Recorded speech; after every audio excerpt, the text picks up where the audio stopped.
Okay, we are back. Thank you, guys. We are back. Fimnekani, we're just waiting to connect back to the Gambia with IEC to bring you a continuation of the election results from the Gambia. So we're waiting to connect with the IEC. As soon as they start giving the results, we will connect and then start with our broadcast here. Yéen mi ñoo seetaan rek yéen ñëpp foo leen munti di nekk di ñu seetaan ñu ngi leen a wax jërëjëf sonna moom am na moom waaye again lii mooy liggéey bi soo ko foog ñu continuer niñ ko waxee rek ñu ngi xaar fi mu nekk ni IEC Gambia as soon as ñu door rek di joxe results si foofu su ko defee dinañ connect ak ñoom Pa Ous yaa ngi am sa screen si ready as soon as ñu dégg rek from ñoom dinañ connect indil leen li nga xam ne mooy what is happening dinañ am si team bi ñu ñëw bokk ak ñun fii nii ñoom Tijaan Masane Cissé yëpp ñu ngi dellu si definitely Sally thank you to all of you yéen mi ñu seetaan on YouTube on Facebook suñ partners yi tamit ñu ngi leen a yónnee link bi in Senegal Leral TV and all of them pour ñu connect live to the stream that we're doing here on Facebook so ñu ngi you connect to the stream. Nancy, welcome.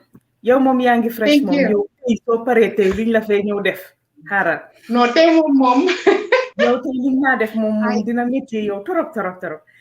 Way comme ñu ko waxé Nancy ñu bay leen ngeen nuyo whilst ñu duga because ñu ngi xaar fi nekk di ñu ngi on standby pour dem Gambia connect pour indi direct from the IEC. But dafa mel ni gay dooranguñ pour indi results yi but we are on standby waiting as soon as mu door rek then we'll be able to do that Nance ñu bàyyi leen ngeen nuyoo bàyyi Pa Ous mu nuyoo di wax itamit ñu ñëw seetaan ne fi mu nekk nii just to give an update quickly before we get started or nuyoo leen ba pare ma door a joxe the update right waaw jërëjëf mama gay ñu ngi waat ni again suñu yaay change waaye rek fo na biir yaa ngi empty but yaa ngi kanam yaa ngi néewi nik sona waaye we're here for you guys suñ fi ñu ñoo bokk affaire si suñ fi nekkutoon ni kon duñ fi nekk tamit waaye jërë ngeen jëf ñu ñoo toppa depuis démba 8 o'clock ñu ngi si koom di joxe live information bi and di joxe a very exclusive coverage for the first time and we have more to talk about not just analyzing the results as they come in. Why for now we have a lot to analyze and appreciate and also talk about. Li for now suñu rew rek mo la mëna jaral li right now. Ma suma ndew ma ñi tege ma ko xor right now. Why it's a moment that we all have to cherish and appreciate ne xamuñ ndax dewe nañu fi fekkat next 5 years we can guarantee it.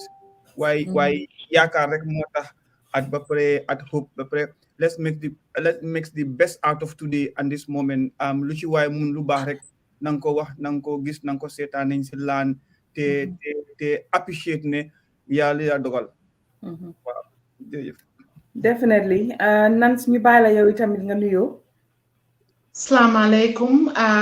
Good morning wherever you are. Thank you for being on Lingard Post last night. I am so sorry. Mom damatas. No, mama, you look at mama's face. She looks, oh my God, she looks so tired. Pa Ous, def mom, so many people. I woke up to so many messages of people telling me that they literally were getting the update about the elections from Lingard Post. You guys were on top of it.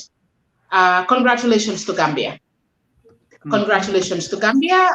Election Sini, it's a clear indication of our democracy and where we are. And in every election, there have to be winners and losers. And it is our responsibility, especially those in the media. Sakatu man mineka Gambia, nga xamne dama ewu suba ma dem vote, aw ma ben problème yi vote. Ma ngi gis nak online nit ñangi door di wax ne IEC ñu ngey nganka fi ñu ngey def lele dama leni wax ne man ma ngi Gambia dama ewu suba ma dem vote. Amul dara lu ci lendem amul ben yut njaaj bu ci am and these are the little things that we have to be careful of There are winners and there are losers. And ñun mënuñoo toog fii di wax kan moo win, but I think Gambia, it doesn't look like we are going to have a change of government. And we will explore why, what happened. You know, as far as all of us were concerned, Barrow was going to go. He was done. Gambians were angry at him. But based on the results that we have seen so far, Gambians voted for Adama Barrow. Gambians picked Adama Barrow over any other candidate. You know, the margin that Barrow is leading is an indication of where we are, and it's a clear indication that us who are on Facebook, we are only less than 10% of Gambians. You know what the government is doing, what is happening in government. Fatu who is up country, doesn't have access to water, that is not her priority.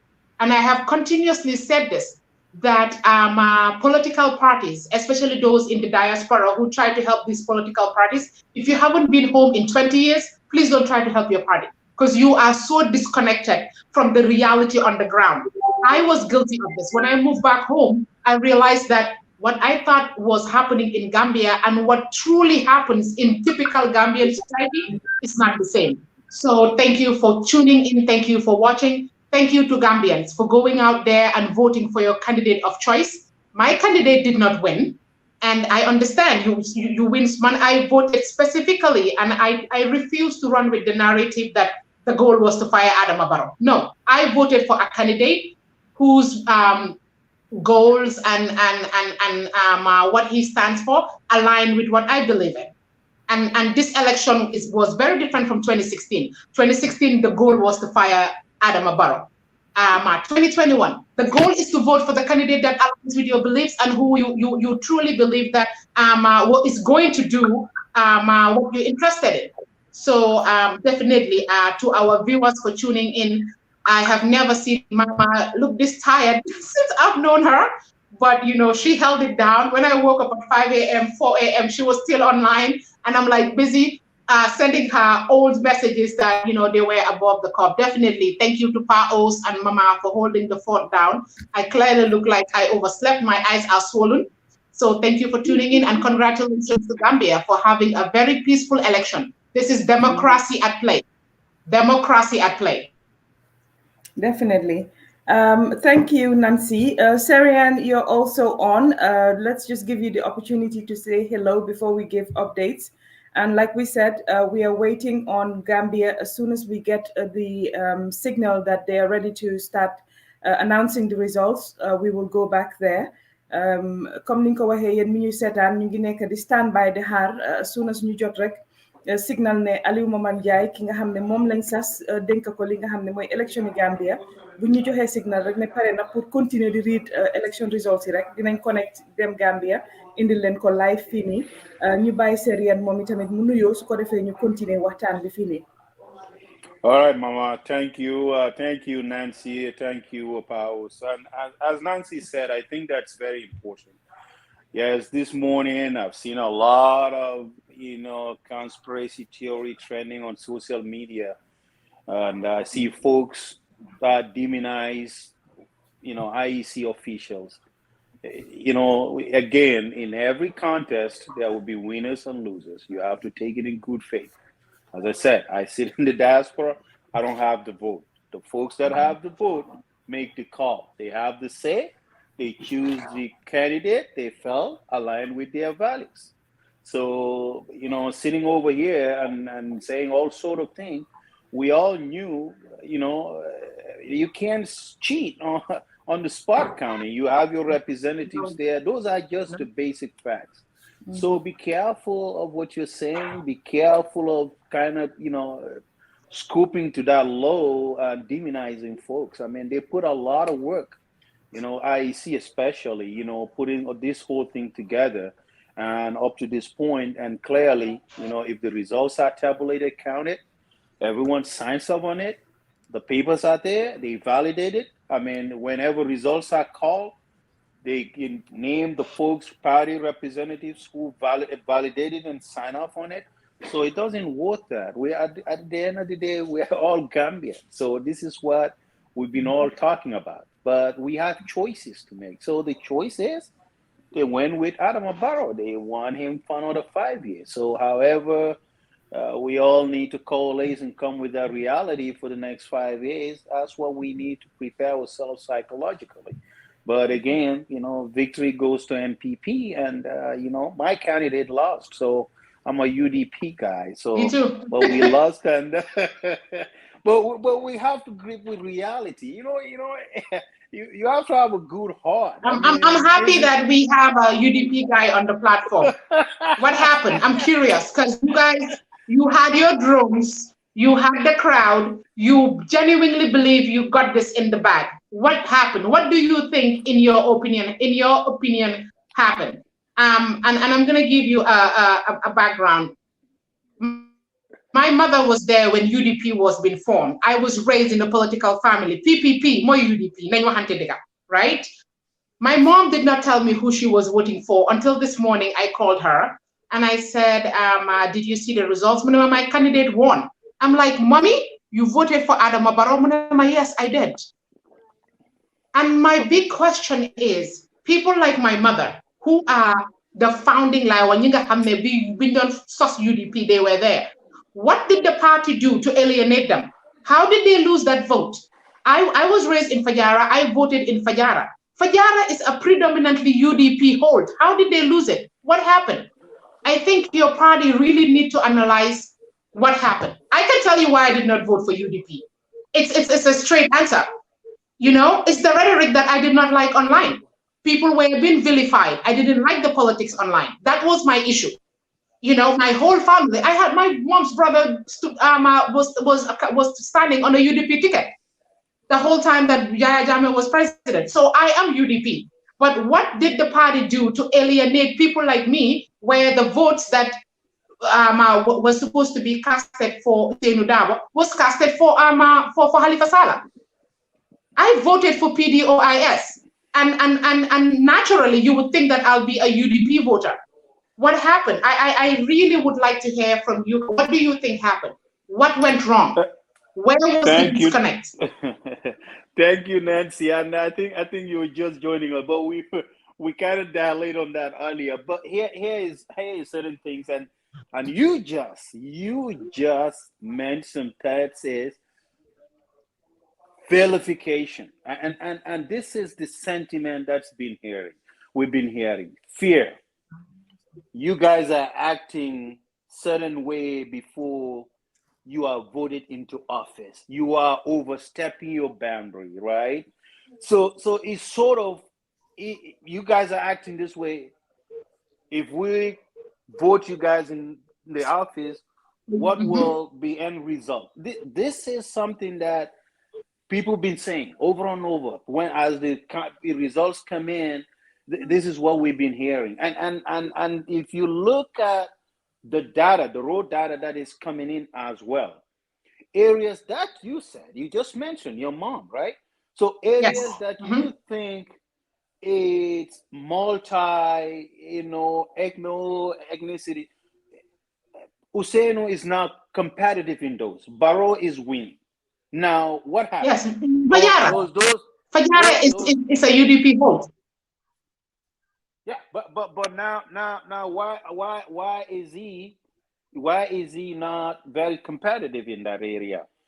So what is the message? The message is very, very clear. The strategy needs to change. The crowd too. I mean, I've heard people say you guys transport crowd from one area to another. Now, were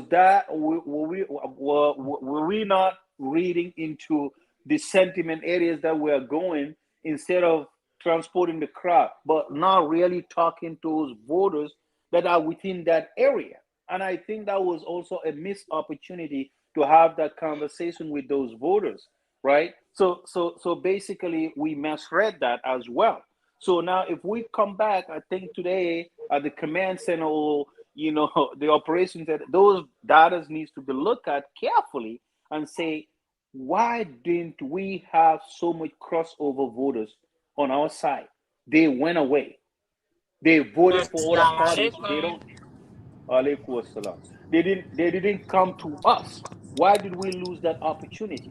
And I think this is the hard fact. But the key thing here is, we have to be careful. Now, if people don't agree with us, we don't need to bully them. We don't need to vilify them. We don't need to attack them. I didn't say it. We need to persuade them. You know, politics is all about persuasion. Your vision, your agenda, what you have for the country, that's what you need to articulate to those voters, not be attacking them. I mean, this is known. I've been on Facebook trying to tell people to knock it off all the time.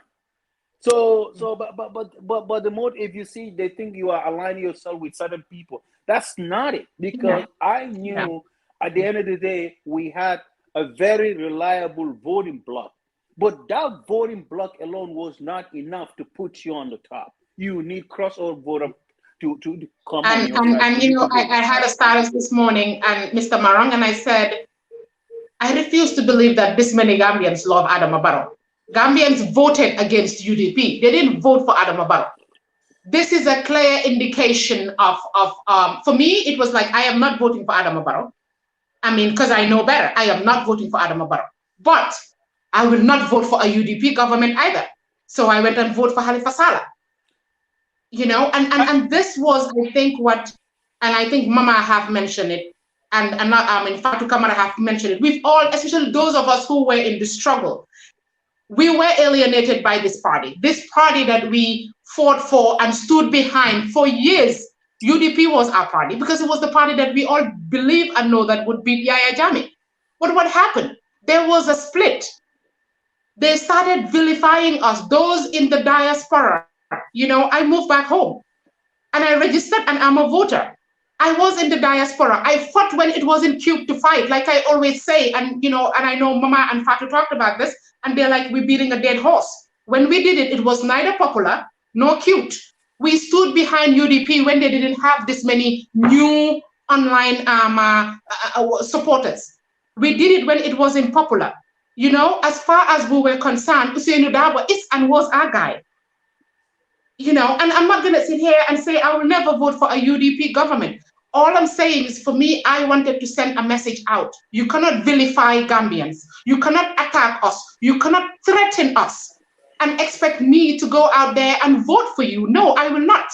The one vote that I have belongs to me. And I voted for the candidate that showed me respect, that value me. And if you see, when and for me, I keep going back to Fajara. Like I said, I live in a neighborhood where we live, breathe UDP. What happened? I was standing in line with people I went to school with, people that I was raised with. And when I saw the margin that Adama Barrow beat UDP at Fajara Hotel, it was shocking. What happened? How did we fail our own people? Nancy, it's the silent majority. You know, guys, we have Nima Kinte of the NPP, another also a very strong woman. We have seen also her fight.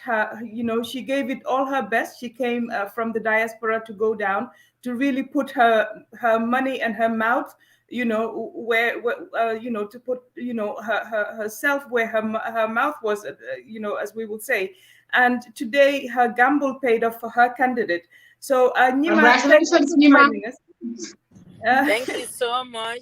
Thank you. Nima, naftale being a kacha as manika kongwanin surwa kangola, if we can, because now most of me along benjibe kang from all around the world.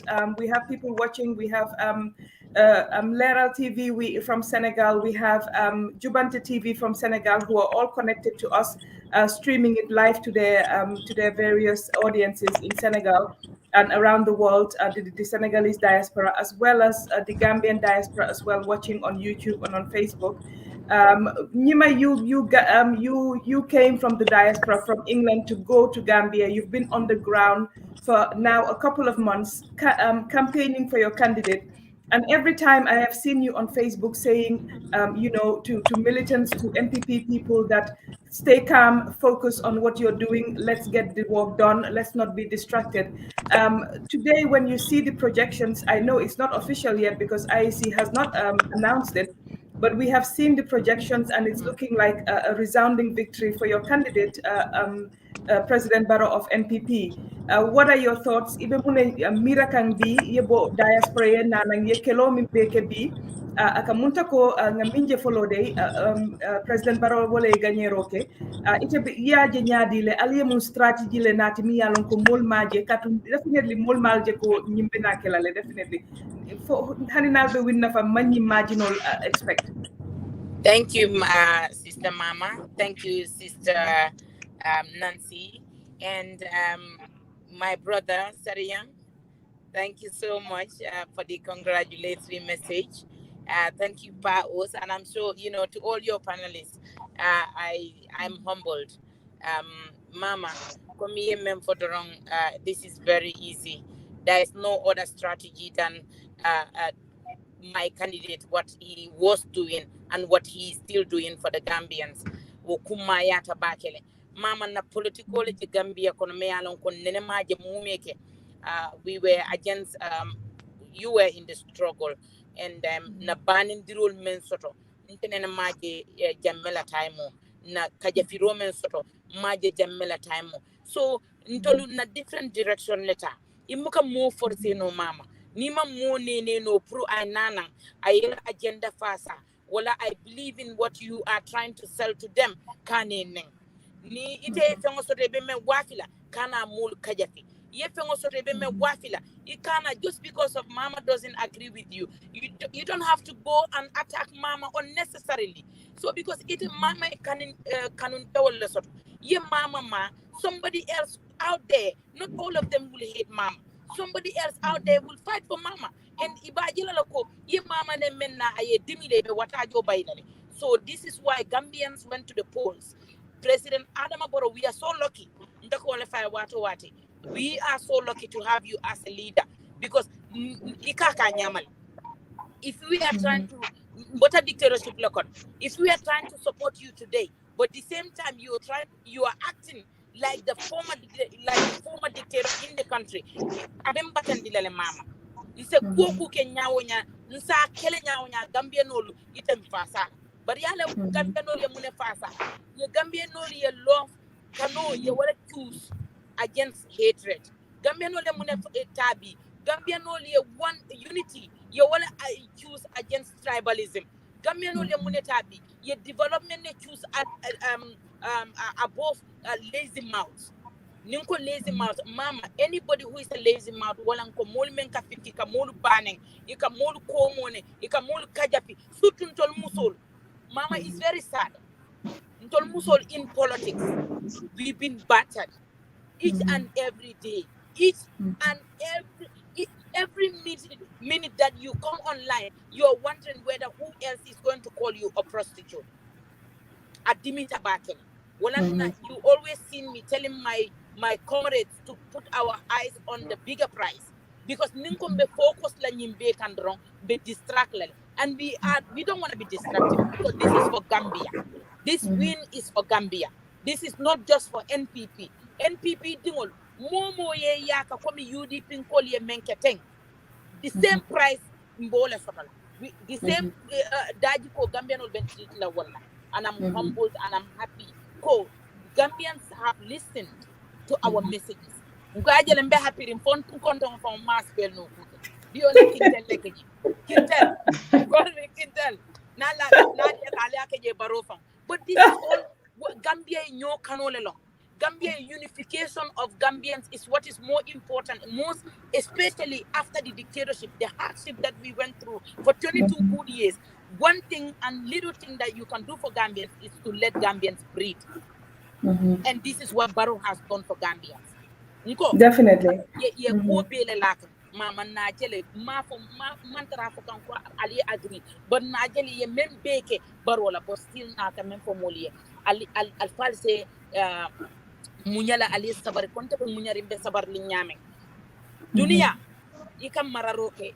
God never promised me ko Allah never promised me ko if I become a president in the Gambia all of my citizens will be as cool as cold water. Of course you will have the stubborn ones like when you have your own kids, but that doesn't let you hate them. You don't hate your own kids, and this is Gambia for Barrow. This is UDP for Barrow, because he say kuja okala nyawanya still now attending the president of the Republic of the Gambia, and he cannot afford to punish them. Because if he punishes them, that means that he's sidelining them. And if he punishes them, we follow them. Then talk democracy member mawo mean adung mantara ka nocho adung mama. Alhamdulillah, I'm so happy. Yeah. Nima, yeah. Nima, we have seen, like you said, the democratic nature of these elections. I think whatever the take home might be from all of this is the fact that, like Khalifa has said, everybody has been liberated. From 2016, everybody had the democratic space, the level playing field to really express themselves, to really sell themselves to the voters. And we haven't seen, like a lot of people have said, the intimidation or even thinking about what you're going to say online and go and get arrested or anything like that. So that democratic nature of these elections, the free elections that we have this year, is a testimony of the character of President Adama Barrow, as you said, in terms of his democratic nature. Definitely, no matter what has been said about him, he has been insulted, his T-shirts have been trampled upon. There's so much that has been done, but we haven't seen him retaliate, like you said. He has been challenged by a lot of people, even Mama Kande recently with the Jammeh issue. And again, he backed down, instead of escalating the situation to a point where it would be confrontational. And I think these are, like we always say, these are some of the things maybe that Gambians have rewarded, the fact that they see a tolerant person that is able to really take on board everything that has been said. Nima, you have been very close to the president yourself. What do you see? What characteristics do you see in him that makes you think or makes you believe that really he is the right person for Gambia? Mama, if I wanted to deliberate on all of that, I would be here for hours, because the great characters in our president is amazing. This guy he's very humbled. He's down to earth. And then President Barrow is very honest. Believe it or not, Mama, he's a very, very honest person. And he's a very pious person as well. President Barrow, he has great characters that sometimes myself, I looked at him, I just don't believe that, how could it be we have such a humble man as our president? Because he could have been somebody else. He could have changed himself to be like, come all of you, you know, all of that could have happened. But this man, I could only say the list, and the list is this is just the tip of the iceberg. What I could say about this gentleman, what I could say about this humble president of ours. Mama, you touch on GDC. Nancy have mentioned, Gambians have spoken. They went to the polls. They have made their decision based on how other politicians have been reacting. You've seen oppositions. They came to join President Barrow just because they know the truth. They know the truth. Before we see, like, we used to see oppositions forming coalition, going against the president, but now it's the other way around. And then, like Nancy just mentioned, you mentioned GDC. President Barrow is he's a law-abiding leader. He doesn't like to use or enforce laws upon people that he himself is not going to abide by. So, look, Mama, let's all work together. Gambia is ours. Like I said, if I wanted to talk about the great qualities in him, we will spend hours here. Mama, can I come in? I want to, Nima, I know you're very close to the president. Clearly, it's not official, but you guys have been giving another 5 years. He will be our president. When I move back home, Gambia is home. We people in the diaspora and Gambians on the ground came together to get rid of Jammeh and put Adama Barrow there. My biggest disappointment in Adama Barrow was taking the very party that we fought so hard for, and in the name of winning an elections. I'm going to tell you something. I believe Adama Barrow could have won these elections without the APRC vote. I really did. I live on the ground. I work with very, very vulnerable women. And I knew that UDP would shoot themselves in the foot and handed him the presidency. He did not need the APRC vote. And for me, the biggest disappointment towards Adama Barrow was going after the APRC vote. And I cannot tell you, I cannot forgive that. Because for me, that was him telling me, who has spent Mama, Fatu, all of us years in the diaspora, fighting to get rid of Jammeh, that everything we worked hard for was nothing. And winning an election was more important to him than the integrity of the presidency. So that, for me, was the reason why I did not vote for him. And you also talk about democracy. Whether Adama Barrow likes it. Would it be okay for me to just say a few words on? Yes, go ahead. Yeah, reply to that. Yes, Nancy, a lot of, some Gambians may think like this, like the way you're thinking right now, trying to explain their dismay in regards to President Barrow forming a coalition with the APRC. But what we need to understand is APRC, they are citizens like us. And when you look at the APRC executives, I did not see anyone who has attended or has been called at the TRRC who has committed such crimes in the Gambia. So therefore, if we want to unify Gambians, if we want to bring peace and stability and to nurture... I think that excuse you gave is a political statement. It has nothing to do with the TRRC did not define or no, they just highlighted some of the things that Jammeh was doing. Nancy, these people are Gambians like us. We cannot sideline them. I understand that. But I can tell you this, and I know you're in Gambia. Adama Barrow could have won these elections. The UDP, despite what they believe. And if you follow me on Facebook, you will see that even though I did not vote for him, I said months ago that Barrow was going to win a re-election. Despite what UDP was putting out there, I knew because I work with these women, and I have status over and over again that the average Gambian's problem is not what is happening on Facebook. It's a roof over their head and what they put in their mouths.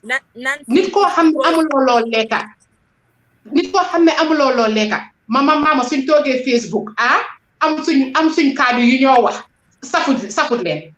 Our audience on Facebook is not the average Gambian, so that is and another issue, and I'm hoping and praying that NPP presidency moving forward, all your corrupt characters, digen ko gene, parce que this is a clean slate. You have no more excuse. At the beginning, you need to infiltrate.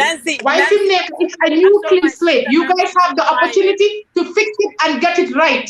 Okay. President president in Gambia, and he has to work with each and every one of us. And I hope the United Democratic Party leadership would to their militants, whatever they want to call themselves, to stop them from spreading this fabrication that there has been some sort of the IEC did not do their job right. Yesterday, Mama, guess what? I went to Coco Ocean and I visited the situation election room. These are independent people who are hired to control the situation. They are not affiliated with any party. I went in there to see the kind of work these people were doing was amazing. I would thank you on the election in Kosacha. And Nima, the margin that your president have won, nekut ne Adama Barrow dafa door UDP door bundanka. Daf len ñex be gusuñ bunta yi. He won a clean slate. Amut ni amut na. Daf len win set wetch. Gambian people send a very clear message to the United Democratic Party. So what has the president been? Jox nañ ko new mandate. Buguma dégg ben excuse ci TRRC. Buguma dégg ben excuse ne UDP ñoo sabotage. The first 2 years ñoo fa isi sen nit ñi. They are penetrating us. This is a new government. It is an opportunity for him. He has 5 years experience. No ni madam ma déglu de. Parce que dama la yoni ci mom. He has a new mandate to get it right. Corrupt people, and I'm going to name and shame them. Mama, I'm going to name them. Mama, I am an activist. Dumalen bayi. Ninga hamne ñoo nekk ci president ci government ci Barrow bi.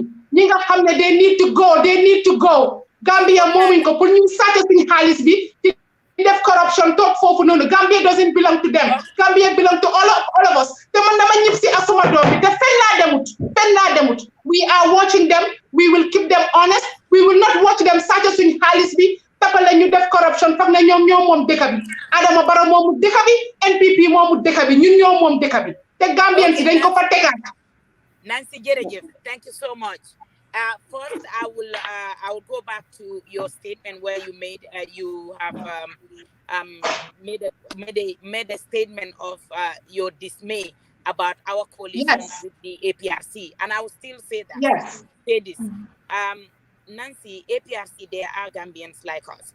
Many of your kind were thinking that we have an agreement with Jammeh, but Alhamdulillah Rabbil Alameen, the truth came out. It shows the NPP or the President Barrow has no agreement whatsoever in regards to the return of Jammeh. That alone has cleared us. And to the Fabakary Tombonjata camp, amazing. These people are great people.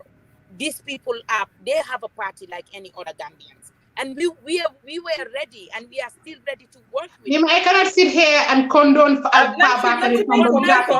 man who was behind a dictator. They are not criminals.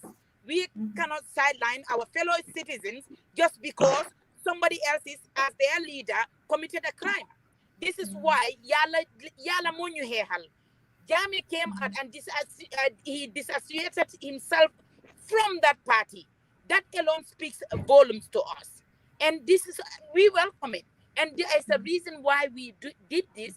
That wasn't, if at all Jammeh did not denounce his partnership with us, still now, we would have continued with all honesty, but that has nothing, absolutely no agreement whatsoever with Jammeh's report. And I hope this is clear. But for us, and I believe the majority of Gambians went to the polls, they spoke their minds because they are pleased with this idea or the coalition, the formation of the coalition between NPP and APRC, Astaghfirullah, UDP. I better not mention them because you're talking about UDP. We want them to be history.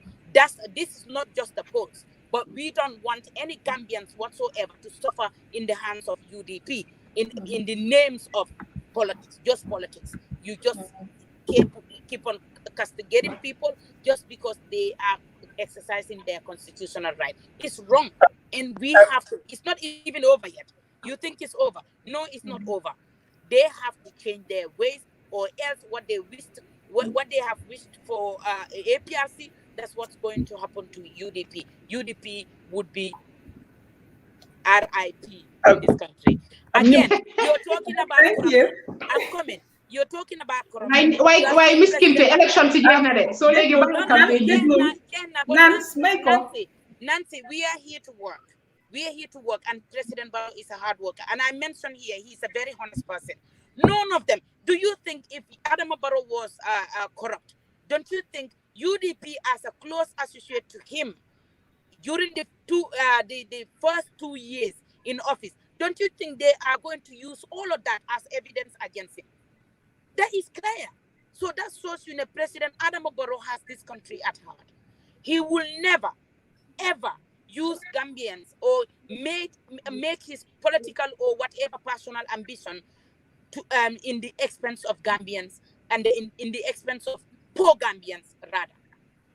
Now you're talking about corruption. You have seen President Barrow. He has already introduced a corruption bill. Ask the MPs. We are ready to take this country forward. But we have to join hands. We just don't have to sit there. You, Nancy, you mentioned you're here in the country with your family. You're not moving an inch. Don't just move an inch and just because you wanted to sit here and castigate them. Just because you want to sit here and talk about their faults. Just because you want to sit here and say whatever you feel like saying just because it's democracy. I want you to come and join President Barrow to take the country forward. We all have a duty. Let's all come and do our quota. Let's not wait to be called. You heard him. He said, You all have to come and join us from the diaspora. You did that. You did that. Now what is left of you is go and join the party. Not the party as in political party. Go and join the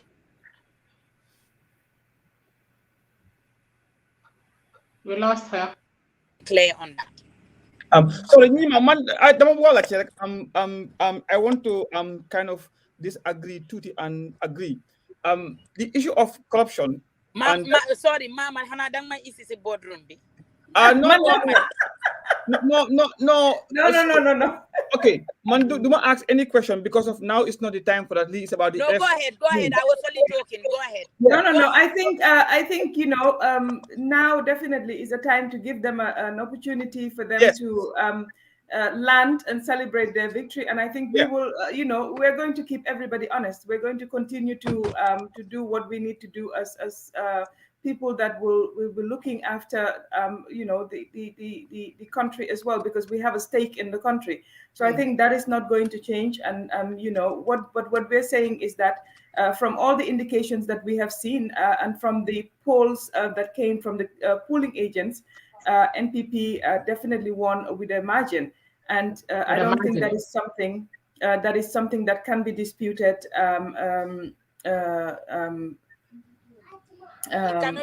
Paos, continue. Like I said, landing Barrow and anybody on the comment section, I am deleting these insults. If it continues, I will block. We have administrators at the back who will block, because we are all adults. We have to respect each other. You have to stop this behavior. This is the behavior that cost a lot of parties and a lot of people elections, because you cannot continue to disrespect and to do these things that you're doing. Good thing I cannot see the comment section. Whoever insulting me or Kinte. It's gotta be me. I'm used to it. But it's not acceptable. It's not acceptable. Yeah. You can agree to disagree. That's completely fine. You can disagree. That's completely fine with the views that are being expressed here. But we will not accept insults on this platform. If you want to do that, you really need to go to another platform to do that. But it's not going to happen here. And if it continues to happen, we're not going to give you the democratic right that you have to watch this show. We will have to take you off it. So please respect us as people. We've been here the whole night since yesterday doing this. You are not paying us money to do this. We are here doing it as a service for country. So please have that respect for people that are sitting here the whole night trying to bring you results. If you don't like what we're saying, please, you can leave, but don't be here insulting people. We will not accept that, please. Okay, Mama, thank you very much. We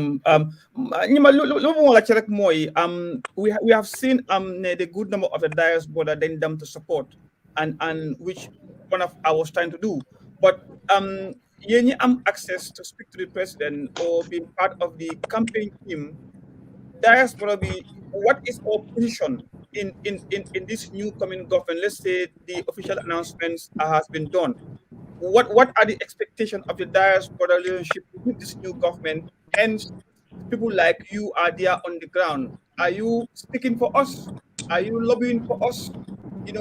As part of this new government that will be inaugurated very soon. What is the hope for the diaspora? Thank you, Paos. That's a very important question. Paos already, NPP has a secretary, what we call a secretary to diaspora, because the president sees diaspora as the 8th region in the Gambia. So that means a lot. That means we are part and parcel of this government.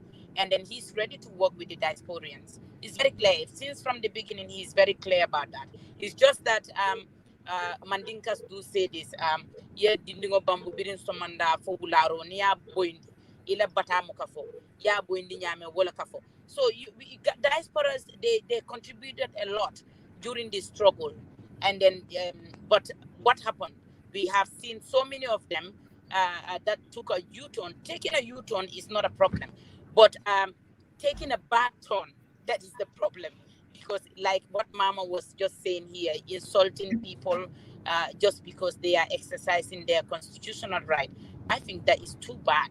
That is something that clearly you're showing the government or the president that I'm not capable enough to work with you, because we are all human beings. Whoever wants to work with the president, you have to be able to emulate good characters, so that we can entrust you with whatever position or whatsoever job that you wanted to do for the government or for the country.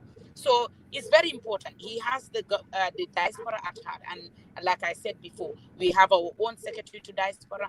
He's the 8th region as far as this government is concerned. So that says a lot. So what is left of us now? Nima, I can actually help you there about the diaspora and the NPP government, PAOS. They actually did set up us under the foreign affairs. I attended their conference, and it was a very eye-opening experience for me. They have the like she rightfully said, the diaspora as the 8th region of the Gambia. And under foreign affairs, they actually, if you go on the foreign affairs website, they have a diaspora website. They have I think it's Sekou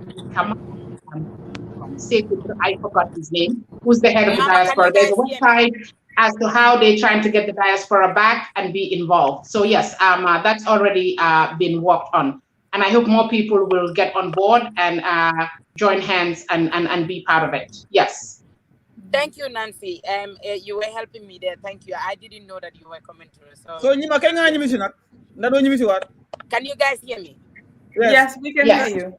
All right. So Nancy, you did that deliberately, right? Anyway, Nancy, I'm in a celebration mood today. Yes, no, definitely. I have to go back. I have a family. My son and my entire family, my sisters and her family as well are both there. So even when I have to make a decision to come back here, I cannot just make that prompt decision. Most, what we need to also think is Gambians too. Us, the diasporans, we're so lucky. Some of us have a job. I'm not talking about those that are, yabbing on the internet. Have no responsibility whatsoever. She's still throwing missiles, Mama. She's still throwing missiles. Nancy, I have a question for my sister. And it's actually in line. Guys let me land because I'm about to go because I'm about to go. Go ahead. Is it in Mandinka? Sarian, you should know this. Is it the Tantango? What was this or something? Saurba. There's a Saurba waiting for me. Sabar Moma Harsi security. So you get them. The ambience ambience rekla. So Facebook live thing and you not connect. But me, I will try. I'm not promising that, but I will try. But PAOS, most importantly, like what I'm going to say, President Barrow has the diasporans and the diaspora at heart. So it's left to us to all join hands and to be ready. I mean, to join hands. It's not enough to join hands, but to come back home and take this country forward. The reason why President Barrow won, yes, part of it is because of the attitudes of some disgruntled people. However, his hard work is what has brought him to this. No, Safian, you are laughing. You are laughing, but this is the truth. Because what President Barrow has done all along is developments upon developments in this country. He has worked so much within these last 2 years, I believe. 2 years. 2 weeks. 2 years, not even 3 years. Last 2 weeks. Pardon? Last 2 weeks, Mom, mashallah. Mama, I'm out of here. Yo, PAOS, yo, Mom, yo, handing your NPP. So you can Nima, thank you. Sister Nancy, I'm not in the mood for like, hey, Mom, then you're one guy, and you This is the victory cap. This is signed by the president. Look, both sides. Okay. So we are ready. Gambians are blessed. Nancy, dinala nyo jeli wax ma foneka. Ma jeli la Gambia have won today. Not just NPP. Yes, Gambia have finally decided. Thank you, Mama. Nancy, please. Nima, I'm going to have you on our campaign site because Nyuntamit Jigen 2026 then you're run. So we will have you because you're a great strategist. So we must have you on our side 2026. Mama, no, 2 times because you know what? My president introduced 2 times, right? I'm gonna be with this gentleman. And then after then, I'll stand for the women. Okay? I mean for that, but not for now. My boss gotta have to complete his mission first. Tell him to add more women in his cabinet, please. Of course. Competent women. In our executive, there is more women in our executive more than any other political party. And you can take this to the bank. We are the most diverse political party in the Gambia, with a smile on my face. Thank you. Okay, Thank you, Mama. I want you to pick Nancy, because Nancy needs to crash the party. Thank you. She needs to be out there. She needs to talk to the president. Exactly. Nancy, no, please. Yeah, no, she can't talk to the president. She can talk to the No, president. I want her to crash the party. We need her in the party. Safian, she can be out here and be with the people of the Gambia, be with the citizens. We are the citizens, right?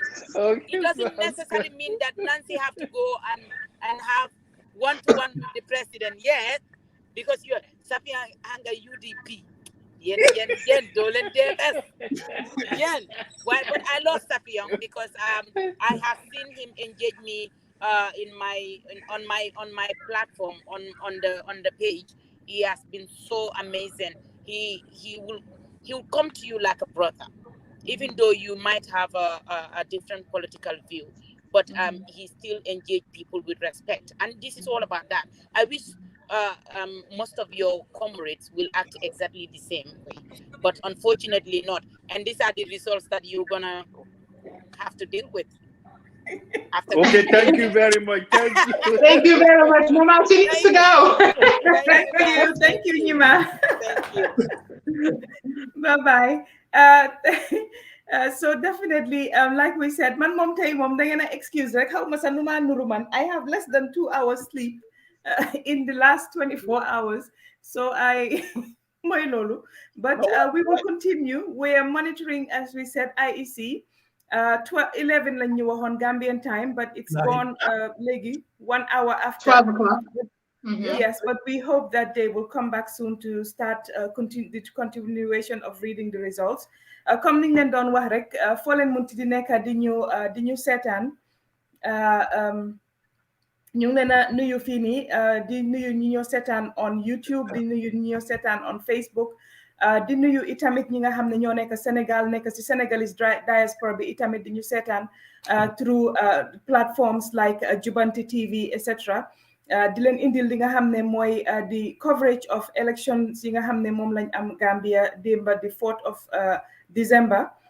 Di leen pour ñu rek catch up quickly on some of the results yi nga xam ne moo fi jotanguma wàcca comme ni nga ko waxee ñu ngi leen doon jox results yi nga xam ne moom lañ jëlee woon from the polling agents yi nga xam ne ñoo nekkoon on the ground fi ñu compté parce que xam ngeen ne on the spot counting moo am Gambia fi ngeen sànnee carte foofu la ñoo compté képp ku fa teewal sa parti nga sign nga ñu door a seen results yooyu noonu IEC jël results yooyu noonu joxe ko. So mu mel ni kon results yooyu ñu leen doon jox biñ dooree broadcast bi depuis démba mooy woon results yi nga xam ne moom lañ doon jëlee si polling stations si boppam not si IEC waaye si polling stations si boppam from party representative yi nga xam ne ñoo nekkoon di jox information seen parti comme ni nga ko waxee.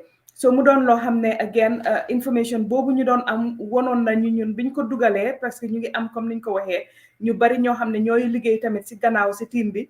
Ku mel ni Diro Telo moom mu ngi si gannaaw amee spreadsheet bi ku mel ni Pa Os moom itamit mu ngi si kaw waaye mu ngi si gannaaw itamit amee spreadsheet bi di crunch numbers yi mooy di dugal numbers yi nga xam ne moom la ñuy jot from polling stations yi nga xam ne foofu lañ compté election fi ñu saanee karta loolu lam ñu wonoon nag mooy ne Adama Barrow moo gagné election bi moom la ñu won ñun te results yooyu noonu ñu mu won ñu IEC biñ dooree li nga xam ne mooy seen official di joxe results yi nga xam ne ñoom loolu lañ am méngoo na ak li nga xam ne loolu la ñu polling agency joxoon si fi nit ñi doon sànni carte te ñu compté fa li nga xam ne mooy vote bi mu mel ni kon su fekkee ne noonu la continuer mu continuer di méngoo comme ni muy def nii kon definitely li nga xam ne mooy NPP ki ko jiitu di président Adama Barrow kooku mooy joxe li nga xam ne kooku mooy joxe kooku la ñuy wax ne kooku la Gambien yi joxaat beneen juróomi at pour mu toog continuer mandate bi nga xam ne moom lañ ko jox loolu mooy li nga xam ne moom lañ fi am gen li ñuy wax rek mooy results si génnaangum Janjanbureh foofu noonu Adama Barrow NPP moo fa gagné Serekunda itamit Adama Barrow NPP moo fa gagné this is the official mooy results yi nga xam ne moom la IEC kuréel bi nga xam ne moom lañ sas pour mu def élection bi ñoom ñoo joxe results yi nga xam ne moom lañ leen a wax nii fi mu toll nii ñoom ñu ne Janjanbureh foofu noonu président Adama Barrow moo fa gagné Serekunda Adama Barrow moo fa gagné Kiyang Adama Barrow moo fa gagné Kiyang Central Jara Central foofu tamit Adama Barrow NPP moo fa gagné fi ñoo wax tamit Banjul South foofu tamit Adama Barrow NPP moo fa gagné Banjul North itamit Adama Barrow NPP moo fa gagné Banjul North Banjul Central foofu tamit Adama Barrow moo fa gagné NPP fi ñoo wax itamit Bundung nekk si KM area bi mu mel ni kon Banjul yëpp Adama Barrow moo fa gagné te lu ñuy faral di wax mooy ne Banjul seen karta bari wudde waaye ñoom ki ñu sànnil rek élection soo seetee itamit prediction si daf dee nekk koo xam ne moom lañ dee fal njiit in the end su result si génnee so loolu tamit bu fekkee ne consistent na bu fekkee ne continuer na di demee ni moo demee dafa mel ni kon Banjul li ñuy wax si ñoom ne ñoom itamit bokk nañ si ñi nga xam ne seen carte dinay wone ki ñuy far comme buur comme dafay mel ni kon Banjul itamit fal nañ ki nga xam ne mooy Adama Barrow parce que moom moom lañ saanil soo seetee Bundung comme niñ ko waxee parce que KM area si ak Western Division ñun foofu lañ fagoon ne foofu la xeex bi di nekk parce que foofu la UDP war a dëgëree because am nañ mayor am nañ li ñuy wax mairie muy mayor ak KMC am nañ li ñuy wax tamit very strong mooy base boo xam ne strong na torop si li nga xam ne mooy di Western Division Birkama area council beeg yooyu noonu so foofu lañ fagoon ne foofu la xeex bi di nekk parce que foofu la vote si tamit gën a bari waaye liñ gisangum si results mooy ne foofu itamit Adama Barrow dóor na fa sax UDP dóor yoo xam ne li nga seetee lim leen winee gañee daf rëy na torop soo seetee différence bi mooy soo seetee lim leen gañee rëy na mu mel ni kon Bundung foofu tamit Adama Barrow moo fa gañee Kiyang East foofu noonu UDP moo fa gagné margin bi about 400 votes lañ fa gagné kii di NPP boo seetee itamit Kiyang West foofu margin bi rëy na torop foofu UDP moo fa gagné so mu doon Kiyang East ak Kiyang West foofu noonu UDP ñoo fa gagné according to li nga xam ne moom la IEC génneengum si results Jara East foofu noonu NPP moo fa gagné foofu NPP moo fa gagné Ñaamina Dankunku foofu tamit NPP moo fa gagné fi nga xam ne moom la ñuy wax Ñaamina West foofu noonu itamit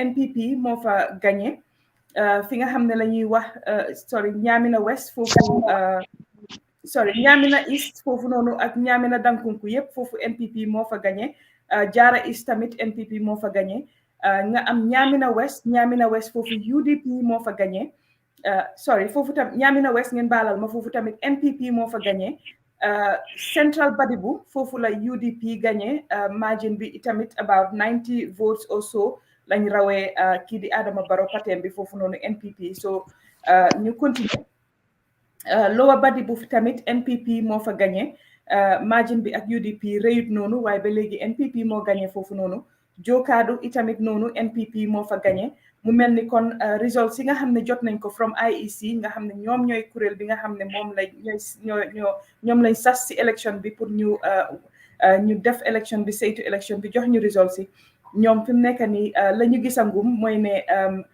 UDP fu mu gagné ngum fi mu nekk nii mooy Central Badibu mooy fi nga xam ne mooy Kiyang East ak Kiyang West yooyu mooy results yi nga xam ne moom lañ fi jot a am te mu ngi continuer di méngoo ak results yi nga xam ne ña doon compté si fañ sànnee karta loolu la ñu jox ñu ni tamit moo tax ñu am njortane bu fekkee ne noonu la continuer kon dafa mel ni Adama Barrow pateem mooy gagné parce que numbers yi ñu joxangum from ñi doon compté si polling station si loolu la ñu jox kon mbaadin la muy laar fanang mbaa falale joron ko mbi jang Linguère Post aning Nancy Paos aning Sarian Marong be min ke kan sign doron wolom ka IEC batu pour ining result ol yena pour yena fomol ye mi yalon ko Gambia na ya fay wolle constituency nyinto Gambia kono result ol min nata folo nga je ko Janjanbureh jeto NPP wole jeta Serekunda NPP wole jeta Kiyang Central NPP wole jeta Jara Central je fanang NPP lay jeta Banjul South NPP lay jeta, Banjul North NPP lay jeta, Banjul Central NPP lay jeta, Bundung MPP lay jeta, Kiang East jeto UDP layata, Kiang West UDP lay jeta, Jara East jeto NPP lay jeta, Nyamina Dankunku NPP lay jeta, Nyamina East NPP lay jeta, Nyamina West jeto fanang NPP lay jeta, Badibu Central jeto UDP lay jeta, Lower Badibu jeto NPP lay jeta, Jokado fanang NPP lay jeta. Muntako ngamin soto nung during control minube control polling station to alyalon ne ko sign on the spot counting le ka soto alya fay daming ika konti jele to patiyol be la mol ya sign jeto ka tandi ko ibe jele birin kontiro be kela wo kolale ikana election ibo result ta ka ki Independent Electoral Commission wo result min kita Electoral Commission nga jele ko de wol result ya tandile ko walante ngol ya tandile ko Adama Barrow la patiyo wole be ñaato UDP anin parti dol min yalon ko fanam benon election to nga wole soto follow be MP be IEC batukan hanisa pour ye continuer ka result di pour ngalong mine be na kela election to fango kum nga fa nyamin tolta fulano ko Adama Barrow le gagneta parce que IEC ma follow bari ngam be min fokan wolem ko min dita molla from minu yalon ko wolle be carte fay kan anu ya konti damen wol ya tandile ko Adama Barrow wole gagnero ke follow so ñu continuer rek comme niñ ko waxee di continuer di coverage bi of the election fini pa Osma bay la nga duga ya Sarian ak ñom Nancy whilst ñu monitor in Gambia hall na gay door nañ xam nañ ne dooranguñ ba léegi waaye comme niñ leen ko waxee rek suñ dooree dinañ connect indil leen li nga xam ne mooy results yi from the Gambia ñu bàyyi leen ngeen continuer. jërëjëf Srian welcome back fona buñ dooree ba léegi ñu woon amuñ woon time ñi ma ñëw na waaye maa ngi follow social media ana and it's like maa ngi déglu some media houses but what they are doing will result to violence in this country and they need to be very very careful right now. The bottom line mooy ku nekk xam nga li nga am démba man mii nekk UK right now xam naa ku win xam naa the difference xam naa the winner because everything ñëpp a doon watch and counting on the spot is called counting on the spot for a reason because you count and you send it straight away to your party. Now gisuma lu tax tey lu tax media houses yi war a jóg liñ doon wax li tax people were scared is still trenching on social media. Now I have seen also the Secretary General Ousainou Darboe have given a reassurance statement and as a leader that's what exactly they should do. Let's wait to hear from the horse's mouth even though we have seen we have got it but the IEC could think otherwise. Come on, it's a competition. You wanna utilize every second option that's available to you. So it's not that easy when you accept the defeat. And people also on social media, right now, it's a vote against UDP and they prefer to vote hate over love. Now, who are we referring to here right now? Let's remember it was UDP and NPP. I said this thing yesterday. Now, it's a democratic right for every Gambian to get out there and cast your ballot to whoever you want to. They not necessarily the one you are the one that they're going to vote for. This is elections. You already have for Sangor at Yala right now. No, there is concern about the delay.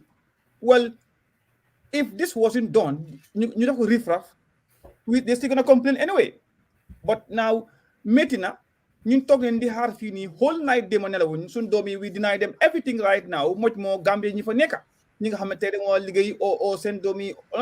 So, but we should not instigate violence or try to do anything that will create chaos in the society right now. Again, this violence, look how spark is the social media. And the last person, the first person I'm here yet to hear to speak more I'm health sensible people like Mari Jobate. Do tell us right now because he had not had anything from the source and the official source, which is the IEC.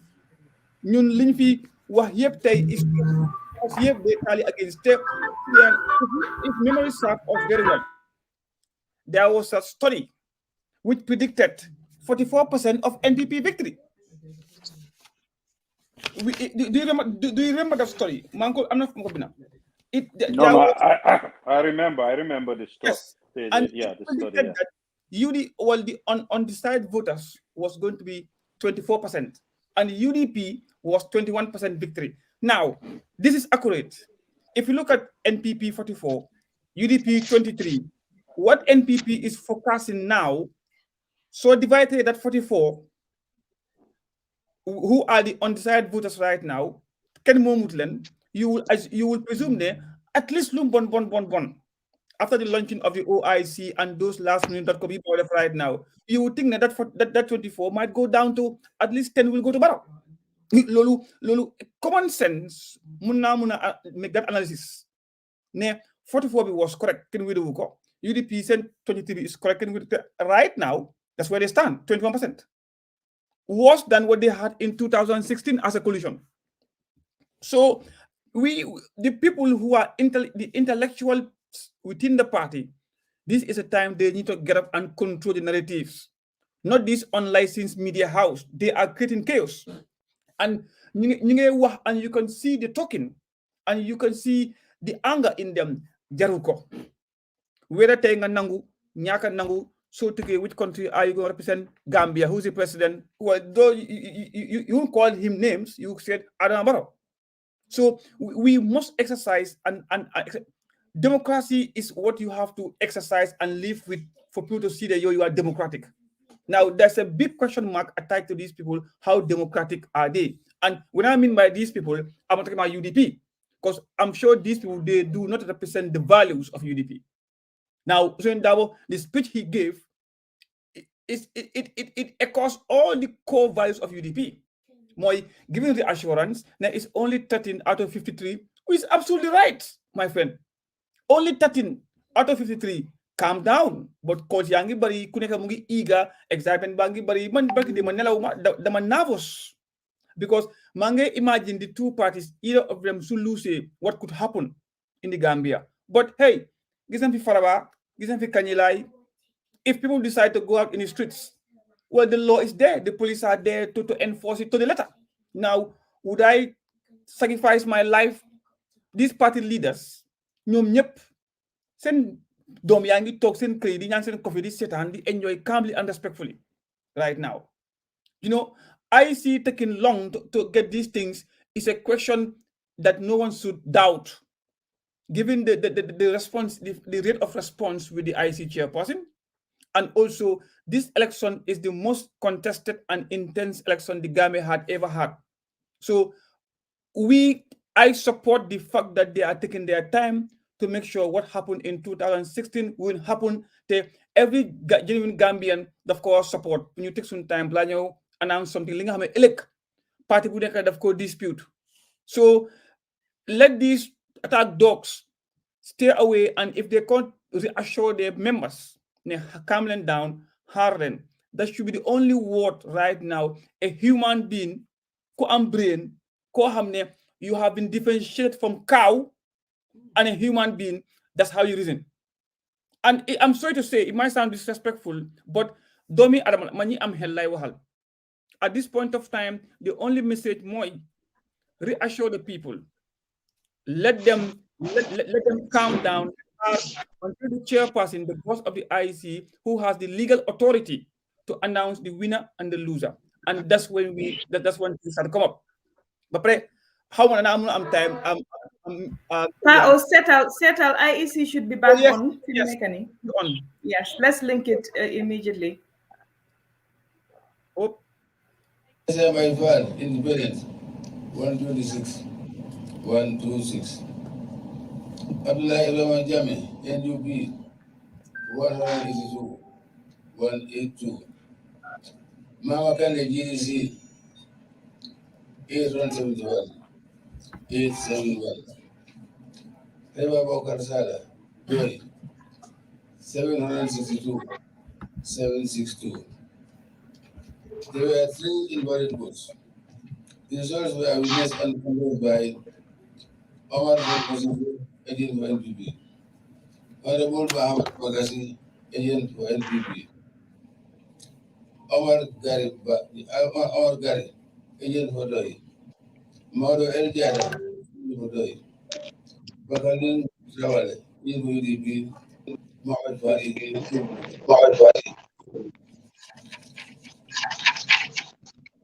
This is by unconfirmed by Sidi Gazama and Dr. Jama Sabat, agent for NPP. Al-Kari for Conte, agent for NPP. James Baho, agent for Islam Maipal. Jabu Jo, agent for Doi. And Alali Muhammad Kurwali, agent for Doi.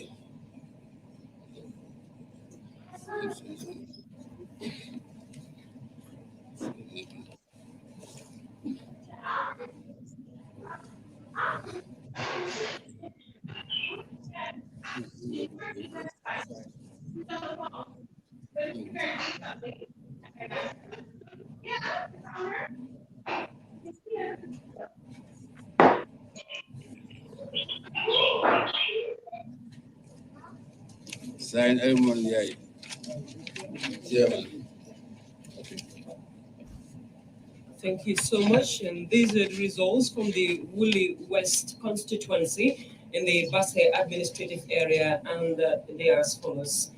Adama Barrow, National People's Party, 7,489 votes. ANM Seinu Dabo, UDP, 995 votes. Esham Baifal, Independent, 126 votes. Abdullahi Ibrahim Jame, NUP, 182 votes.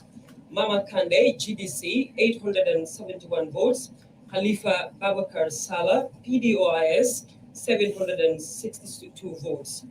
There were 3 invalid votes, and the results were witnessed and endorsed by Omar Sonko Sise, agent for NPP, Honorable Mohamed Magasi, agent for NPP, Omar Gari, agent for PDIS, Maudo El Jata, agent for PDIS, Bakandeng Trawale, agent for UDP, Mohamed Fati, agent for UDP.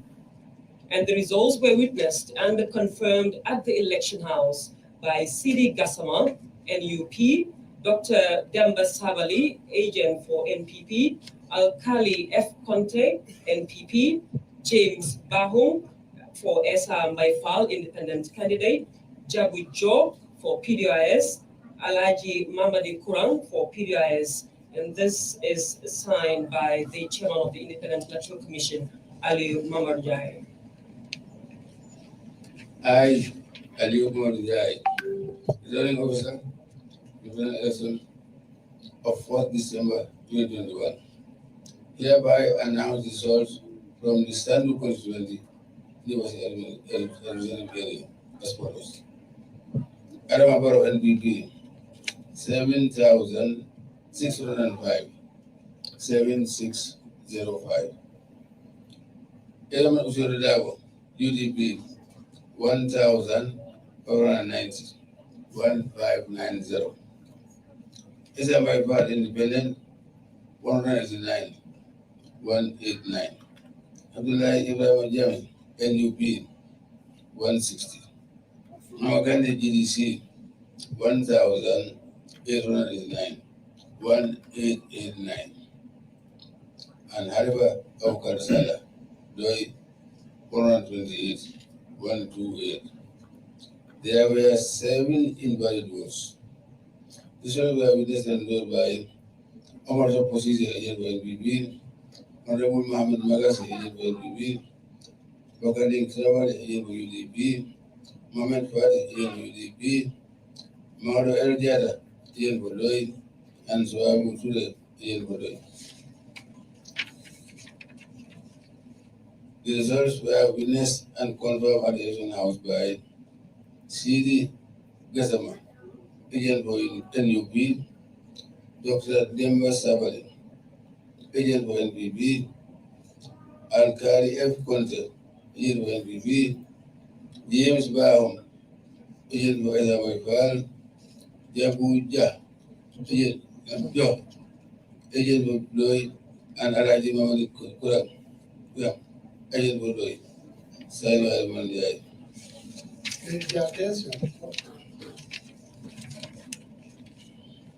More results coming in, and this one is from the Sandu constituency in the Basse administrative area. Adama Barrow, NPP, 7,605 votes. ANM Usainu Dabo, UDP, 1,590 votes. Esham Baifal, Independent, 189 votes. Abdullahi Ibrahim Jame, NUP, 160 votes. Mama Kande, GDC, 1,889 votes. Khalifa Babakar Salah, PDIS, 128 votes. There were 7 invalid votes, and these results were witnessed and endorsed by Omar Sompo Sise, agent for NPP, Honorable Mohamed Magasi, agent for NPP, Bakading Chawale, agent for UDP, Mohamed Fati, agent for UDP, Maudo El Jata, agent for PDIS, Suaibu Toure, agent for PDIS. And the results were witnessed and confirmed at the election house by Sidi Gassama, agent for NUP, Dr. Demba Sabali, agent for NPP, Alaji F. Conte, agent for NPP, James Bahum, agent for Esham Baifal, Jabu Jo, agent for PDIS, Alhaji Mamadi Kurang, agent for PDIS. And this is signed by the chairman of the Independent Electoral Commission, Ali Momanjai. Okay, thank you. I, Ayuman Jai, during the order and collection of 4 December 2021, hereby announce the results from the Tumana constituency in the Western area as follows. Adama Barrow NPP 11,380, 11380. Adam Dawo UDP 2,252, 2252. Esham Baifal Independent 134, 134. Abdullahi Ibrahim Jami NUP 215, 215. Mama Kandi GDC 774, 774. And Halifa Bakar Salah Doi 148, 148.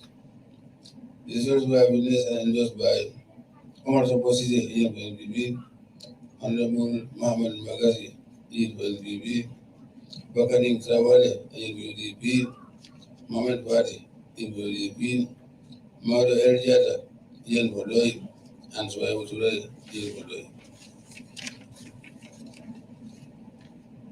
The results were witnessed and court of election house by Sidi Gassama, for NUP, Dr. Demba Sabali, agent for NPP, Alkali F. Conte, agent for NPP, James Barrow, agent for SMFL, Jabuja, agent for Bloy, and Alaji Mamadi Kurang, agent for Bloy.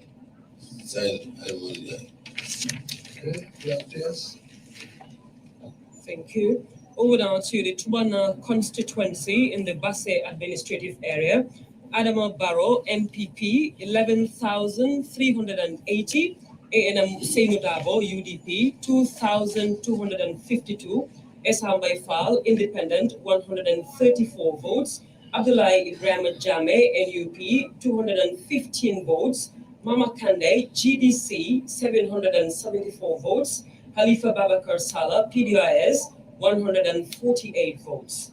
These results were witnessed and endorsed by Omar Sompo Sise, agent for NPP, Honorable Mohamed Magasi, agent for NPP, Bakanding Chawale, agent for UDP, Mohamed Fati, agent for UDP, Maudo El Jata, agent for PDIS, Suaibu Toure, agent for PDIS.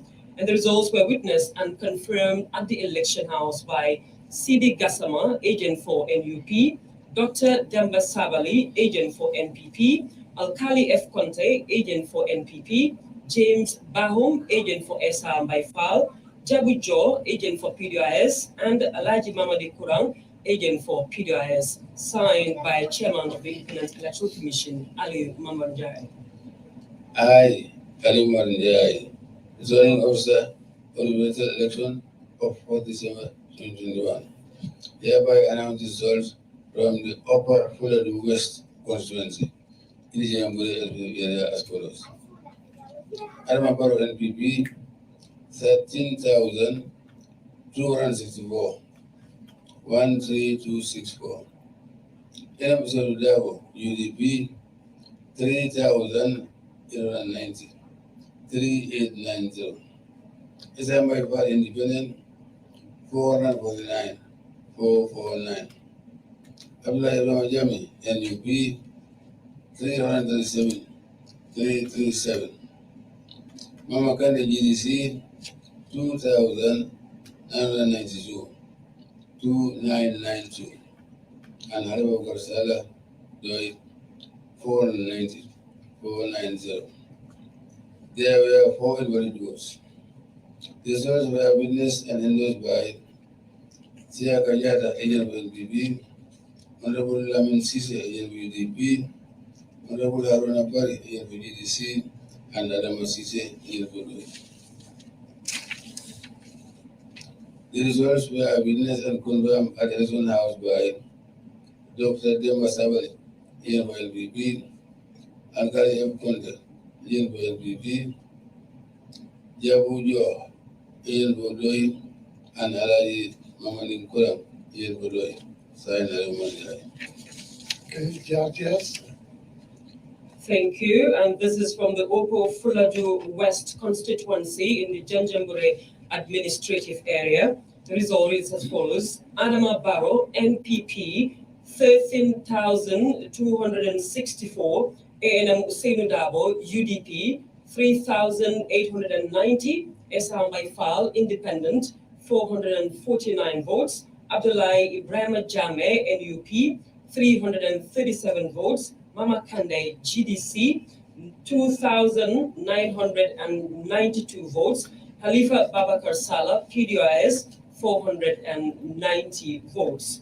There were 4 invalid votes, and these results were witnessed and endorsed by Siaka Jata, agent for NPP, Honorable Lamin Sise, agent for UDP, Honorable Haruna Bari, agent for GDC, Adama Sise, agent for PDIS, and the results were witnessed and endorsed at the election house by Dr. Demba Sabali, agent for NPP, Alkali F. Conte, agent for NPP, Jabu Jo, agent for PDIS, and Alaji Mamadi Kurang, agent for PDIS, signed by Chairman of the Independent Electoral Commission, Ali Mamanjai. I, Ali Mamanjai, running officer for the Central Election of 4th December 2021, hereby announce the results from the Tarini constituency in the Canopy area as follows.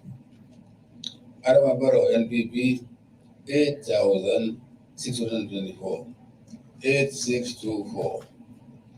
Elmson Davo UDP 6,242, 6242. SMI for Independent 310, 310. Abdullahi Ibrahim Jami NUP 57, 57. Mama Kande GDC 2,280, 2280. And Halifa Bokal Salah Doi 772, 772. This is why it was endorsed by Nurlamin Badi, agent for NPP, Usman A.N. Jan, agent for NPP.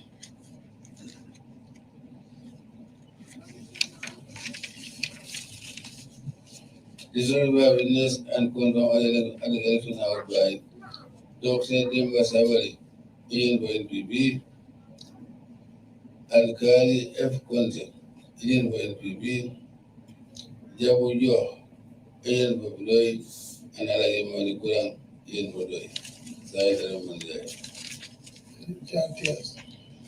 Results from the Talending constituency in the Kanifing administrative area are as follows. Adama Barrow, NPP, 8,624. ANM Usainu Dabo, UDP, 6,242 votes. Esam Baifal, Independent, 310 votes. Abdullahi Ibrahim Jame, NUP, 57 votes. Mama Kande, GDC, 2,280 votes. Khalifa Babakar Salah, PDIS, 772 votes.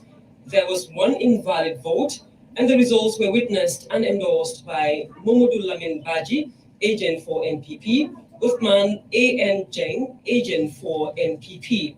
And the results were witnessed and endorsed and confirmed at the election house by Dr. Demba Sabali, agent for NPP, Al-Khali F. Conte, agent for NPP, Jabu Jo, agent for PDIS, and Alhaji Mamadi Kurang, agent for PDIS, signed by Chairman of the Independent Electoral Commission, Ali Mamad Jai. I, joining the election of 4th December 2021, hereby announce the results from the Barrow constituency in the Barrow as follows. Adama Barrow, NPP, 15,904, 15,904. Adam Hussein Dabo, UDP, 1,777, 1,777. Islamai Party Independent, 495, 195. Abdullah Ibrahim Jami, NUP, 151, 151. Mama Kani GDC, 698, 688. Abubakar Salah, Doi, 229, 229. There were 9 invalid votes.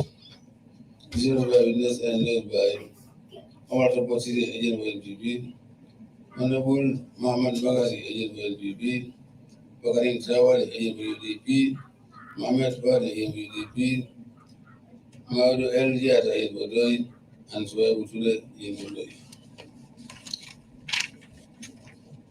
The results were witnessed and confirmed at the election house by Dr. Demba Sabali, agent for NPP, Al-Khali F. Conde, agent for NPP, Jabu Jo, agent for Doi, and Alhaji Mamadi Kurang, agent for Doi. Sahil Al-Manjai. Over now to the Basse constituency in the Basse administrative area. The results are as follows. Adama Barrow, NPP, 15,904 votes. ANM Usainu Dabo, UDP, 1,777 votes. Esam Baifal, Independent, 195 votes. Abdullahi Ibrahim Jame, NUP, 151 votes. Mama Kande, GDC, 688 votes. Khalifa Babakar Salah, PDOS, 229 votes. There were 9 invalid votes, and these results were witnessed and endorsed by Omar Sompo Sise, agent for NPP, and Rebel Mohammed Magasi, agent for NPP, Bakanding Trawale, agent for UDP, Mohammed Fati, agent for UDP, Mando El Jata, agent for PDIS, Swaibu Toure, agent for PDIS. The results were witnessed and confirmed at the election house by Dr. Demba Sabali, agent for NPP, Al-Khali F. Conte, agent for NPP, Jabu Jo, agent for PDIS, and Alhaji Mamadi Kurang, agent for PDIS, signed by Chairman of the Independent Electoral Commission, Ali Mamanjai. I, Ali Mamanjai, zoning officer for the election of 4th December 2021, hereby announce the results from the Jimara constituency in the Basse administrative area as follows. Adama Barrow, NPP, 13,105, 13,105. Adam Hussein Dabo, UDP, 933, 933. Islamai Bar Independent, 385, 385. Abdullahi Ibrahim Jami, NUP, 340, 340. Mama Kande GDC, 4,051, 4051. Haliba Babakar Sala, Joy 246, 246. There were 11 invalid votes. Results were witnessed and endorsed by Omar Sambosise, agent for NPP, Honorable Mohamed Magasi, agent for NPP, Bakarim Travale, agent for UDP, Mohamed Fadi, agent for UDP, Mauro El Jada, agent for Doi, and Suwayo Utura, agent for Doi. The results were witnessed and confirmed in the House by Dr. Demba Sabari, agent for NPP, Alkali F. Conde, agent for NPP, Alaji Maudo Kuram, agent for Doi, and Yabuyo, agent for Doi.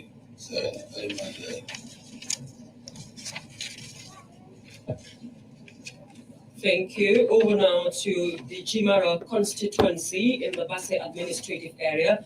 The results are as follows. Adama Barrow, NPP, 13,105 votes. ANM Usainu Dabo, UDP, 933 votes. Esham Baifal, Independent, 385 votes. Abdullah Ibrahim Jame, NUP, 340 votes. Mama Kande, GDC, 4,051 votes, and Halifa Babakar Sala, PDOIS, 246 votes. There were 11 invalid votes. The results were witnessed and endorsed by Omar Sise, agent for NPP, Honorable Mohamed Magasi, agent for NPP, Bakandeng Trawale, agent for UDP, Mohamed Fati, agent for UDP, Maudo El Jata, agent for PDOIS, Swaibu Ture, agent for PDOIS. The results were witnessed and confirmed at the election house by Dr. Demba Sabali, agent for NPP, Al-Kali F. Conte, agent for NPP, Al-Haji Mamadin Kurang, agent for PDOIS, and Jabujo, agent for PDOIS, signed by the chairman of the Independent Electoral Commission, Ali Mamanjai. I, Ali Returning Officer for the presidential election of 4th December 2021, hereby announcing the results from the controller constituency in the Barrow area as follows. Adama Barrow NPP, 12,112, 12112. ANM Usainu Dabo, UDP, 1,474, 1474. Esham Independent, 163, 163. Abdullah Ibrahim Jame, NUP, 283, 283. Mama Kande GDC, 713, 713. Halifa Babakar Sala Doi, 296, 296. There were 17 invalid votes. These ones were endorsed by Umar Topasi, agent for NPP, Honorable Mohamed Magasi, agent for NPP, Babaning Trawale, agent for UDP, Maudo El Jata, agent for Doi, and Swaibu Ture, agent for Doi. The results were witnessed and confirmed at the election house by Dr. Demba Sabali, agent for NPP, Alkali F. Conde, agent for NPP, Jabujo, agent for Doi, and Alaji Kurang, agent for Doi. Signed, Results from the Kantora constituency in the Basse administrative area are as follows. Adama Barrow, NPP, 12,112 votes. ANM Usainu Dabo, UDP, 1,474 votes. Esham Baifal, Independent, 163 votes. Abdullah Ibrahim Jame, NUP, 283 votes. Mama Kande, GDC, 713 votes. Halifa Babakar Sala, PDOIS, 296 votes. There were 17 invalid votes. The results were witnessed and endorsed by Omar Sise, agent for NPP, Honorable Mohamed Magasi, agent for NPP, Babanding Trawale, agent for UDP, Maudo El Jata, agent for PDOIS, Swaibu Ture, agent for PDOIS. The results were witnessed and confirmed at the election house by Dr. Demba Sabali, agent for NPP, Al-Kali F. Conte, agent for NPP, Jabujo, agent for PDOIS, and Alaji Mamade Kurang, agent for PDIS, signed by Chairman of the IEC, Ali Mamanjai. I am Manjai, the returning officer of the presidential election of 4 December 2021. Hereby announce the results from the Kunasabi constituency. In the Gambia as follows. Barrow NPP 15,004, 15304. Diaspora UDP 10,839, 10839. Independent 639, 639. Jami NUP 196, 186. Namakande GDC 4,687, 4687. And Rabo Garsala Doi 1,590. There were 7 invalid votes. These votes were witnessed and confirmed by Dr. Diaspora, agent for NPP, Alaji F. Condom, agent for NPP, Alaji Malkolam, agent for Doi, and Jabuyo, agent for Doi. Signed Al-Manjai. Results from the Lachikunda Sabiji constituency in the Kanifing administrative area are as follows. Adama Barrow, NPP, 15,304 votes. A&M Selu Dabo, UDP, 10,839 votes.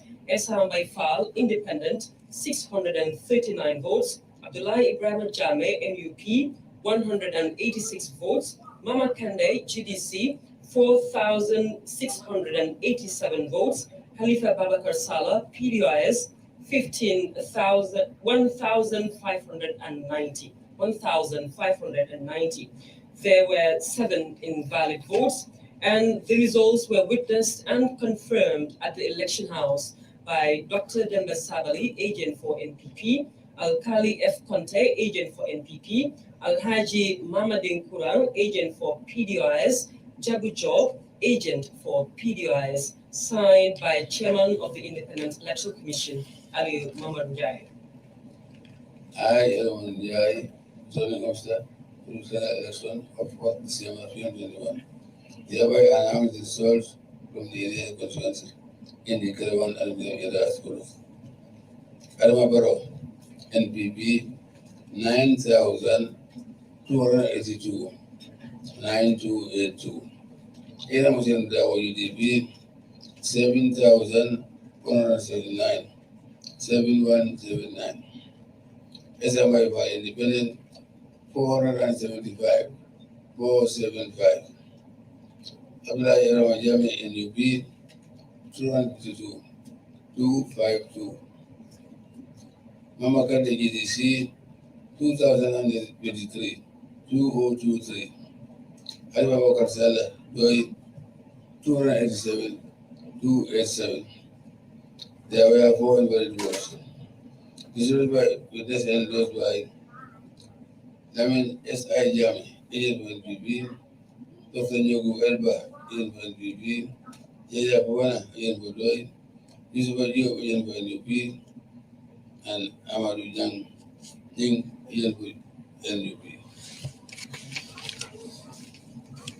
Results were witnessed and confirmed at the election house by Dr. Demba Sabali, agent for NPP, Alaji F. Conte, agent for NPP, Jabu Jo, agent for Doi, and Alaji Malikolam, agent for Doi. Signed Ali Manjai.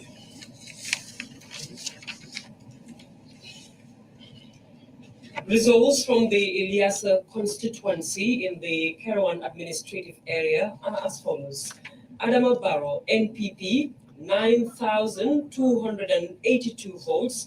A&M Usaino Dabo, UDP, 7,179 votes. Esa Baifal, Independent, 475 votes.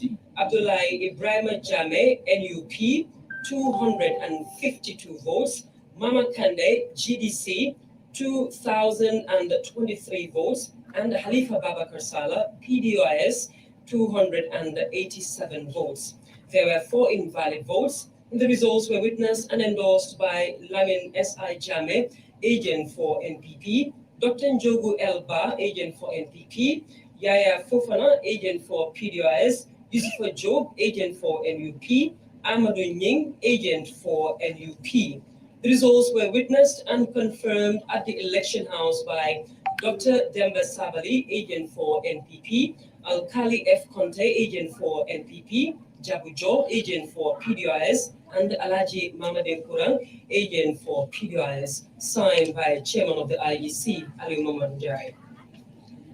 I, Mandai, zoning officer of the election of 4th December 2021, hereby announce the result from the Woolly East constituency in the Parliamentary area as follows.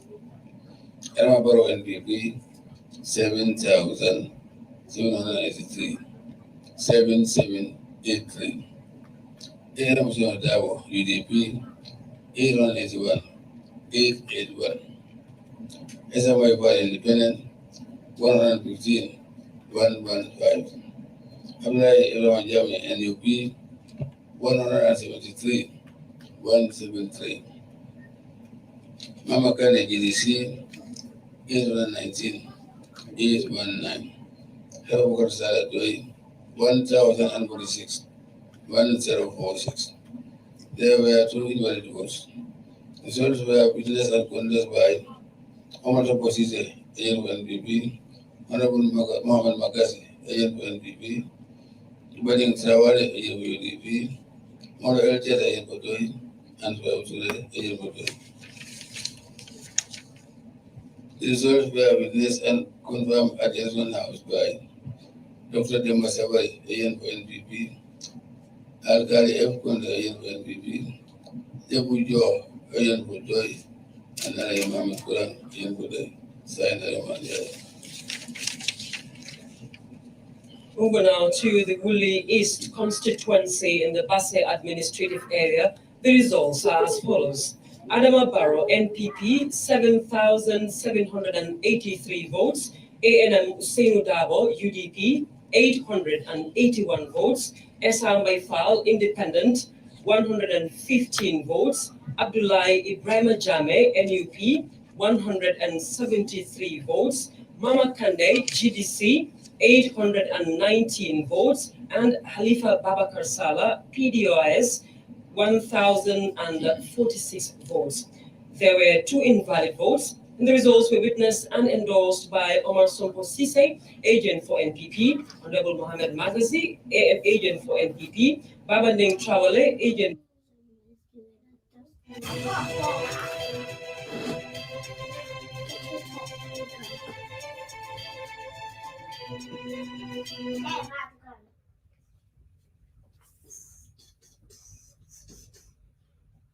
Abujo, agent for PDOS, and Alaji Mamadou Kurang, agent for PDOS, signed by the chairman of the IEC, Ali Mamandjai.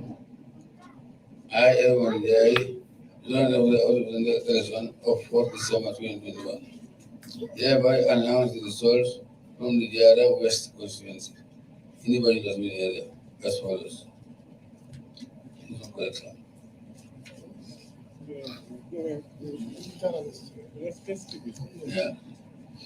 Adama Barrow NPP 6,441, 6441.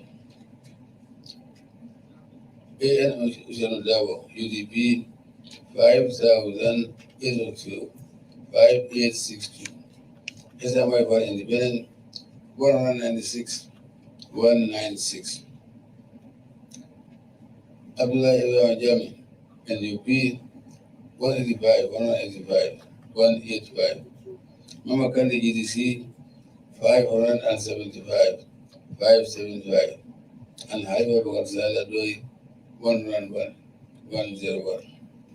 There were 7 invalid votes.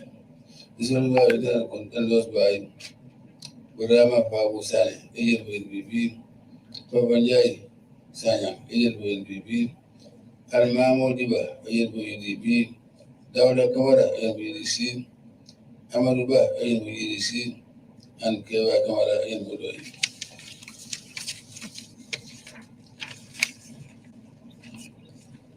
The results were witnessed and confirmed at the Election House by Dr. Diaspora, the agent for NPP, Alkali F. Conte, agent for NPP, Jabu Jo, agent for Doi, and Alaji Mali Kuran, agent for Doi. Signed, Alamanjai. Thank you. Over now to the Jara West constituency in the Banjul. Well, It's an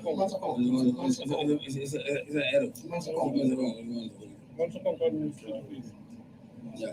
It's wonderful. Good correct. all right. Over now to the Jara West constituency in the Mansakonko administrative area.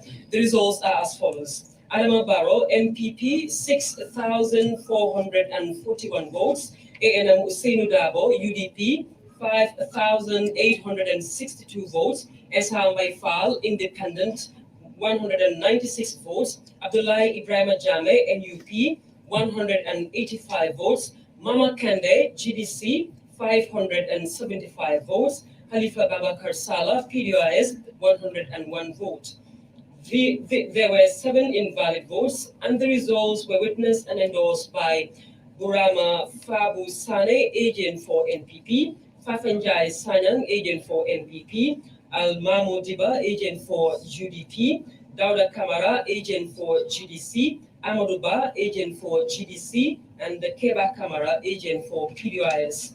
The results were witnessed and confirmed at the election house by Dr. Demba Sabali, agent for NPP, Alkali F. Conte, agent for NPP, Jabujo, agent for PDIS, and Alhaji Mamadi Quran, agent for PDIS, signed by Chairman of the Independent Electoral Commission, Ali Momanjai.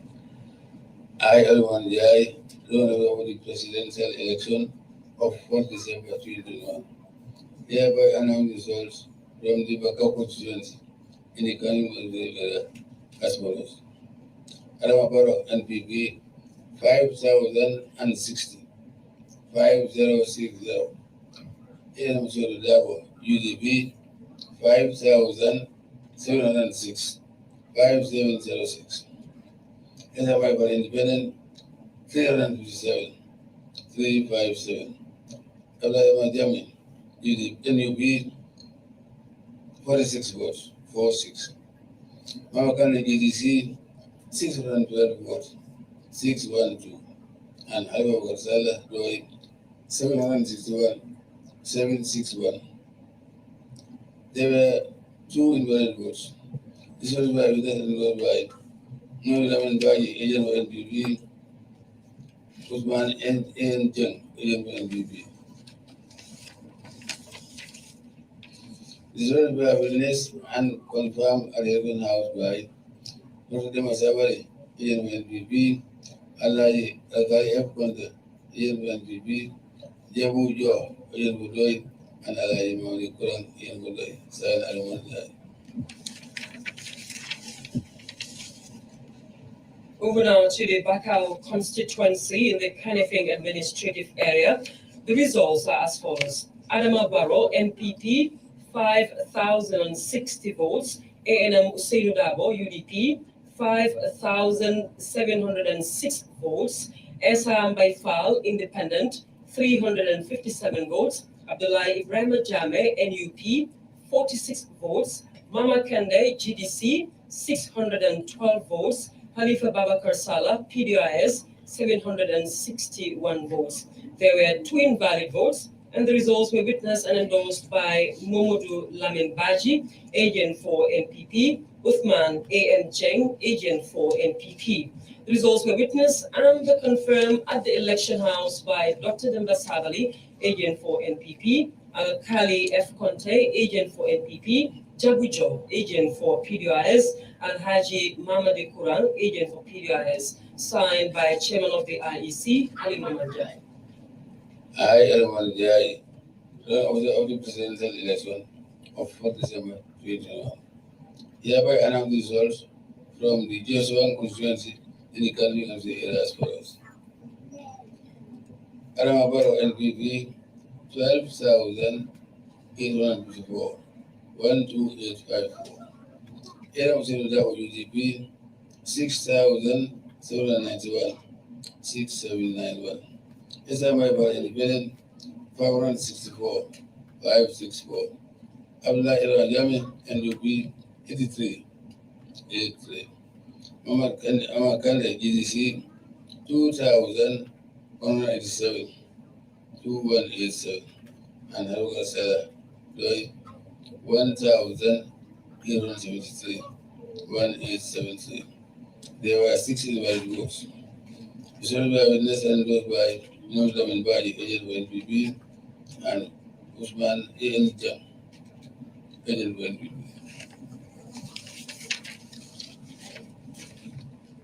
Results were witnessed and confirmed at the Election House by Dr. Demba Savali, agent for NPP, Alkali F. Conte, agent for NPP, Jabu Jo, agent for Doi, and Alaji Malik Kalkulam, agent for Doi. Moving now to the Josham constituency in the Kanifing administrative area, the results are as follows. Adama Barrow, NPP, 12,854 votes. ANM Usainu Dabo, UDP, 6,791 votes. SR Baifal, Independent, 564 votes. Abdullahi Ibrahim Jame, NUP, 83 votes. Mama Kande, GDC, 2,187 votes. Khalifa Babakar Salah, PDIS, 1,873 votes. There were 6 invalid votes. The results were witnessed and endorsed by Momodu Lamin Baji, agent for NPP, Uthman A.N. Jeng, agent for NPP. The results were witnessed and confirmed at the election house by Dr. Demba Sabali, agent for NPP, Alkali F. Conte, agent for NPP, Jabu Jo, agent for PDIS, and Alaji Mamadi Kuran, agent for PDIS, signed by Chairman of the IEC, Ali Muhammad Jai. I, Ali Muhammad Jai, the officer of the presidential election of 4 December 2021. Hereby announce results from the Open Yomi constituency in the Caravan and area as follows. Adama Barrow NPP 8,764, 8764. Hiram Usainu Dabo UDP 3,855, 3855. Islamai Bad Independent 195, 185. Abdullah Ibrahim Jami NUP 196, 196. Namakandi GDC 1,814, 1814. Alifa Wakarsada, Doi 355, 355. There were 11 invalid votes. Results were witnessed and endorsed by MLA Jami, agent for NPP, Dr. Nyogo Elba, agent for NPP, River Job, agent for NPP, and Amal Jan, agent for NPP. Results were witnessed and confirmed at the Election House by Dr. Demba Savali, agent for NPP, Alkali F. Conte, agent for NPP, Jabu Jo, agent for Doi, and Alaji Mamadi Kuran, agent for Doi, signed Alaman. Results from the Okoinyomi constituency in the Kerawan administrative area are as follows. Adama Barrow, NPP, 8,764 votes. ANM Usainu Dabo, UDP, 3,855 votes. SR Baifal, Independent, 185 votes. Abdullahi Ibrahim Jame, NUP, 196 votes. Mama Kande, GDC, 1,814 votes, and Khalifa Babakar Salah, PDIS, 355 votes. There were 11 invalid votes, and the results were witnessed and endorsed by Lamin S.I. Jame, agent for NPP, Dr. Njogu Elba, agent for NPP, Yusufa Job, agent for NUP, Amadou Ying, agent for NUP. The results were witnessed and confirmed at the election house by Dr. Demba Sabali, agent for NPP, Alkali F. Conte, agent for NPP, Jabu Jo, agent for PDOIS, and Alhaji Mamadi Kuran, agent for PDOIS, signed by Chairman of the Independent Electoral Commission, Ali Muhammad Jai. I, Ali Muhammad Jai, strong of the presidential election of 4 December 2021. Hereby announce the results from the lower new constituency in the Kerawan area as follows. Anambra NPP 17,013 17013. AM Yozao UDP 4,387 4387. Azamaiva Independent 633 633. Abdullah Ramajame UNUP 313 313. Mamakani GDC 2,000 2000. Aima Karsala Doi 748 748. There were 3 valid votes. Zero were endorsed by Lamin SI Jame agent for LBB, Mokadu Elba agent for LBB, Yaya Fama agent for Doi, Yusufa Diop agent for LBB, and Amadou Ying agent for LBB.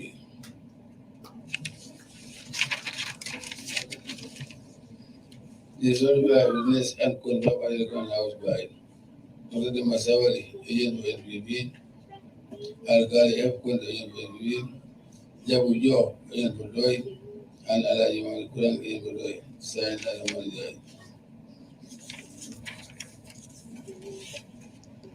Results from the Lower Nyume constituency in the Kerawan administrative area are as follows.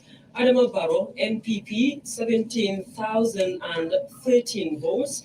ANM Usainu Dabo, UDP, 4,387 votes. Esa Maifal, Independent, 633 votes. Abdullah Ibrahim Jame, NUP, 313 votes. Mama Kande, GDC, 2,000 votes, and Halifa Babakar Salah, PDOIS, 748 votes. There were 3 invalid votes, and the results were witnessed and endorsed by Lamin S.I. Jame, agent for NPP, Dr. Njogu Elba, agent for NPP, Yaya Fofana, agent for PDOIS, Yusufa Job, agent for NUP, and Amadou Nying, agent for NUP. The results were witnessed and confirmed at the election house by Dr. Demba Sabali, agent for NPP, Alkali F. Conte, agent for NPP, Jabu Jo, agent for PDOIS, and Alhaji Mamadi Quran, agent for PDOIS, signed by Chairman of the IEC, Ali Romanja. I, Romanja, represent the election of 4 December 2021. Hereby announce the results from the Sabah constituency in the Kerawan FC area as follows. Anambra NPP 8,067 votes, 8067. Dabo UDP 1,406, 1436. SFI Independent 327, 327. Abdullah Jami NUP 172, 172. Mamakali GDC 861, 861. And Halifa Karsala Doi 411, 411. There were 2 invalid votes. Zero were endorsed by Yusufa Diop NUP, Amadou Ying NUP, Lamin S.I. Jame NPP, Dr. Njogu NPP, and Yaya Fofana Doi. The results were witnessed and confirmed at the house by Dr. Demba Sabali, agent for NPP, Alkali F. Conte, agent for NPP, Jabu Jo, agent for Doi, and Alaman Kurang, agent for Doi.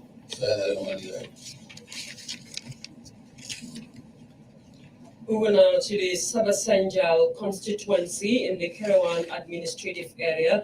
The results are as follows. Adama Barrow, NPP, 8,067 votes. ANM Usainu Dabo, UDP, 1,436 votes. Esa Maifal, Independent, 327 votes. Abdullah Ibrahim Jame, NUP, 172 votes. Mama Kande, GDC, 861 votes. And Halifa Babakar Salah, PDOIS, 411 votes. There were 2 invalid votes, The results were witnessed and endorsed by Yusufa Joe, agent for NUP, Amadou Nying, agent for NUP, Lamin S.I. Jame, agent for NPP, Dr. Njogu Elba, agent for NPP, and Yaya Fofana, agent for PDOS.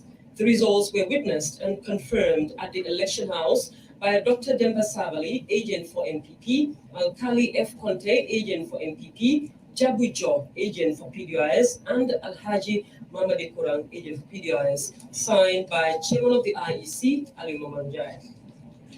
I, Ali Mamanjai, joint officer for the presidential election of 4 December 2021.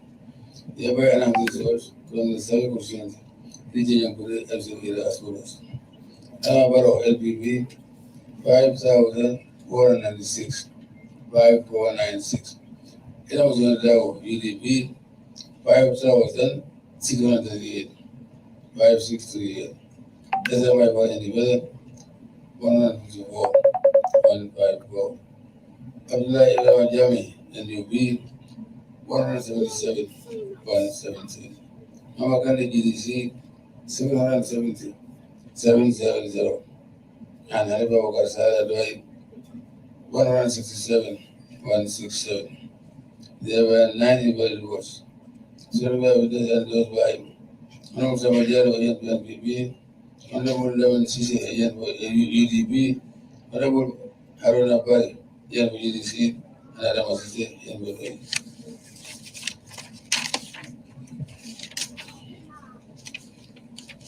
The results were witnessed and confirmed by the counsel by Honorable Masawari agent for NPP, Alkali F. Conde agent for NPP, Jabu Yo agent for Doi, and Alaji Mamadi Kurang agent for Doi.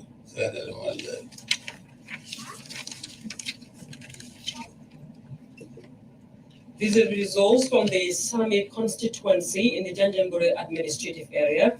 Adama Barrow, NPP, 5,496 votes. ANM Usainu Dabo, UDP, 5,638 votes. Esham Baifal, Independent, 154 votes. Abdullah Ibrahim Jame, NUP, 177 votes. Mama Kande GDC, 770 votes. And Halifa Babakar Salah, PDOS, 167 votes.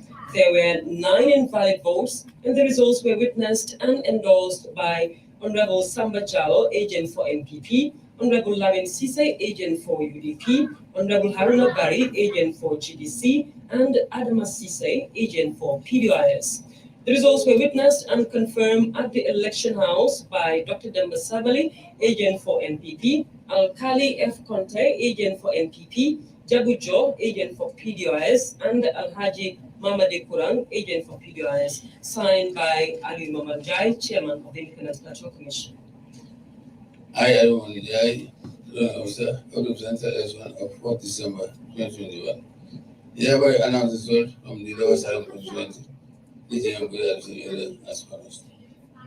Barrow NPP 6,281, 6281. Dabo UDP 710, 710. SMI for independent 169, 169. Abdullah NUP 74, 74.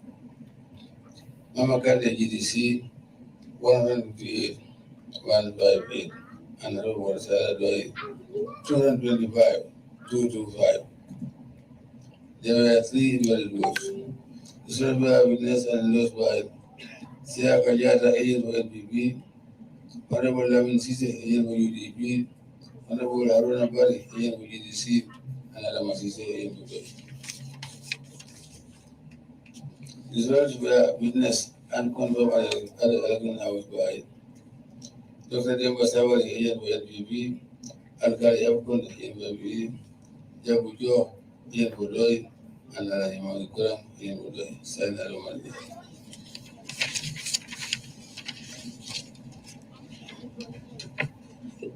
These are the results from the Lower Salon constituency in the Janjanbureh administrative area.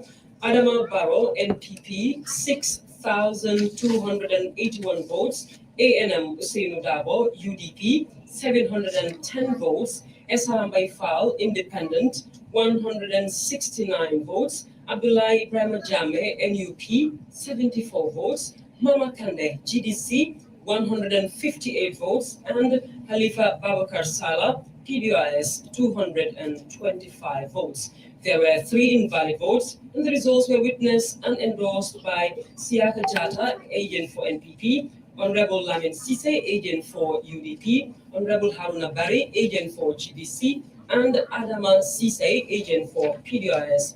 The results were witnessed and confirmed at the election house by Dr. Demba Sabali, agent for NPP, Alkali F. Conte, agent for NPP, Jabujo, agent for PDIS, and Alhaji Mamadi Puran, agent for PDIS, signed by Ali Mamanjai, chairman of the Independent Electoral Commission. I, Elman Jai, sworn of the out of the election of 4 December 2021, hereby announce the results from the lower West constituency, region of the electoral area as follows. Barrow NPP, 11,655, 11655. Dabo, UDP, 3,637, 3637. Isabel Independent, 480, 480. Apply Ibrahim Jami NUP, 279, 279. Mama Kande GDC, 1,295, 1295. And Heba Garsara Doi, 278, 278. There were 7 invalid votes. This is why that's goes by Siaka Jata NPP, Honorable Lamin Sise NPP, Honorable Haruna Bari NPDC, and Adama Sise NPP. The results were witnessed and confirmed at the house by Dr. Demba Sabali, agent for NPP, Alkali F. Conde, NPP, Jabujo, agent for Dai, and Ali Manikura, agent for Dai, Style Ali Manikura. And these are the results from the Lower Fuladu West constituency in the Janjanbureh administrative area. They are as follows. Adama Barrow, NPP, 11,655 votes. ANM Usainu Dabo, UDP, 3,637 votes. Eshambai Fall, Independent, 480 votes. Abdullah Ibrahim Jame, NUP, 279 votes. Mama Kande, GDC, 1,295. 1,295 votes. Halifa Babakar Salah, PDIS, 278 votes. There were 7 invalid votes. The results were witnessed and endorsed by Siaka Jata, agent for NPP, Honorable Lamin Sise, agent for UDP, Honorable Haruna Bari, agent for GDC, Adama Sise, agent for GDC. And the results were witnessed and confirmed at the election house by Dr. Demba Sabali, agent for NPP, Alkali F. Conte, agent for NPP, Jabujo, agent for PDIS, and Alhaji Mamadipura, agent for PDIS, signed by Chairman of the Independent Electoral Commission, Ali Mamanjai. I, Elman Jai, sworn officer of the election of 4 December 2021, hereby announce results from the Upper Salem constituency. This is going to as follows. Barrow NPP, 7,563, 7,563. Dabo, UDP, 408, 408. SMI for Independent, 178, 178. Abdullah Jami, NUP, 97, 97. Mama Kande GDC, 397, 397. And the Costa 139, 139. There were 2 invalid votes. This was by witness and endorsed by Siaka Jata, agent for NPP, Honorable Lamin Sise, agent for UDP, Honorable Haruna Bari, agent for GDC, and Adama Sise, agent for Dai. The results were witnessed and confirmed at the house by Dr. Demba Sabali, agent for NPP, and carry up on the NPP, Jabu Joe, Day, and I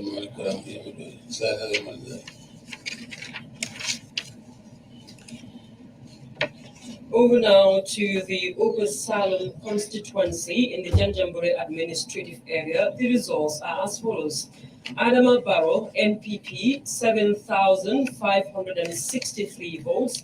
ANM Hussein Dabo, UDP, 408 votes. Esa Baifal, Independent, 178 votes. Abdullah Ibrahim Jame, NUP, 97 votes. Mama Kende, GDC, 397 votes, and Halifa Babakar Salah, PDIS, 139 votes. There were 2 invalid votes. The results were witnessed and endorsed by Siaka Jata, agent for NPP, Honorable Lamin Sise, agent for UDP, Honorable Haruna Bari, agent for GDC, and Adama Sise, agent for PDIS. The results were witnessed and confirmed at the election house by Dr. Demba Sabali, agent for NPP, Altali F. Conte, agent for NPP, Jabu Joel, agent for PDIS, and Alhaji Mamadikura, agent for PDIS, signed by Chairman of the Independent Electoral Commission, Ali Muhammad Jai. I am on the election of 4 December 2021. Hereby announce the results from the Nyanija constituency. As follows. Adama Barrow NPP 3,262, 3262. UDP 918, 918. SMI for Independent 103, 103. Abdullah NUP 46, 46. Amakani GDC 282, 282. Adama Salah 63, 63. Endorsed by Siaka Jata, agent for NPP, Honorable Lamin Sise, agent for UDP, Honorable Haruna Bari, agent for GDC, and Adama Sise, agent for DOI.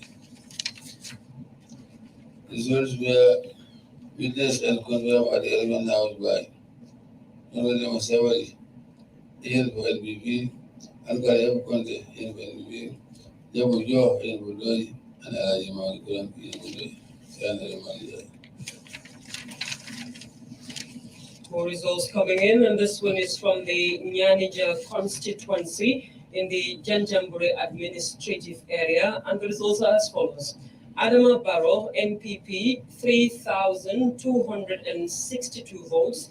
ANM Hussein Dabo, UDP, 918 votes. Esa Baifal, Independent, 103 votes. Abdullah Ibrahim Jame, NUP, 46 votes. Mama Kande, GDC, 282 votes. Halifa Babakar Salah, PDIS, 63 votes. The results were witnessed and endorsed by Siaka Jata, agent for NPP, Honorable Lamin Sise, agent for UDP, Honorable Haruna Bari, agent for GDC, and Adama Sise, agent for PDIS.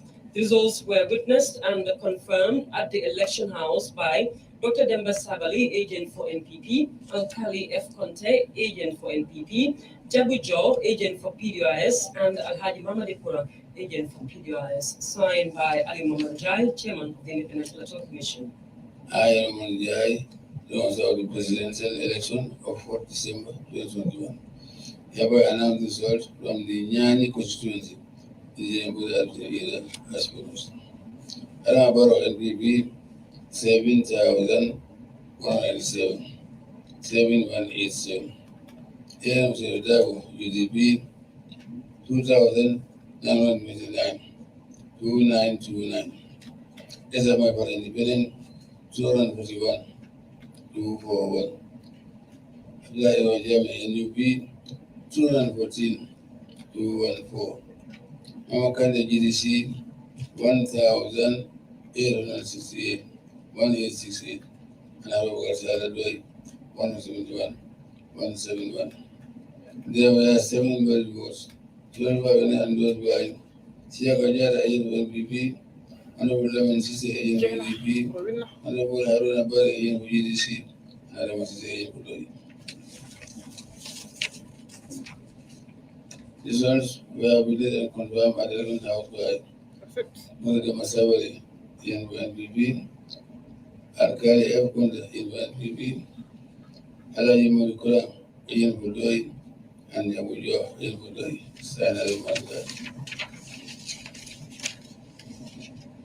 These are the results from the Nyani constituency in the Janjanbureh administrative area. They are as follows: Adama Barrow, NPP, 7,187 votes. ANM Usainu Dabo, UDP, 2,929 votes. Eshambai Fal, Independent, 241 votes. Abdullahi Ibrahim Jame, NUP, 214 votes. Mama Kende, GDC, 1,868 votes, and Halifa Babakar Salah, PDIS, 171 votes. There were 7 invalid votes. The results were witnessed and endorsed by Siaka Jata, agent for NPP, Honorable Lamin Sise, agent for UDP, Honorable Haruna Bari, agent for GDC, Adama Sise, agent for PDIS.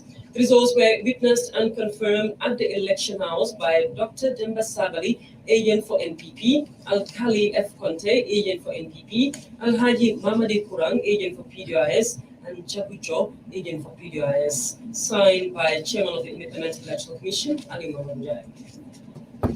I, Ali Mohamed, the presidential election of 4 December 2021, hereby announce the results from the Serekunda West constituency in the government area as follows. Adama Barrow NPP, 20,768, 20768. UDP, 9,596, 9596. SMI for Independent, 1,180, 1180. Ibrahim Jami, NUP, 158, 158. Imakala GDC, 4,101, 4101. And Halifa Saladoi, 3,757, 3757. There were 4 invalid votes. 0 endorsed by Osman A.N. ENPP. Results we have witnessed and confirmed at the election house by Dr. Masawari, ENPP, and Kari F. Conte, ENPP, Jabujo, ENPP, Narimani, Manikulan, ENPP, Sana Manjai.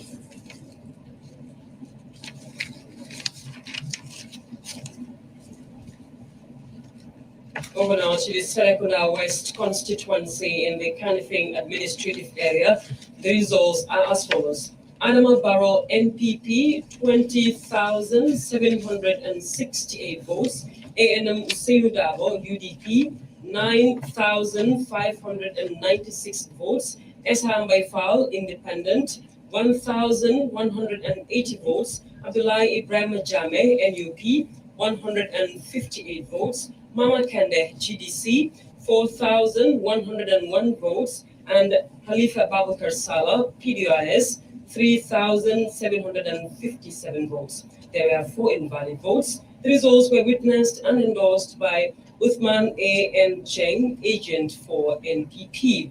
And the results were witnessed and confirmed at the election house by Dr. Demba Sabali, agent for NPP, Al-Khali F. Conte, agent for NPP, Jabujo, agent for PDIS, and Al-Haji Mamadi Kurang, agent for PDIS, signed by Chairman of the Independent Electoral Commission, Ali Mohamed. Thank you, Chairman. Thank you, judges. That's it for now.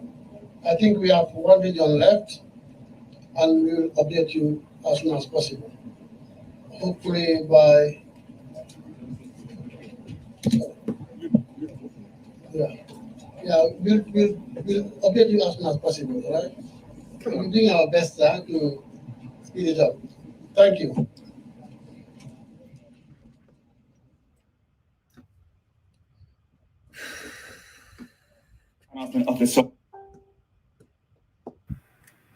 Okay, so the results are out. Again, very consistent with what we've been reporting here all along. So if we just go through what we have at the moment, comme li ngeen doon wax rek li nga xam ne mooy results yi IEC fi mu nekk nii moom la nekk di joxe mu méngoo nag ak li nga xam ne fa ñu ko sànnee karta konte fa ñooñu loolu lañ ñu fi doon jox ne ñu parti ki nga xam ne mooy Adama Barrow di NPP moo gagné te gagné wut sax ak margin bu ak margin bu sori la gagné. loolu la ñu IEC lim ñoo indil nii tamit di firndeel si official messages yi nga xam ne moom lañ jot nii fii ñu dem through rek results yi su ko defee ngeen gis li nga xam ne moom lañ fi am si results yoo xam ne moo jóge fu nekk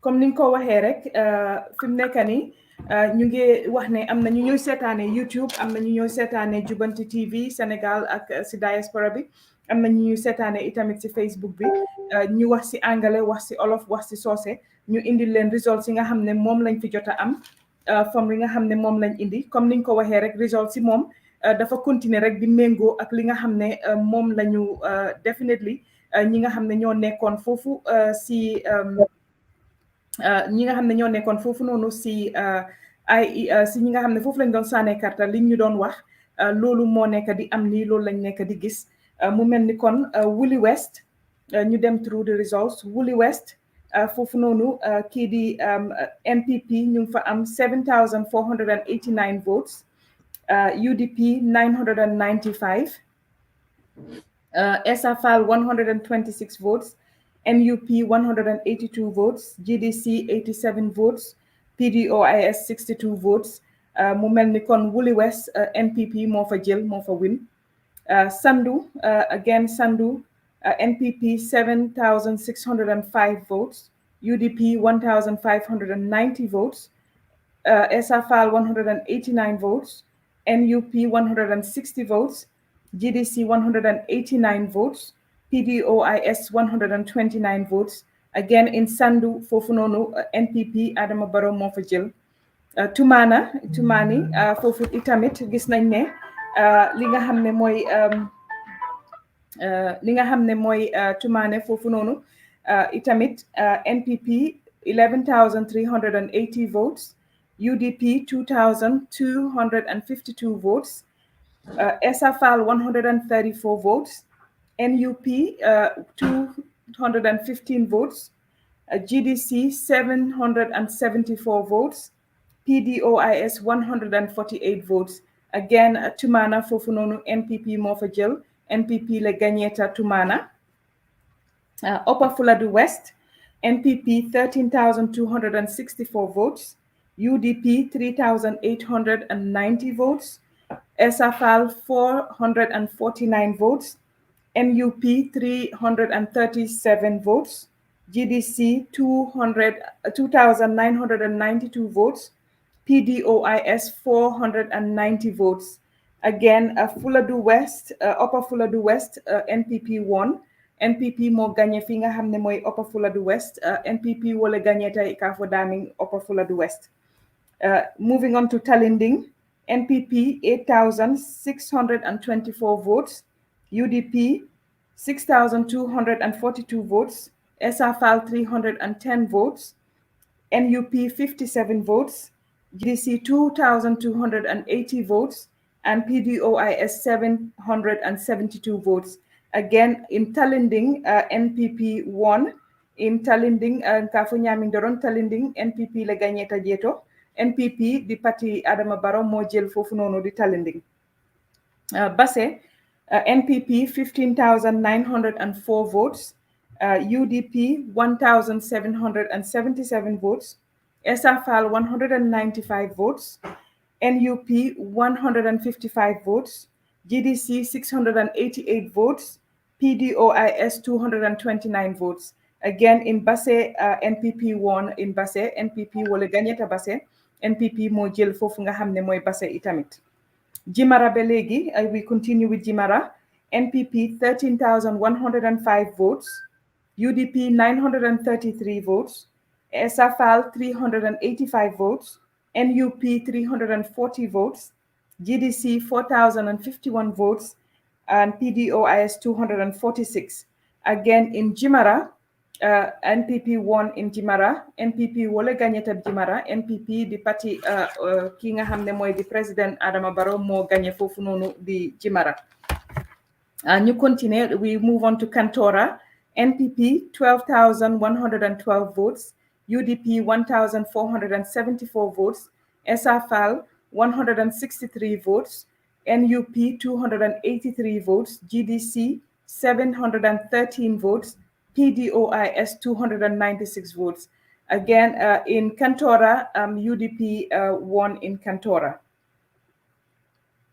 In Latrikunda Sabiji, NPP 15,304 votes, UDP 10,839 votes, SRFAL 639 votes, NUP 186 votes, GDC 4,687 votes, PDOIS 1,590. In Latrikunda Sabiji, NPP won. NPP wole gagneta Latrikunda Sabiji. NPP mo win fi nga xamne moy mo gagné fi nga xamne moy Latrikunda Sabiji. Ñu dem Iliasa Kerewan, NPP 9,282 votes, UDP 7,179 votes, SRFAL 475 votes, NUP 252 votes, GDC 2,023 votes, PDOIS 287 votes. In Iliasa, NPP won. Iliasa Jeto, NPP wole gagneta Jeto. Iliasa, NPP mo fa jël mo fa gagné. Ñu dem fi nga xamne moy Woolly West. Moving on to Woolly West, NPP 7,783 votes, UDP 881 votes, SRFAL 115 votes, NUP 173 votes, GDC 819 votes, PDOIS 1,046 votes. In Woolly West, NPP won. Woolly East, sorry, NPP won. Woolly East, NPP wole gagné ta jeto. Kon ñu mëna wax rek ne Woolly West fofu Woolly East fofu nonu itamit NPP mo fa gagné. Mo fa jël. Moving on to Jara West, NPP 6,441 votes, UDP 5,863 votes, SRFAL 196 votes, NUP 185 votes, GDC 575 votes, PDOIS 101 vote. Again, in Jara West, NPP won. NPP wole gagné tak Jara West. NPP mom mo jël fofu nga xamné di Jara West mom mo fa gagné. Moving on to Bakau constituency, Bakau NPP 5,060 votes, UDP 5,706 votes, SRFAL 357 votes, NUP 46 votes, GDC 612 votes, PDOIS 761 votes. In Bakau, UDP won. UDP mo gagné fi nga xamné moy Bakau. UDP wole gagné te Bakau constituency jeto. Moving on to Joshuang constituency, NPP 12,854 votes, UDP 6,791, SRFAL 564 votes, NUP 83 votes, GDC 2,187, PDOIS 1,873. In Joshuang, NPP won. NPP wole gagneta Joshuang. NPP mo win fofu nga xamne moy Joshuang. Moving on to Upper Nyomi, NPP 8,764 votes, UDP 3,855 votes, SRFAL 185 votes, NUP 196 votes, GDC 1,814 votes, PDOIS 355 votes. The winner in Upper Nyomi was NPP. NPP wole gagné ta Upper Nyomi. NPP mo jël fofu nga xamné moy Upper Nyomi mom mo fa gagné. Moving on to Lower Nyomi, NPP 17,013 votes, UDP 4,387 votes, SRFAL 633 votes, NUP 313 votes, GDC 2,000 votes, PDOIS 748 votes. Lower Nyomi was won by NPP. NPP wole gagneta Lower Nyomi. NPP won in Lower Nyomi. Moving on again to Sabah Sanjal. Sabah Sanjal, NPP 8,067 votes, UDP 1,436 votes, SFL 327 votes, NUP 172 votes, GDC 861 votes, and PDOIS 411 votes. Again, at Sabah Sanjal, UDP, at Sabah Sanjal, NPP won. NPP wole gagné te Sabah Sanjal. Mu melni NPP mo jël fi nga xamné moy Sabah Sanjal mo fa gagné fofu tamit mo fa win. Moving on to Sami, NPP 5,496 votes, UDP 5,638 votes, SFL 154 votes, NUP 177 votes, GDC 700 votes, PDOIS 167. In Sami, UDP won. Sami constituency for UDP moo fa gagné li nga xam ne Sami constituency jeeto UDP wala gagné ta jeeto. Moving on to Lower Salum. Lower Salum NPP 6,281 votes, UDP 710 votes, SFL 169 votes, NUP 74 votes, GDC 158 votes, PDOIS 225 votes. In Lower Salum, NPP won. NPP wole gagneta Lower Salum. Lower Salum dafa melni fofu itamit NPP mo fa jël muy président Adama Barrow patembi.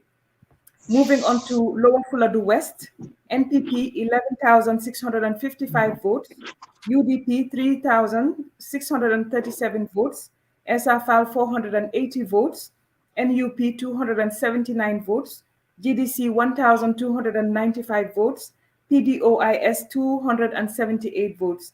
Again, Lower Fuladu West, NPP won. NPP wole gagné ta Lower Fuladu West. NPP mo gagné mo jël fi nga xamné moy Lower Fuladu West. Upper Salum, NPP 7,563 votes, UDP 408 votes, SFL 178 votes, NUP 97 votes, GDC 397, PDOIS 139. Upper Salum NPP won. Upper Salum NPP le jeta akamunta ko NPP le Upper Salum fananta. The winner for Upper Salum is NPP. NPP mo gagné fi nga xamné moy Upper Salum. Moving on to Nyanija, NPP 3,262 votes, UDP 918 votes, SFL 103 votes, NUP 46, GDC 282 votes, PDOIS 63 votes. Again, in Nyanija, NPP won. Nyanija NPP le gagneta jeto. Nyanija NPP mo fa jël fofu itamit. Moving on to Nyani, NPP 7,187, UDP 2,929, SFL 241 votes, NUP 214 votes, GDC 186 votes, and PDOIS 171 votes. Again, Nyanija NPP won. Nyanija NPP mo fa gagné. Nyanija NPP liye fananta.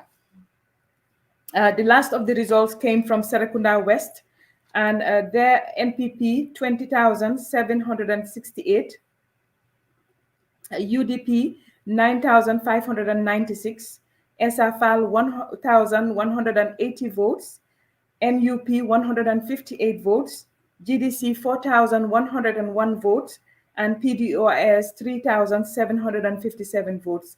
Again, at Serekunda West, the winner was NPP. NPP wole gagneta Serekunda West. NPP mo jël fi nga xamné moy Serekunda West. Mu melni kon bu ñuy seet results yi li ci gëna bari yépp li di NPP ñoko gagné. Wone itamit soo seetee li def ko ci spreadsheet bi comme ni ko suñ gaay di defee ci gannaaw ñu ngi gërëm Diro ak PAOS mi nga xam ne ñoo nekk si Excel spreadsheet bi si gannaaw wane na ne definitely liñ fi waxoon rek moo am Adama Barrow moom moo gagné élection bi nii NPP moo gagné élection bi ak margin boo xam ne definitely itamit bari na torop mu mel ni kon Adama Barrow la ñuy mun a wax ne moom moo gagné comme niñ ko waxee rek IEC mu ngi ba léegi di génne results yi waaye li mu wonee ngum si spreadsheet bi li ñu gisangum si spreadsheet bi mu ngi nii ñu leen ko woon fii si screen bi mooy ne definitely ne kii di Adama Barrow patem bi moo gagné pas au soo mënee dugga rek si percentage bi so far pour nit ñi xam ko nga wax si waaw jërëjëf mama foog naa right now dañ bañ a teel a wax rek waaye foog naa affaire si mu ngi gën a clear by the hour by the minute as we go on and maa ngi look at past historical election results, and then Barrow is at a stage right now. He's where at Fuya Jamedo the end during his term in the presidency. Like in 2011 was the only time we had a president who had 72% of the votes, and 2006 when the Ajame had 67. So I am focusing between 67% and to 70% win for Adama Barrow. And I did say initially Barrow would sit around 59%. And I'm on that figure, why I don't want to do why in the end we will see a margin difference of 227,000 votes. That is exactly even a bit more than what the coalition had in 2016. Now let's look at here. This might seem look very painful, which it is, but look at Barrow right now so far. Out of 36 or out of 41 constituencies or areas right now, Barrow has won all the 36, and UDP only managed to win only 5 out of the whole lot. Now we are left with only 12 to go. More the big Fonyi. It's like 380 something thousand votes.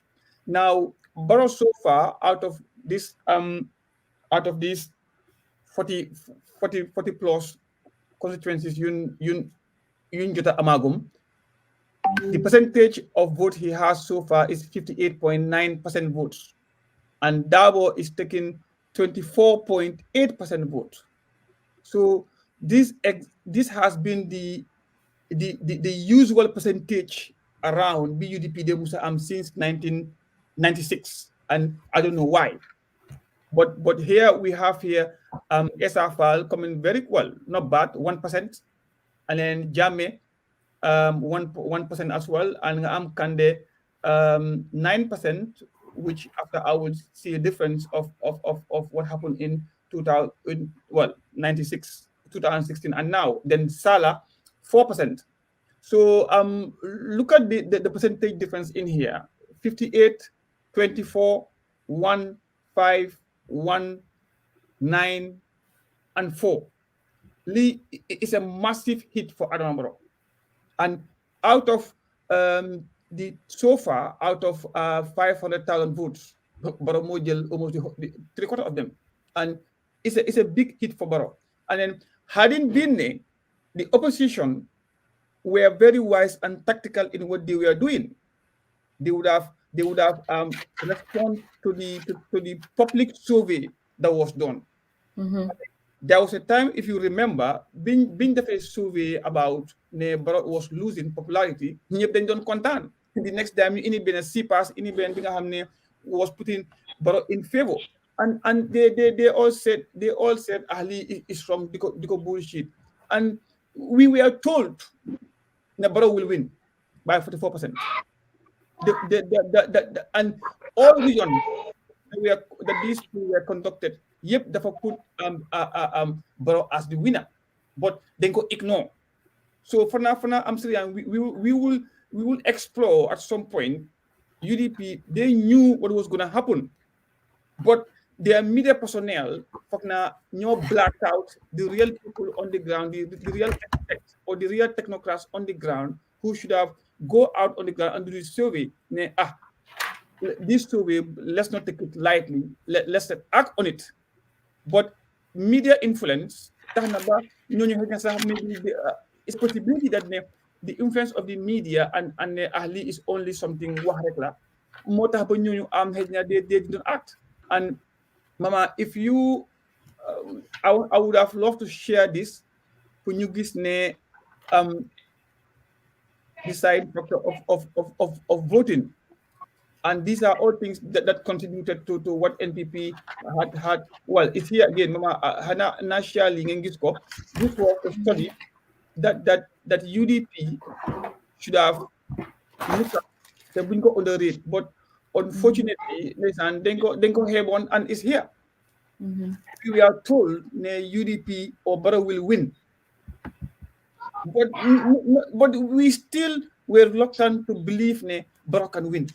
And now here it is. But this is a large margin, Paos. Like, I am shocked at even Mama, when Mama was announcing some of the UDP hold areas up country, you know, like the Jara West, where Adama Barrow won, and the margin is large. It's huge. We're not talking about a few hundred votes. We're talking about thousands of votes.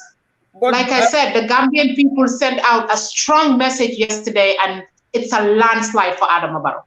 But yes. And one thing I will just remind everybody, yen mi ñoo seetaan pour wax leen rek ne UDP ñu ngi win Sami, Bakaw, Central Badibu, Kiang East, Kiang West, muy 1 2 3 4 5 areas rek lañ win.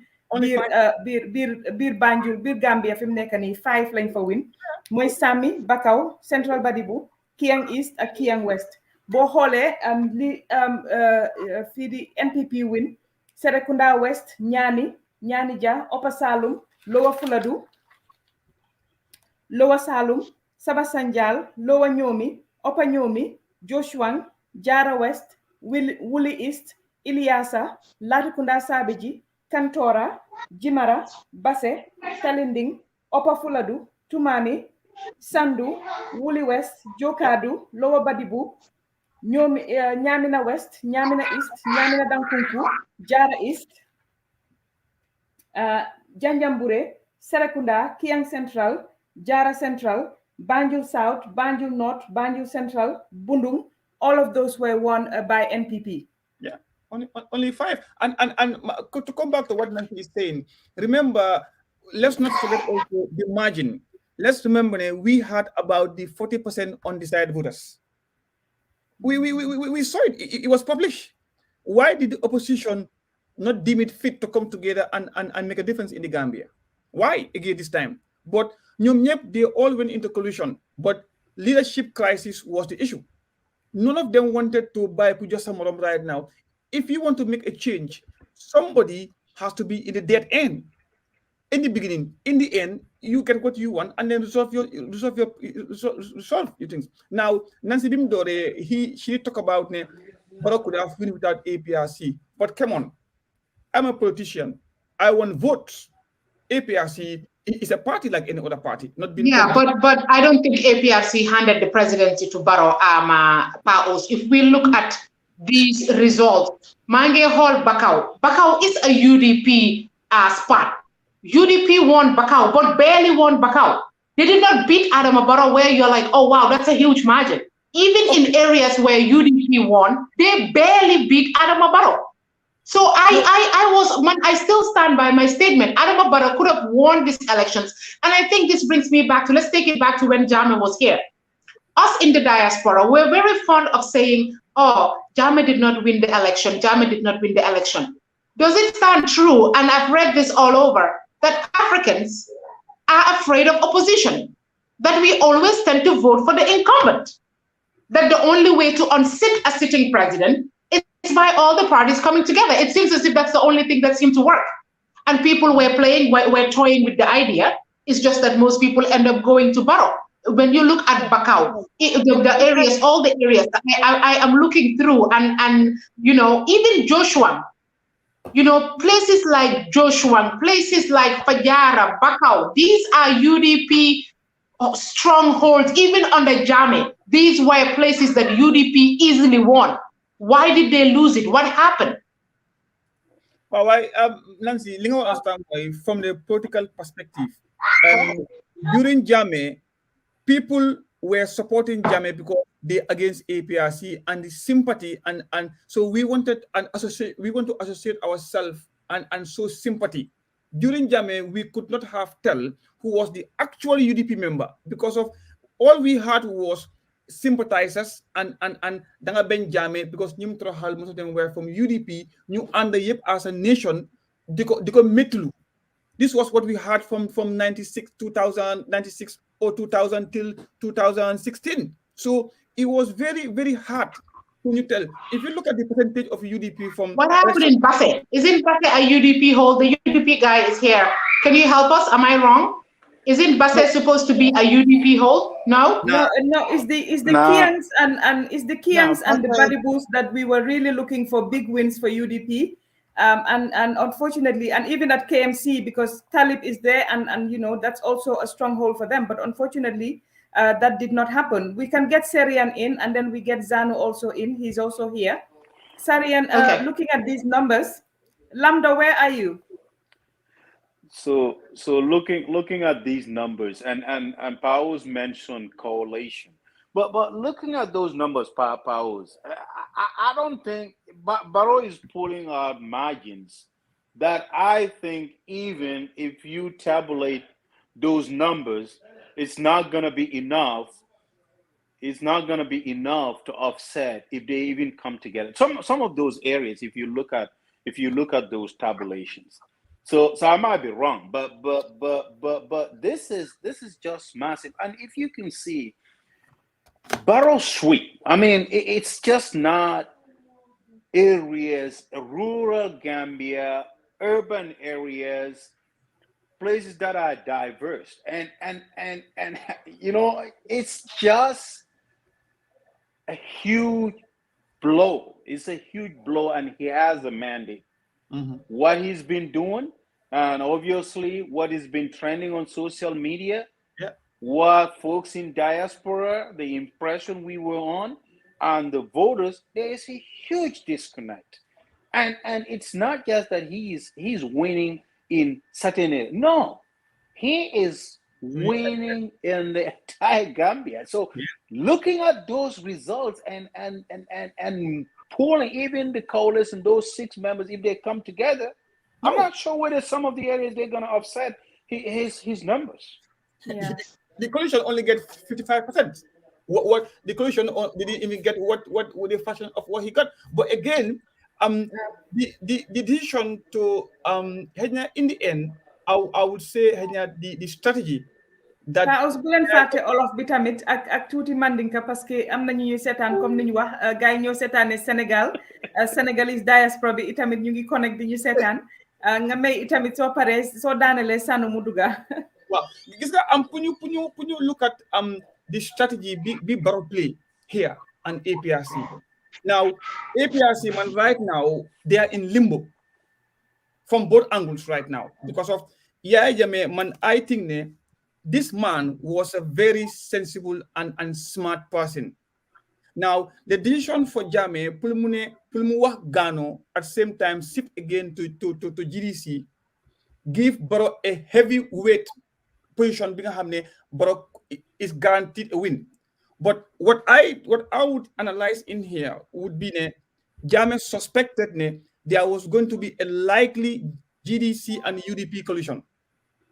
If this could have happened, it would have been very dangerous for Barrow right now because you will have GDC and APRC and then Bibidabo. This was going to be a very, very deadly coalition. Well, I think that Jame Limdaf right now, for some reason, it's a strategy to favor Barrow to win without even knowing, just like what he did in 2016 by closing the courts because of Mombim Boom Sifte his support and allow APRC to go to GDC. Dafa yaha lo na xew digante GDC at UDP. For how long did we see on Facebook ñu ngi rumor about GDC and UDP? Mamus na ko binabaga attack na ne ko diga men haka ñu kon rumor. You know, and that was going to happen, or the likelihood of it happening was 90% chance. But Jame been very smart. Dafa yaha they do and that paved way for a clean sweep victory for Barrow, and Lolo happened there right now. But if I thought Jammeh did not make the announcement to APRC, them at GDC, no can tell you right now. That won't happen. So it's but government guy don't going put in the result. No, guy you are going. No. Well, so naka hama may son. Yeah. Well, Fagna, I agree with all of you in some ways, but also when you have the fact that NPP, it's almost like a coalition. Tamid Bugai Amni, like you have a whole lot of parties who they came and joined NPP. Tamid. This is not only Barrow's victory. There is a whole lot of political parties. Just Ahmad Barrek is a big margin. He can win. And he delivered all the salums, Zanu Komningawa. Yes. Right. So this is just not a victory for New Jemako focus ne NPP Barrow mo win. He has after they were not able to qualify, a whole lot of them joined an Barrow team. So 8 or 9 of them. Yeah, 8 of 9 of them. For me right now, with this big margin, now I'm starting to be a little bit nervous right now. And maybe you can help me here. Are the numbers that people who already voted, is it in line with the registered numbers? Yes. Yes. We have an Excel spreadsheet, Siron, for Hamne constituency binyo, then they jail the number of registered voters for you compare with what has been given to us. Yeah. And so far there is no inconsistency anywhere. Moy li ñuy wax rek ne ñu ngi déggoon dis ne fale di URR dañ fa amoon 400,000 voters, the registered voters was this, but when we looked at the numbers, that was not the case. So again, it was just people making up these stories to bring what we call discord in the country. Why so xolé fu nekk in fact sa so xolé ña register pour vote ci place bu nekk ak ña vote sa wàññeeku na nekkut 100% voter turnout amuñ fenn 100% voter turnout, which means and mama less people ñoo vote than ñi actually register ci constituency boobu noonu. So there is no way ñuy mun a elect foofu ne li nga xam ne mooy dafa am ñoo xam ne dañ ñëw dañ fa def ay njuuj njaaj ak yooyu noonu parce que fenn amut 100% voter turnout. Can I walk Zanu through the voting process? When you go in, you stand in line, you hold your voter's card, right? When you get I know the voting process. You know that they have these spreadsheets that have your name and where you're registered.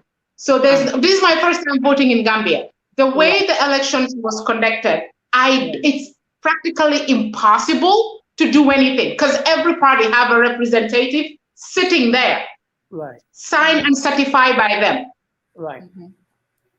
Yeah. Wow. So definitely, Zanu, comme ni ko don waxe, if you look at the spreadsheet at the back, we thank Diro and Paos ñom mi nekk ci gannaaw di def lolu. Di nga gis ne there is nowhere in Basse or in any constituency or any region. Not everybody came out to vote. Send voter turnout anywhere. I'm so among 100% voter turnout. Di nga ne this is fishy or there's a problem here. What there's nowhere so far. Don't say that. I'm on the media, please. Results in ñëw there is nowhere for xam ne gis nañ fa 100% voter turnout. Gisuñ fa sax ay 90-something% in most of the regions. Right. Well, but to add li nga wax noonu rek this kind of ñi nga xamé they have a Microsoft Word template bi nga xamé you can enter any figure and do xam sa dispense lan la. While Excel, if you look at what I have here, if I go anything above the flag, we all know how Excel works. It's going to give a negative sign. So this now the amount of voter is here, the electorate registered, and that is here. Yeah. So let's take Jaha because she's in Gambia as well. Jaha, as we all know. Actually, before you take Jaha, I was about to come on. I was about to speak on PDOIS. Yes. What is wrong with PDOIS? Well, Jaha, tell us. I think we've done very well. I think PDOIS, when you look at the results this time, not do very well. PDOIS did not even come close to doing very well. Let's give Jaha a chance, Zanu. Jaha will speak for PDOIS. Please, Jaha. So, Hi, what I was going to say is I don't think there's something wrong with PDOIS. I think, if anything, we should be asking the question, what is wrong with the Gambian?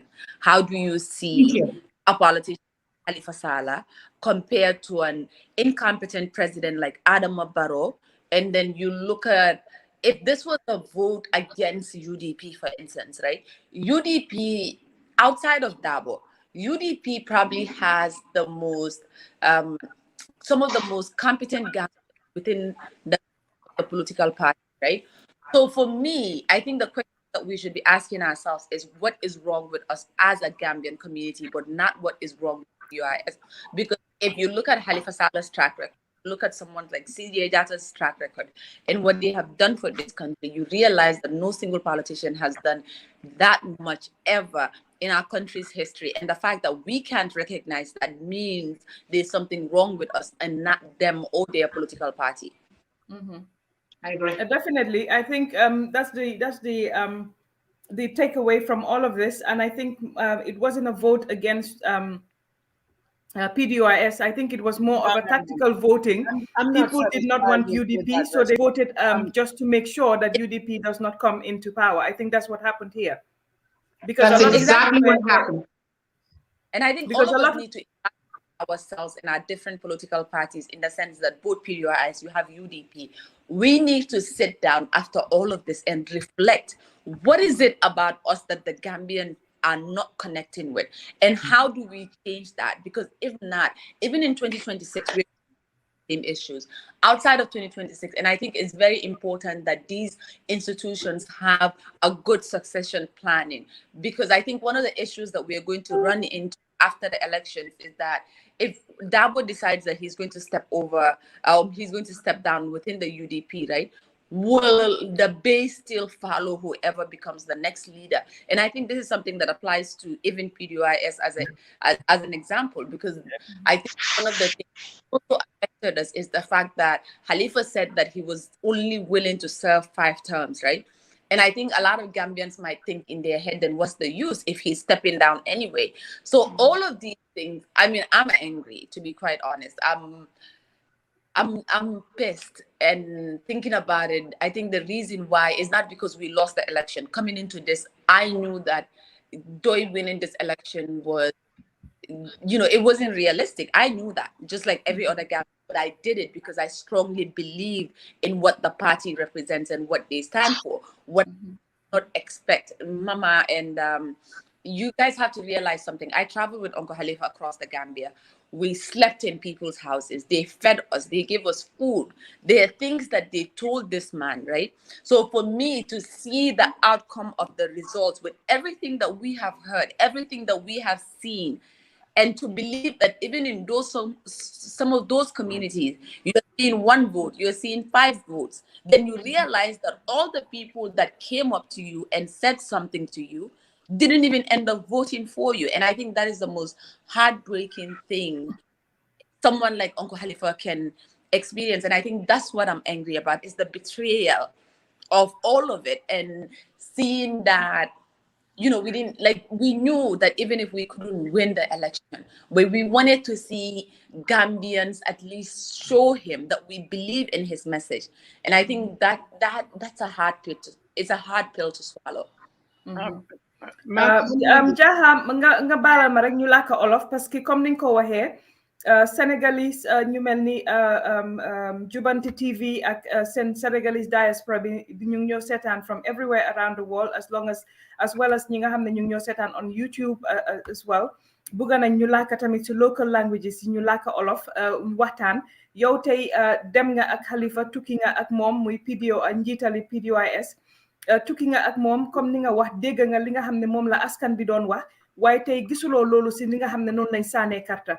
Yow lu tax nga foog ne loolu am, ndax dégguñ li PDOIS doon wax, ndax xëj na foog nañ ne xëj na ñu jàppale Barrow mu toog moo gën ñu jox seen karta PDOIS ñu am risque boo xam ne xëj na UDP dina win because of loolu ñu toog. Lan moo xew, Jaha?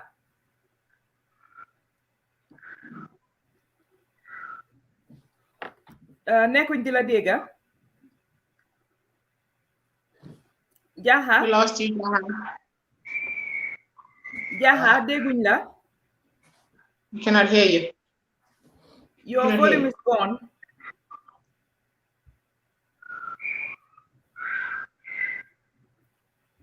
Okay. All right, I think we lost Jaha there. Yeah, how do you buy ko mu dugat? No, bala Jaha di ñëw rek dama bëgg a make say something xam nga mama, let's try to understand. Oh, okay. No, lamdola, mu nga continue. Let's try to understand politics and also the political landscape of the Gambia. Jaha mu ngi try to look on nahari moy si ki nga dem mu digla kartam wax la problème ba pay sign la karta. Now that is politics, and we have to understand a politician might go around tour for the whole country. Déglu individual problems, but the same politician would not address individual issues. Now, exactly, a politician have a policy that address the problems. Every Gambian. That's what is either the okay. Jaha is back. Jaha ñu bàyyi la nga wax lan nga tax si yow sa gis-gis lan la tax Gambian yi déglu nañ Halifa waaye sànni luñ ko karta.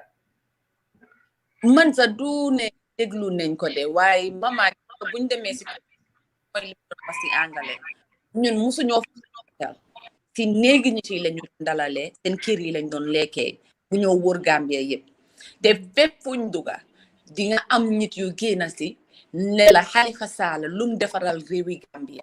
Halifa Sallah buñ fi amee problème dégguñ kenn gisuñ kenn 2016 moom moo tax jaama am si réew mi 2016 moom moo ñu defar li te mama billahi.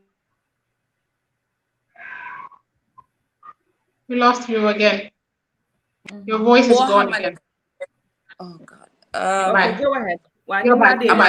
So demuñ benn dëkka boo xamante ne loolu dégguñ ko fa demuñ benn dëkka boo xamante ne yéen dañoo génn di jooy di wone Halifa Sallah lim defaral Gambia taxawaay bu mu amal Gambia ak nuñ ko óoloo ak num déggoo so nga gis ne nit koo xamante ne xëy na mu ngi si loolu for 30 something years mooy 37 ans Onko Halifa loolu mooy woon liggéeyam su dee sénégalais yu ñoo déglu so ñen yaakaarloo ko even ñun xamoon nañ ne suñ gañewut élection bi waaye am na nu mu doon demee Gambia ni dina am ñu ko saanil karta ñoo xamante ne dinañ ko ndeeloo njukalam waaye pour ñu war a toog démba ñu door di announce election results yi ñu war a gis ne dëkk yooyu noonu ñun ñu tegoon suñ tànka ñu reeree fa gaay mee ñu lekka génn seen néegi abal ñu fanaan fa pour xam ne ñooñu sa saani luñ ñu karta loolu dafa nekk tas yaakaar boo xamante ne xaw ma keneen waaye man suma xool antanu ko loolu teg naa su dee am naa li ma mbee ci Gambien yi wax nañ dinañ leen ko nangul te ñun suñu réew a ñu tax a jóg te fu ñu suñu réew soxla dinañ jóg pour loolu waaye dafa nekk loo xamante ne su ma xalaatee Oncle Halifa tas yaakaar bu moo dunda ngir Gambien si liñ ko gëmloo ak liñ ko won pour ñu war a toog gis ne loolu amut fa waaye leena li ma bëgg a askan bi tamit ñu understand mooy ne ñun lii defuñ ko Halifa Sallah defuñ ko Jahar Doucouré defuñ ko PDOIS suñ boppa leen ko def ngir suñ seetee ku mel ni Halifa buga daaxal ndóol ak coono bu nekk si dëkk bi gom si ay nitam gom si ay réewam ba nga xamante ne duna na simple life boo xamante ne Halifa musta bugal boppam dara lim buga yëpp mooy pour Gambia dem kanam ñun suñ décidé ne kooku buguñ ko kon mama ñun dañ wax ne ñun buguñ suñ boppa te démba noonu lañ saanee karta démba nuñ saanee suñ karta moo wane ne ñun buguñ suñ boppa non pour ñaaka votal Halifa does not mean buguñ suñ boppa Jaha yaa ngi jooyloo Nancy te Nancy moom lu ko jooyloo yombut yaa ngi jooyloo Nancy te moom xam naa ne dëgër na xool dëgër boo xam ne pour ma gis ko muy jooy it has to take a lot xam naa ne moom definitely she was very passionate about ki nga xam ne mooy Halifa Sallah gëm na message am ba nga xam ne on Facebook daf ko su ma ko waxee sama ne ko Nancy ñun dañ nekk si media bi mënuloo génn di support nii openly daf ma dee wax ne man dama gëm Halifa te moom lay sànnil te moom la sànnil so xam naa disappointment bi nga xam ne moom la am ak keneen bi nga xam ne gëm nañ message Halifa moom lañ am waaye again ni nga ko waxee xëj na message bi di PDOIS dina toogaat xalaat si biiram naka la ñuy def yeneen parti yi tamit war nañoo def the same pour xool lan mooy nekk di way forward yow Jaha xam naa ne read na article li Guardian bi xam naa ne am nga ambition pour 2026 nga taxaw Halifa wax na ne moom du taxawaat election fi mu nekk nii bi mooy the last election ndax yow fi mu nekk nii yéen ndawi PDOIS pare ngeen pour jël parti bi yóbbu ko fi ngeen ko war a yóbbu jaaxa mooy ngeen xëj na indi ko si politique gi benn cin bi politique gi sabar bi tama bi politique gi mbeex bi ak itamit politique bi nga xam ne mooy doxa mooy li dox fi mu nekk nii si biir réew mi loolu la nuru jaaxa lu ànd ak jamono daal xam nga bi ma ñëw si Gambia li taxoon ma ñëw si mooy ne hopefully pour live by Uncle Halifa legacy am waaye li ma jot a gis si election bii nii ak li ma jot a experience I don't know if man naa ko in me pour go through ñoom Uncle Halifa. I'll be very, very honest because man at the politician, activist la, and I'm not sure this is for me, to be quite honest, because man, I don't know how to take betrayal like this. I don't know how to, like the lies, the deception, the all of it that comes with it. Like when I think about it, man, I'm interested joining politics. The reason why I'm in politics, Mbugeli Halifa Sallah, moo tax ma politics. Te amul lu ma jaralutoon. Halifa Sallah jaraloon na ma man ma.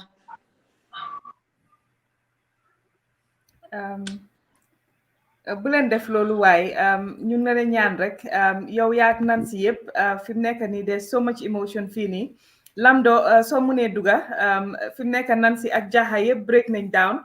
I know ne definitely ñoom team Halifa Sallah itamit you know definitely we were expecting ne parce que niñ ko waxee bi impasse bi jotee Halifa taxaw moom moo jàmmarloo ak kii di Yaya Jammeh moo doon dalal ñun ñëpp suñu xel ku jaaxle woon rek time boobu Lamdo yow tamit day man day maa ngi bëgg a jommi ku jaaxle woon rek Halifa nga gestu Halifa ngay xaar mu wax sa xel dal kon fogoon naa ne bu dul dara sa li aji yam seeka waxoon waroon nañ ko may delloo ko tuuti njukkal waaye gisuñ loolu yow naka nga ko jàngatee li ni ko Jaha waxee la parce que su dee ne yow dem nga gisee nit ki bépp am na yenn dig yi buñ la ko diggee bu dee ne rek danga ñëw nga nuyoo nga dem nga joxe loxo ne leen lii la nga wax nga dem waaye ay wàcca sa lal joxe loolu rëy la loolu famille rek nga ko dee defal loolu ko force yow nga ko dee defal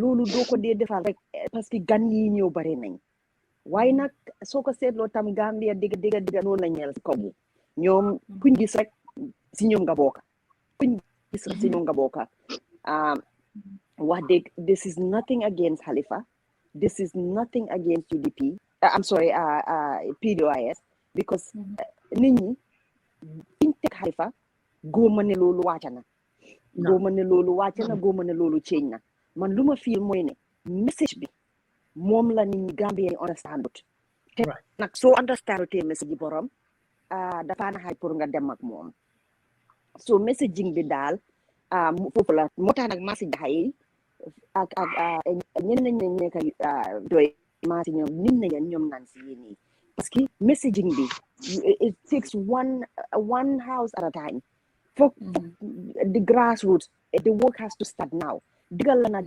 disappointment moom bu amee ñun ñëpp ay nit lañ bu disappointment amee moom dina jël time because it knocks you daf la mel ne dafa cut off sa legs mu fekk nga toog ne pap ak sa tànk toog si suuf ngeen baalal ma si wax bi waaye ne dafa dog sa tànk yi daal daf laa gor loolu nag bu amee foog mu jël time yow tamit foog nga process loolu so processing boobu nag moom you can take all the time you need waaye daal balaa parliamentary elections yi doy war na ñoo jógaat comme te ñoom noonu la sax doy ñu nga fa nekkoon ba léegi so sans change wuñ waaye xam nga problème bii nii mooy ne li ngeen ko waxee tactical voting moo xew Gambia si dem do make sure bu ñu sànni benn vote buggu ñoo def jël benn chance pour UDP toog loolu moo fi xew then make sure ne ñu tooga devil you know is better than the devil you don't know te loolu nekkul ne against Halifa la wala Essa Mbay Fall wala no loolu UDP la ñuy doon make sure mooy comme 2016 when we voted Jammeh out This time not they voted te loolu la ni ngeen ko waxee 9 They different voted against a UDP government. Exactly. Exactly. Te incumbency lu rëy la si Gambia si Afrique si boppa kii nii bi mu demee di def ay borehole GDC Mama Kandeh amoon na nit ñi kontaan noonu nañ si nit ñi di tàccu di def yëpp waaye ba mu fi mu demee ne def na borehole Barrow ne ko xaaral ma ñëw mu def ay 50 kilomètres road au moins def ay bridge so nit ñi yooyu moo mujjee si seen boppa yi pour ne ñun kii ni mu ngi def lii commencé na juróomi at li ci Yaya Jammeh yaaxa nit mënu koo defar si juróomi at te ñun ñëpp bi ñoo sànne loolu lañ doon wax moo tax nit ñu bari ba ñoon 3 years jot na bi ne time bi jotagut so I'm saying going back to Doi do everybody at Doi you guys did excellent because this time gis naa moo nit ñoo xam ne dem nañ ne Doi la te musuma leen woon a gis si Doi so the messaging is getting there the messaging is getting there and it will get there. We will get there one day. We will get there one day. One house, one village, one heart at a time. Mama, I have a comment or so because Nancy started to explain the voting process, and I believe the other brother, what's his name, Sanu, said, "I've seen these numbers, I've watched these numbers, and I'm somehow nervous." And I think it's really important since we have a lot of folks that are watching us right now. Nancy, you're in Gambia. I want you to kind of explain the voting process because there's a lot of misinformation coming on social media. Okay, there's a lot of misinformation. I'm going to explain. Right, and here is the thing. We all care about Gambia. This is the verdict of the voters. We just have to accept it and move forward. But creating chaos and instability is not going to sit well with anyone, irrespective of which political party you belong to. I just wanted you to take some time and explain the process, how this whole thing was, and the spreadsheet, the registered number of voters for each area, polling area versus the voters. What are the process? Do they identify you, your name and all that? I think for clarity purpose, that's an opportunity that I want you to take and explain to the viewers, please. Okay. So, Mama mu ngi wax ne suñ mbokki Sénégalais yi ñi déggut angale ñi ñoo seetaan dañoo jéem a explain naka la ñoo sànnee karta biir Gambia man gis ngeen suma loxo bi mu ngi ñuul ba tey dama sànni karta démba parce que fi mu nekk ñi gañawut ñu ngi si internet bi si social media bi di jéem a di def loo xam ne óorut pour suñ dëkk bi ñun Gambia rek lañ am Gambia dafa ndaw te élection su amee dafa am ñuy gañe am ñu dul gañe man jaaxaa jooyloo ma ba te fooguma woon ne sax dina I was this emotional about it dinaa ko wax si olof dinaa ko wax si English those are the only two languages I speak boo àggee si fi nga voté ñu ngi def benn line bu gudda nii police ang fa immigration nang fa parti bu nekk muy NPP UDP PDOIS SAFAL ak Jammeh I don't know the name of his party and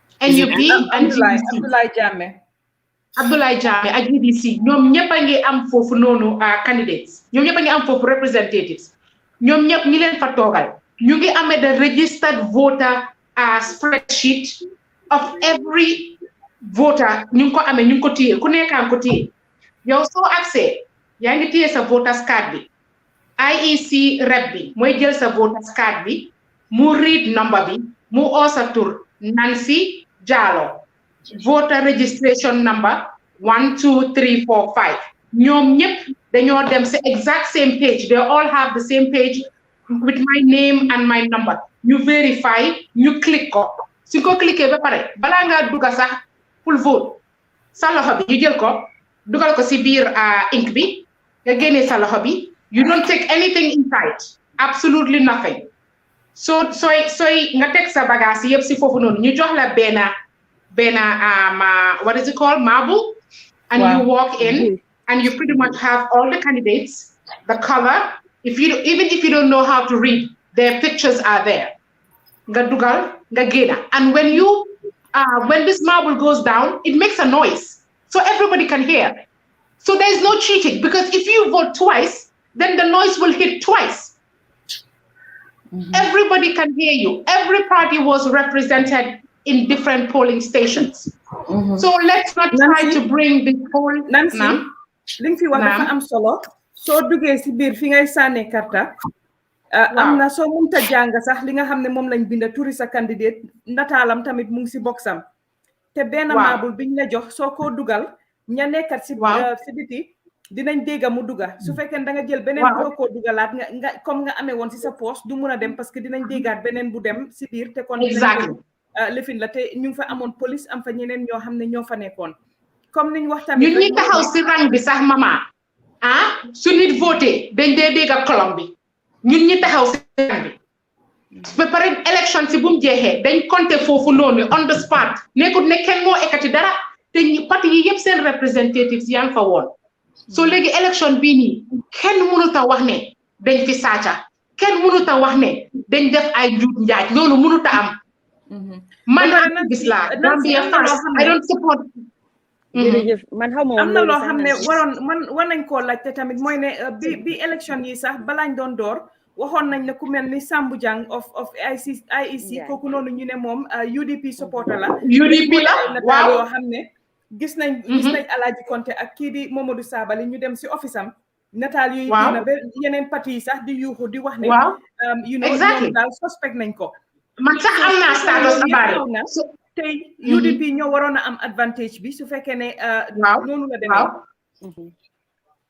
ba pare dama wax ne election bi online so definitely xam nañ ne losing is very difficult losing with these margins but ñu ñaax nit ñi rek di ñaan nit ñi ñu bàyyi misinformation bi parce que luy taal dëkk bi luy indi fitna si ay fen si loo xam ne ay wax loo xam ne la amul xanaa ñun ñëpp war nañ ko bàyyi te mama xam nga ñan laa gën a bëgg a waxal Gambien si nekk si diaspora bi parce que man dama nekk si position boo xam ne mus naa nekk si diaspora bi léegi Gambia laa nekka this is Gambia's reality soo leen fi nekkut Gambia sakatuma koo xam ne toog nga 20 years ñëwuloo fi Gambia bi nga xamoon ak Gambia bi du benn I always say it, there's a big disconnect from the diaspora and what is on the ground. When I came back home, I realized that I was so disconnected from Gambian reality. Gambian bi nekk Facebook, a Gambian, average Gambian bit votal Adama Barrow. Du bena. Du bena. And the sooner we realize this, the better for all of us. Jaha bum doon wax suma xol bi dafa jeex. Parce que lim doon wax yépp ñun ñëpp xam nañ ko. Man suma family suma family ñooy UDP suma yaay ak buñ ma waxee ne ma sànni luñ UDP dama waaru and I asked the UDP person what happened lan lañ def ba Gambia ni parce que lii ragal la lii du affaire yi dara ba pare li seeli wax rek this is not a vote against Halifa suma yaay li ma wax mu ne ma bëgg naa sànni Halifa waaye suma sànnilee Halifa UDP dañoo toog. Wow. So what did they do to scare the UDP base? Ñi nga xam ne bi ñoo sos UDP ñu fa toogoon waxuma ñuy toog Facebook di saaga nit ñi. No. maa ngi wax ni ñi nga xam ne ñoo nokkoon foofu noonu time Yaya Jammeh di sànnil UDP every year. Lan lañ def ba alienate ñooñu lan lañ def ba ragalloo ñooñu parce que Adama Barrow num gañee tey amul kenn ku ko mun a dinaay ne lii góomu ne Gambien si dañ bugg a Adama Barrow rek fo naa Gambien si ñooy wane ne everybody was like it's down to these two who do I want to be my president? Do I want an Adama Barrow presidency or do I want a United Democratic presidency?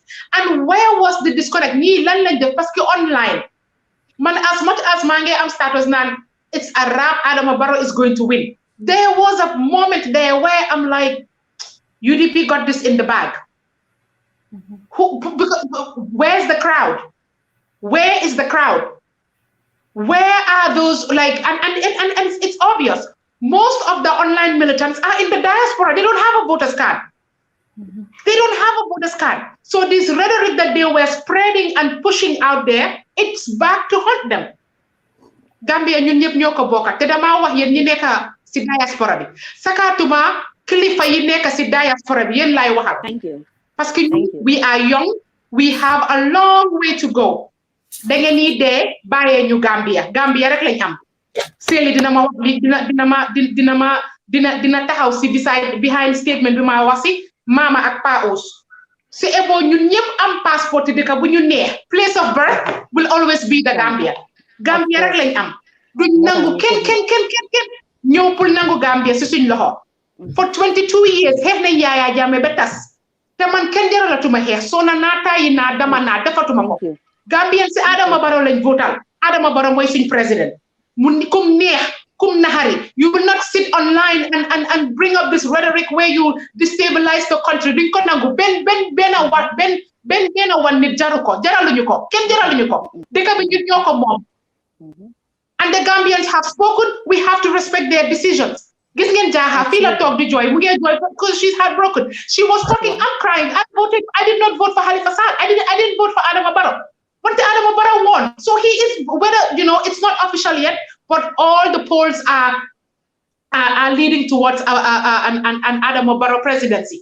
So nañ bàyyi lu ñoo wax online, nañ bàyyi lu ñoo ñax online, naan naka diaspora bi, it's time for you to reevaluate send remittance. Man dinaa nekk Europe su ma nekk fii xiif ma ne duma la jox nga lekk parce que da nga utal Adama Barrow. Loolu fuñ ko teg. That is the height of ñaaka yar. Mama nañu waxante digga, that is the height of ñaaka yar. Ñun nañ toog fii ni suñ parents di sofa ñu nekk di liggéey ñu di ko enjoy di jël Chanel bag suma yaay du lekk because of politics daf ko jar. This politician treat all of ñu Adama Barrow woo lawyer Dabo woo Halifa Sallah at the end of the day these people are all politicians.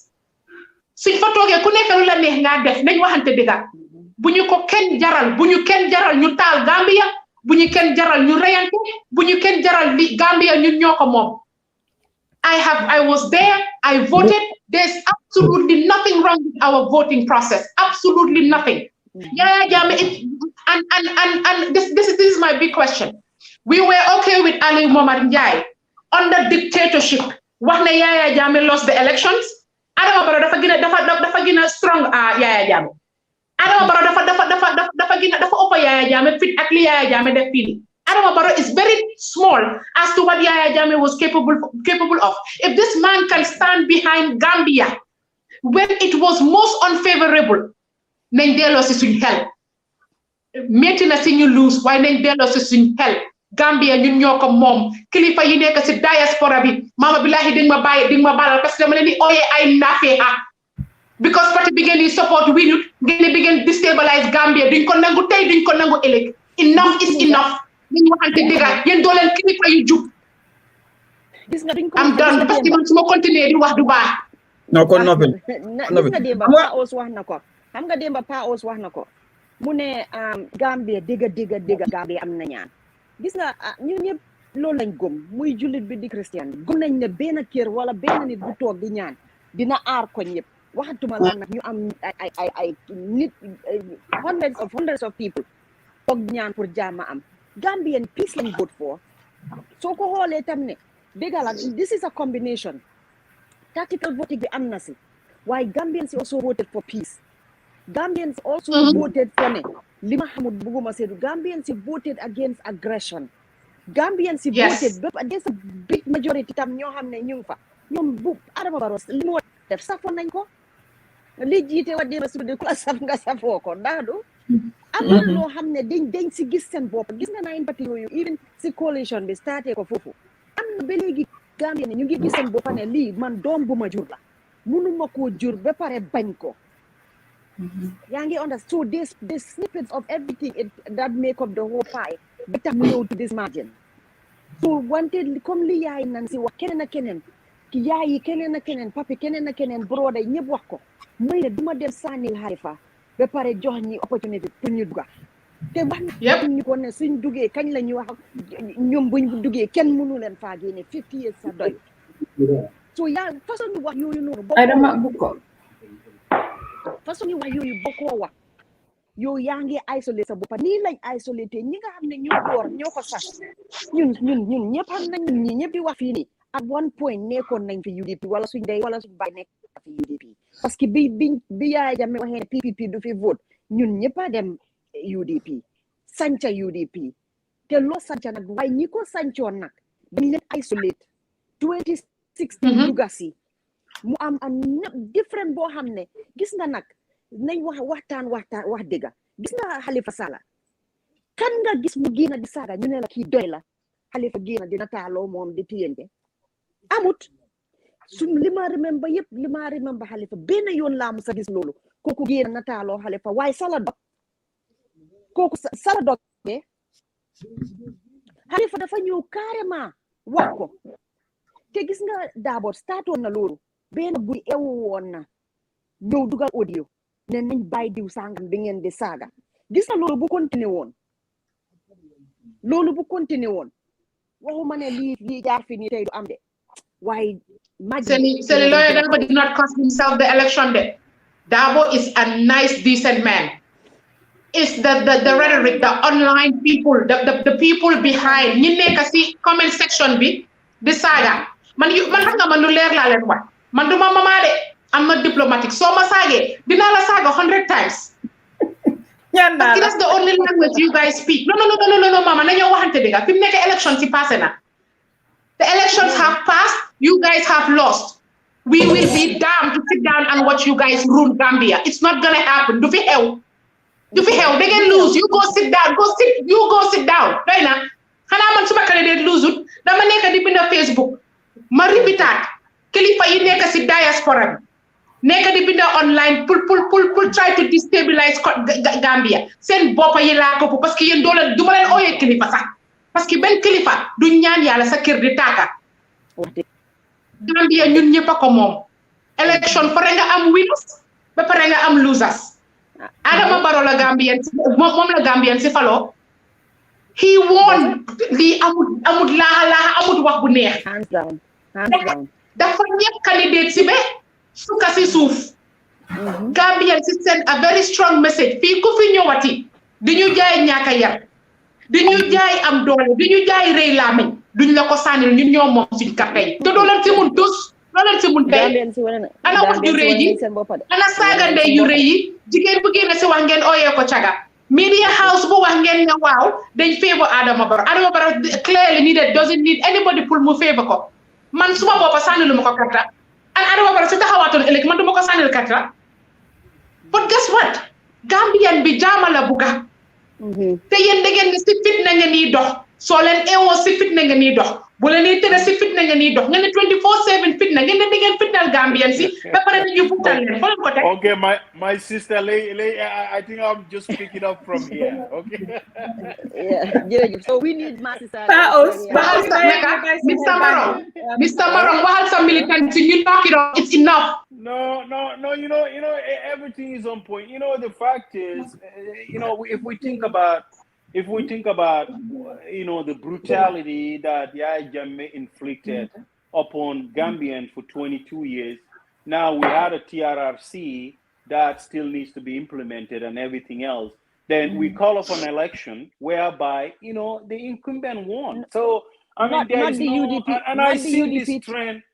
I've been quiet for not the UDP saga group there. Not the TRRC UDP saga WhatsApp group there. No, not the TRRC WhatsApp group. So I think what I'm concerned is I've seen elders posting stuff online, demonizing, which is very concerning to me because, I mean, after all, we'll sing Kumbaya. I mean, if you're not, we've all been here. We've seen people who did not support UDP for years. Now, within 3 days, you support somehow, I mean, we just got to be fair to each other. So I'm going to call anybody out when I see you want to incite violence in Gambia, because after all, we all have families back home. At the end of the day, this is not that UDP is out of the political landscape. I think we just need to review what went wrong and go from there. And I think that is very, very important. But somehow sitting here making up stuff and you are not there. I'm not there. So you are here articulating and telling us exactly how the process works. And based on everything you've shared so far, why would we have doubts? I mean, we have international observers. They haven't set any report that says question how the process all things. So I'm concerned about that. You know, I mean, this thing gotta be somehow.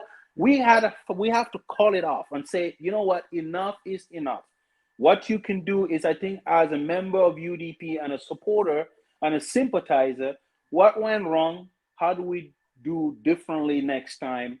And kind of, you know, have a kumbaya moment and review. But I am not gonna incite violence. I'm not gonna call anyone to go out and do something otherwise. And I think the statement that Ousseynou himself released was very measured, very matured, and as a leader, when, you know, emotions are high, anxieties are high, you wanted to send a message and say, let everybody calm down.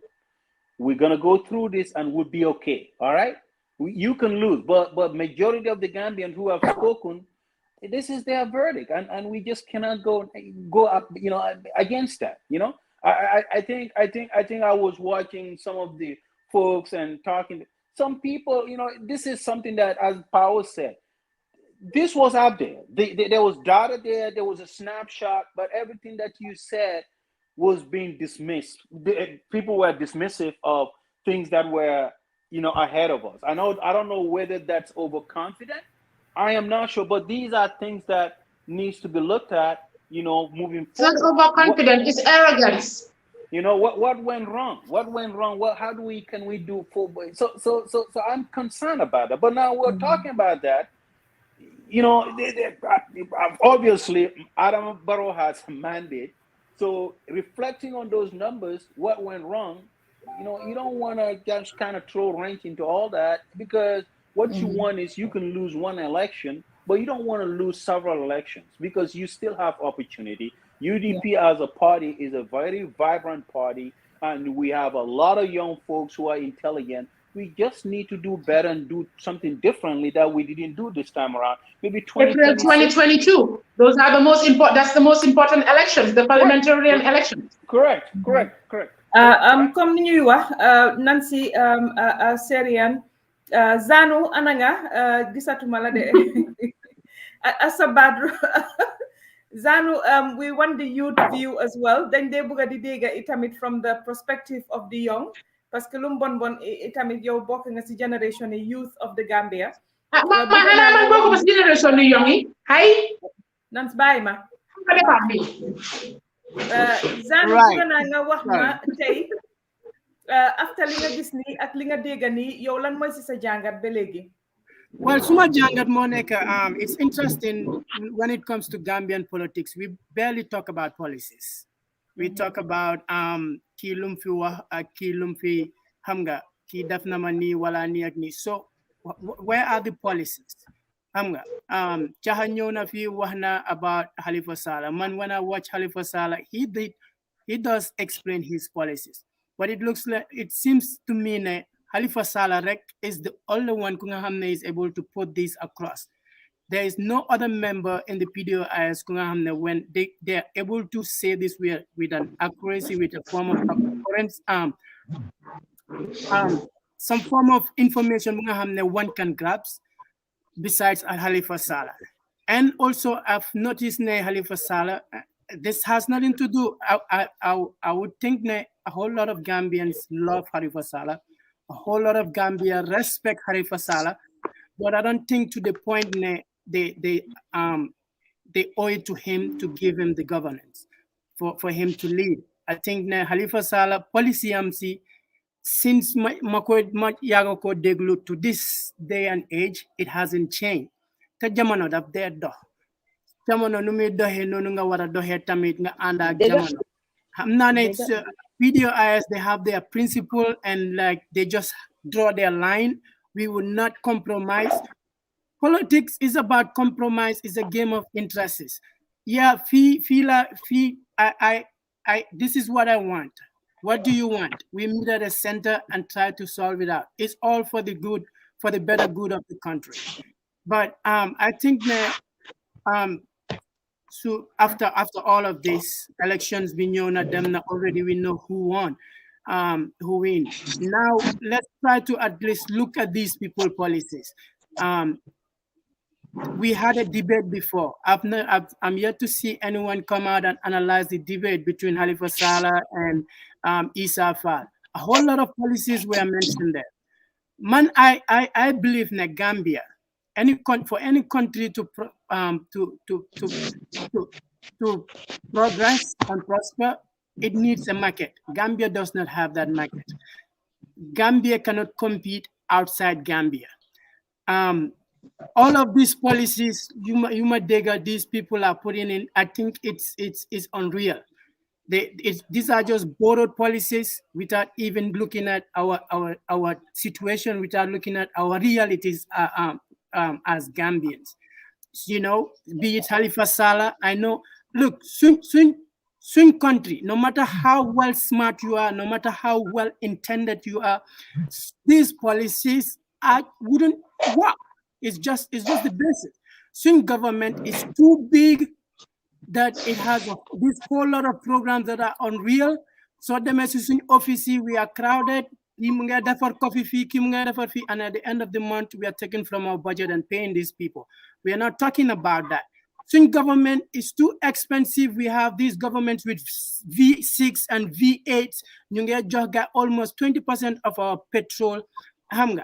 All of that depends. We are not talking about that. Swing government is so corrupted, it's so fraudulent to a point that you cannot hold none of our political leaders accountable. We are not talking about that. But Lunyi Wafi are Boris ideas, oh, we will build schools here. We'll build with what money? With what money? We don't have that money.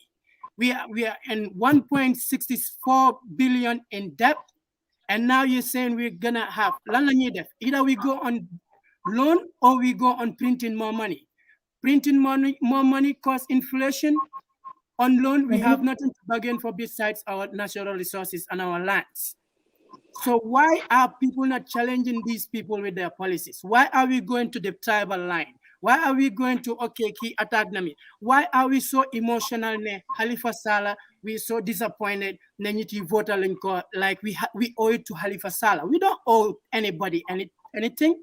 We just want to know what you have for Gambians.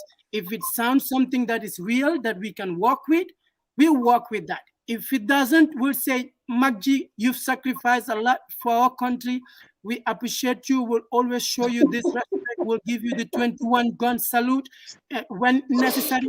But it's not to the point where we're going to give you our country to run because you're still stuck in the Nokia 33 age. We are moving forward. Look, this, I didn't mean this to be disrespectful to anybody, you know, but policies are very important. I dinala defarli kan mola light lolu government lu yonam ci defaral nit lu dem yoni government ci defaral nit your government nga am halis boy defarale nit. You know, these are fundamental human characters. Look, unless we think that these bureaucrats new hire any their angels, these bureaucrats are there to satisfy their desires. Danga cannot create these offices, these fake offices, they collect a fake padems, they have nothing to offer for the Gambia. It's going to be the same result. Adama Baranyona, sin debt bida fagana yoku, sin inflation bida fagana yoku, legite $300 in note si gena wala $400 in note si gena ñu gadu ci xaliss yi melni comme kuy ci jimbi musiba narullah yal nañu ci yalla musal yal nañu ci dégg wala lan ok wax ma lan mokoy musal Zano because xam nga lan la Zanu liko musal moy doomi Gambie yi nga xamne duñ sétane li nga xamne moy xew gis nga saa yu nekk buñ testé Gambia this is what I want to hear. Si la doomi Gambia mëna jóg taxaw xeex jël seen réew wala ci xeex defaraat so man dama always believe in innate goodness bi nga xam ne moo nekk si biir Gambien si Zanu ne waaw am nañ ñu corrupt am nañ ñu yàqu waaye duñ mun a overpower ñi nga xam ne itamit yàlla baaxee na leen baaxee na leen ñu mun a xeexal seen réew baaxee na leen ñu mun a ekkati seen kàddu xeex pour dara mu génn. So I feel ne yes dina baax man daal loolu laa de always go dina baax sa mama. And Mama, I want to say just a one line. Zanu, okay. Zanu, you said Halifa Sallah lan la defal Gambia. No. Why do we owe him? No. Why do we owe him? No, what did you say? No, wahuma lan la defal Gambia. Mane, we appreciate all the sacrifices he did for Gambians. Okay. We respect and admire him. We appreciate his consistency when it comes to the politics. He is a big figure when it comes to our politics. But, okay. Name is hard. Okay. Yeah. And this is not just for Halifa Sallah. This is just for everybody. It's just across the spectrum. Because I have no hope. Go ahead. Remittance bi do stop. Degala guy they sending or selling all this rhetoric. Why Zanu? You frequent Gambia. You dem di ñew. Gis nga lolu daf dut am ne da policy bi degala policy bi dinañ ko waxtane. Te lolu ñu taxaw ci stage wax nañ ko. Gis nga Masi Ismail Cissé, Dr. Cissé, Masi Essa Fall, they talked about that. Why gis nga grassroots bi you cannot neglect it. Policy yi nga wax ni yep very important for central government. Why gis nga ki fa ewo di jog di duga si marché bi di raba di seet lu moo lekka maire bi toog di jaay caaf understand policy nga wax ni yëpp xam nga understand ndax dina mun a dem dina getteem bi mun a ñëw defar caaf jaay yóbbu fiit njabootam bi maire bi toog di jaay mango yi ba waxtu dog jot mango rek la am pour dogee ko policy important na si moom de waaye li ko soxal mooy liy duga si biiram bi at that very moment nit rek la nit rek nga mun a doon yaa ngi xalaat yow doomam yaa ngi toog si booram li moo jaay mango li moo jaay caaf loolu laa yóbbu dem fayal leen school su ko defee ñooñu mun a ñëw génne ko si ndol bi mu doon bi mu nekk police yi important nañ de te doomam yi dinañ ko dégga te ñoom i tamit dinañ déglu loolu di ko magee di dem changes dina ñëw am na lu jegaan bi loolu wala changes di ñëw dañu dee pak waaye loolu lañ foo si jàmm from 2010 to 2022 suñ deb national deb bi mu ngi gën a egg di egg and you telling me changes dinañ def xam nga démb si guddi wax naa ko fi xam nga time sa daw da suñ main cash crop mooy one peanuts ma ne leen léegi ñun depuis yaa jaami suñ main ñaari cash crop lañ am right lending ak begging that's it we borrow and 20 we beg 20 is not enough because naka la nit ñi di dem voting ATM yi paroon naa rom money barki démb si guddi samedi si ngoon samedi ku dem si ATM bi amuloo xaalis so printing bi sax we're not doing that so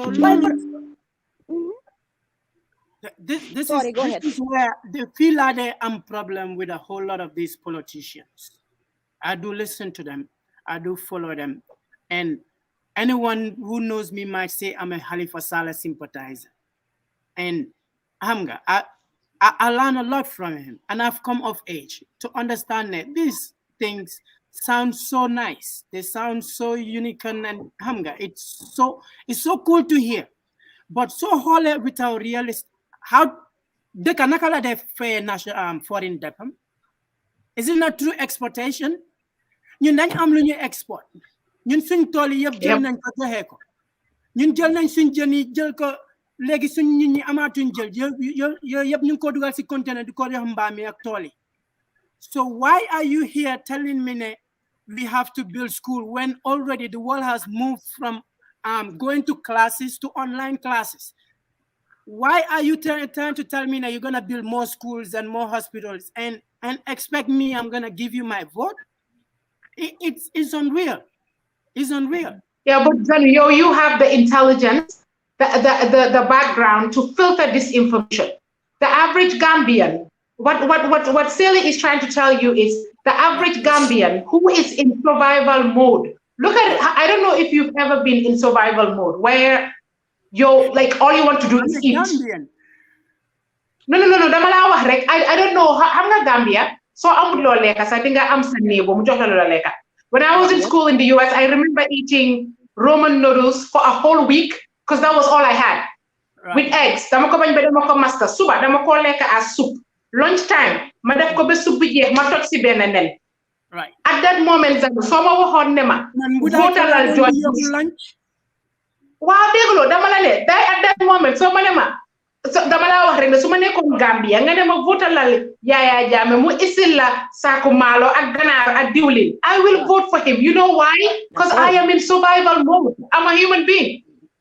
Okay. Lola la sel di jema explain. The average Gambian doesn't have the capacity to filter or the education to filter this information that should help us progress. They are all poor and are going through survival mode. So fekkee Adama Barrow dem na sànnil leen saako maalo te man every day maa ngi dem dina ta maalo lu tax ba duma ko sànnil musuma gis saako maalo nga ñëw béccil ma saako maalo. Loo may wax ni ne is that us Gambians we vote based on emotions and necessity. We do. No. We vote based on survival, not emotions. Survival. Well, yow su fekkee ne yaa ngi sa xalaat mu ngi si saaku maalo bi, it kind of creates some kind of a leverage for a month of my family. You're not voting just for survival. You're voting with your emotion. You're saying ne kii moo baax kii moo ma indil maalo kii moo nekk ku nga xam ne moo amee suma teranga. The average Gambian, not me and you. Hey, but all voting is emotional though. America? No. How do we vote? I think foog naa ne waxtaan bi neex na torop. Foog naa ne waxtaan bi neex na torop parce que li ñu zaano di indil nii mooy ni xale yi di xalaatee Nancy. We cannot discount. No, and that's why I think he's challenging us, and I love it. I love the fact that you're challenge. Malembi saga. Challenge. You're challenge. Okay. Dafa pompe weñ ni. Si pompe kay weñ bi la nekk. Si jim bi mo ko neex lay def. Man kama si jim bi boy. Pompe zanu. Why zanu na right? I mean, ñoom Loretta ma ne jóg leen rek ngeen toppa Zanu lu mu def ngeen def action yi ngeen jëm si kër yi. Exactly. Well, we get results. They want you stress. Fatou jógal. Acca Loretta jóg leen Fatou jóg leen. Yow mama yaa ngi yàgg a toog Pa Os yaa ngi yàgg a toog. Non damaa jóg sax man sax damaa jóg fi mu nekk. Yaa jóg des may. Kay. Dulin bi ak lii. But why on a serious note, exercise jóg leen. Right. Jóg leen taxaw. Yeah, man li ma taxaw so maa ngi lam do yow doo jóg xanaa. Of nekk lal Kay ñaara dinaa jógaat léegi tey. Wow. Lal. Maram. Acha nga wa. Zanu man top celeb la so man 95. No, yow kay yaa ngi all right. Kay moo gën a oyof. No, gis ngeen aca leen ñu tiré. Ay tele naka mi samoro nga train momit bi. Alhamdulillah persona. No, li ngeen post li kenn mënu ko wax. Yow nga ne lan yow. No, mooy on a very serious note, maa ngi doon déglu all the conversation from Daha Dukure li aca leen ñu dem. Ba refa jóg leen. Yow nga ko soxla moom. Yow man dama ko soxla sax. Waaw ak nelaw. Tango léegi dama liggéey sax. Yow Nancy yow I cannot believe you guys did this all night. Ngeen lan? Man démb dafa mel ni ma liggéey 8 o'clock. Mënuma ubbi suma bëti. Dama nelaw ba 5 si suba. Waaw yow kay yawo ñu. Gis nga average Gambian bango mooy ne dama nelaw ba bor set dara du xew Yaya Jammeh nekkatu fi kon xaram dem sande. Thank you. You know what? And that's absolutely right. This is what Gambians voted. Lile tax gaay yi dem vote. But now I on YouTube. Did you set on from the Senegalese diaspora?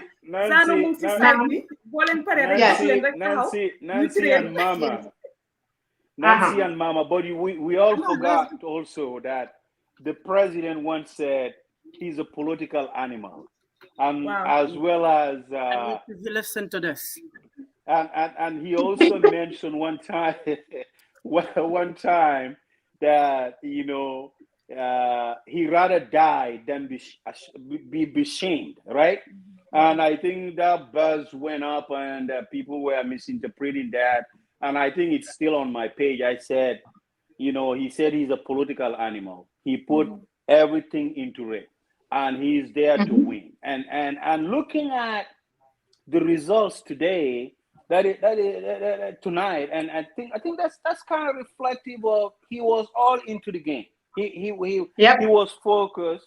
He built. I think he was underestimated. I also think he was underestimated. Absolutely. And guys, I want to say something. I am so glad that GDC lost the election, because this is what you paid us. Partner Mama Kande. I thank you, Gambia. Thank you, Gambia. Thank you, Gambia, for putting GDC at the bottom of the ladder. Well, it's okay. I'm glad to be in the losing team. It's okay. Lose now. Why am I going to contact the GDC lose now? So I hope you are watching. Well, we are patiently waiting for Jame. Jame is history. Who's ever is dreaming of Jame coming back? That guy is history. We are moving on. As Gambians, we are moving on.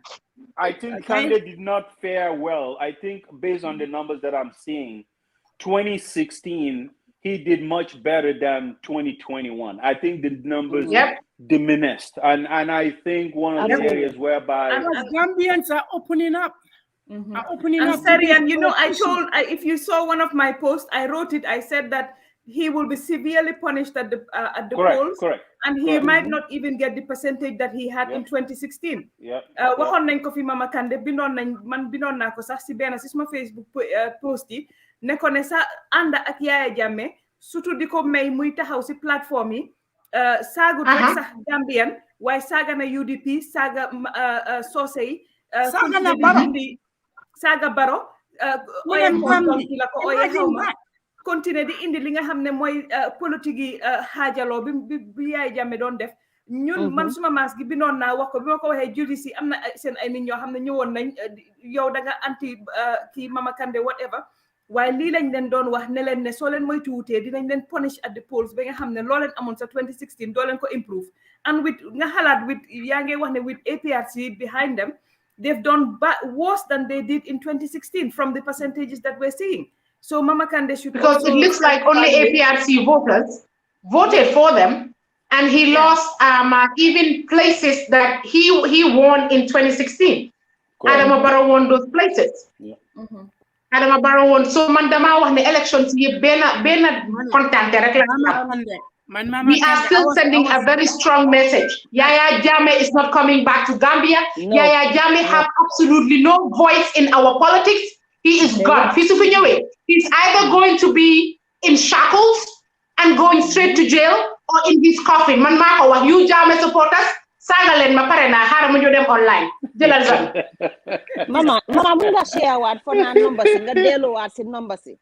Waaw comme ni ñoo seetaan ñu delluwaat rek si number si pour ñi nga xam ne dugga si lañ ñu fàttali leen rek fuñ tollu fi mu nekk nii si li nga xam ne mooy results yi jógee from IEC fi mu nekk nii IEC génnee nañ 35 constituencies ñoo génn fi mu nekk nii out of the 35 constituencies UDP 5 la ci win mu min na li ci des 30 constituencies yëpp yi nga xam ne IEC announce na ko mu doon results yoo xam ne génn na si kuréel bi nga xam ne ñoom ñooy saytu yëfi élection bi 30 constituencies yi nga xam ne yëpp génne nañ ko 35 yi 30 la si kii nga xam ne di Adama Barrow moom la win di NPP UDP 5 rek lañ ci win foofu noonu si 35 constituencies yi nga xam ne moom lañ announce yu nekk seen results yi booy seet comme ni nga ko doon waxee Adama Barrow win na Serekunda West win na Ñaani win na Ñaani Dia win na Upper Saloum Lower Fuladu West win na Lower Salum, Saba Sanjal, Lower Nyomi, Upper Nyomi, Joshua, Jara West, Wuli East, Ilyasa, Latukunda Sabiji, Kantora, Jimara, Basse, Talinding, Upper Fuladu West, Tumana, Sandu, Wuli West, Jokadu, Lower Badibu, Nyamina West, Nyamina East, Nyamina Dankunku, Jara East, Bundung, Banjul Central, Banjul North, Banjul South Jara Central Kiang Central Serekunda Janjanbureh foofu yëpp Adama Barrow moo fa win fi nga xam ne foofu la UDP win mooy Sami Bakaw Central Badibu Kiang East ak Kiang West foofu la kii di UDP foofu la gaay win mu mel ni kon liñ jot a gis nii méngoo na ak li nga xam ne mooy ñi nekk si fi ñu doon compter parce que xam ngeen ne Gambie fi mu nekk nii fu ñu sànnee foofu la ñuy compter moom la ñuy ooyee on the spot counting wone na ne ba pare ñëpp ñi nga xam ne parti yi nga xam ne ñoo doon jongante yëpp si élection bi ñoom ñëpp dañuy nekk foofu noonu fekkee élection bi fekkee itamit ñu ubbi box si seen kanam compter foofu noonu seen kanam ku nekk signé ne yow parti bi nga représente gis nga ne li fi xew yëpp jaar na yoon ñu door a yónnee loolu IEC loolu la IEC di génnee comme biñ ñëwee woon niñ leen ko waxee ñun tamit am noon nañ suñ ay ndaw wala suñ ay nit ñoo xam ne ñu nekkaloon si place yooyu noonu ak si yeneen place di ñu indil result yi nga xam ne moom lañ doon jëlee si fi ñu doon sànnee carte kontekaay bi foofu noonu wonoon nañu ne Adama Barrow moom suñ xoolee si liy xew moom moo gañe moo tax ñu waxoon leen ko fii ne leen si liñ gisangum day ñun Adama Barrow mooy gagné élection bi te loolu la IEC tamit si result yi génnee nii di wone itamit fi mu nekk nii. So Linguère Post is projecting a Barrow presidency. Yes. We're the first to call it out. All the media houses are not calling it out. We're calling it out. We're projecting an Adama Barrow presidency. Yes. Mbadi la moy laal alto mimbe la moy kan na janto Linguère Post be min ko sign be election result le batukan minu be bokan IEC mi yalon koy tolle be nying election o kunyal be kekan min botanam follow wolom ko UDP ay $5 le gagné wolom Sami Bakaw Central Badibu Kiang East and Kiang West wodol tolmal be wol tatale NPP aya tandile ko NPP wole be silo kan pour ka gagnero ke na election to Gambia nga minuje folo wole fintita kuwolto hani saim be wole jibe kam be baturola saim pour IEC e continuer ka result di bari min sotota saim aning fana nga min long mi ya long ko amam fofolo bari nga min long min kontita nga min long wo fana yatandile ko Adama Barrow gagnatale andung atele be likely ke la president pour ka continuer for a second term nga fo nyaming fo nga jibero fananke nga kachake ka jibe muneyatinna nyin kuo ketateng munatinna Adama Barrow nin gagner bake ayake dula beto nyaming fo se wakana fanan kachajanto nga fole ko nga mirale ko UDP ila crowd ila molmi yalon ko ke samba minka ke wolom ko ni tata mitingo mitindulato itolla molle kanana ngeje fandi wakati nale bukalong fo mol mbe sate kono wol finti tale bang fo imam finti wo fanan maybe aye batandile nga fo fanan ko okay pa os ñu ne ñu ngi announce election results yi chegal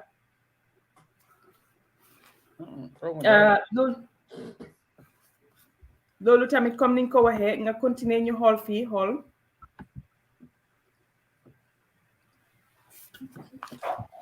results.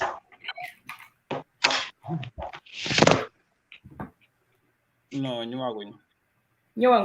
Nope. Aha, ñëwangut. Alaaji ñëwangut. Yes na. Yeah, ñëwangut Alaaji. Dama bëggoon a maa ngi follow. Maa ngi just want to make this analysis rek from a political point of view. Xam naa waxtaan bi neexoon na ñu ngi wax waaye let's also understand ne the political school of thought yep they agreed ne electorates do not owe to the politician himself. It's the other way around. You have something to sell. It's like a business, and then you come to the people and speak the language that goes into their head, and when you speak to them, it goes into their hearts. Nelson Mandela did make a similar quote about that.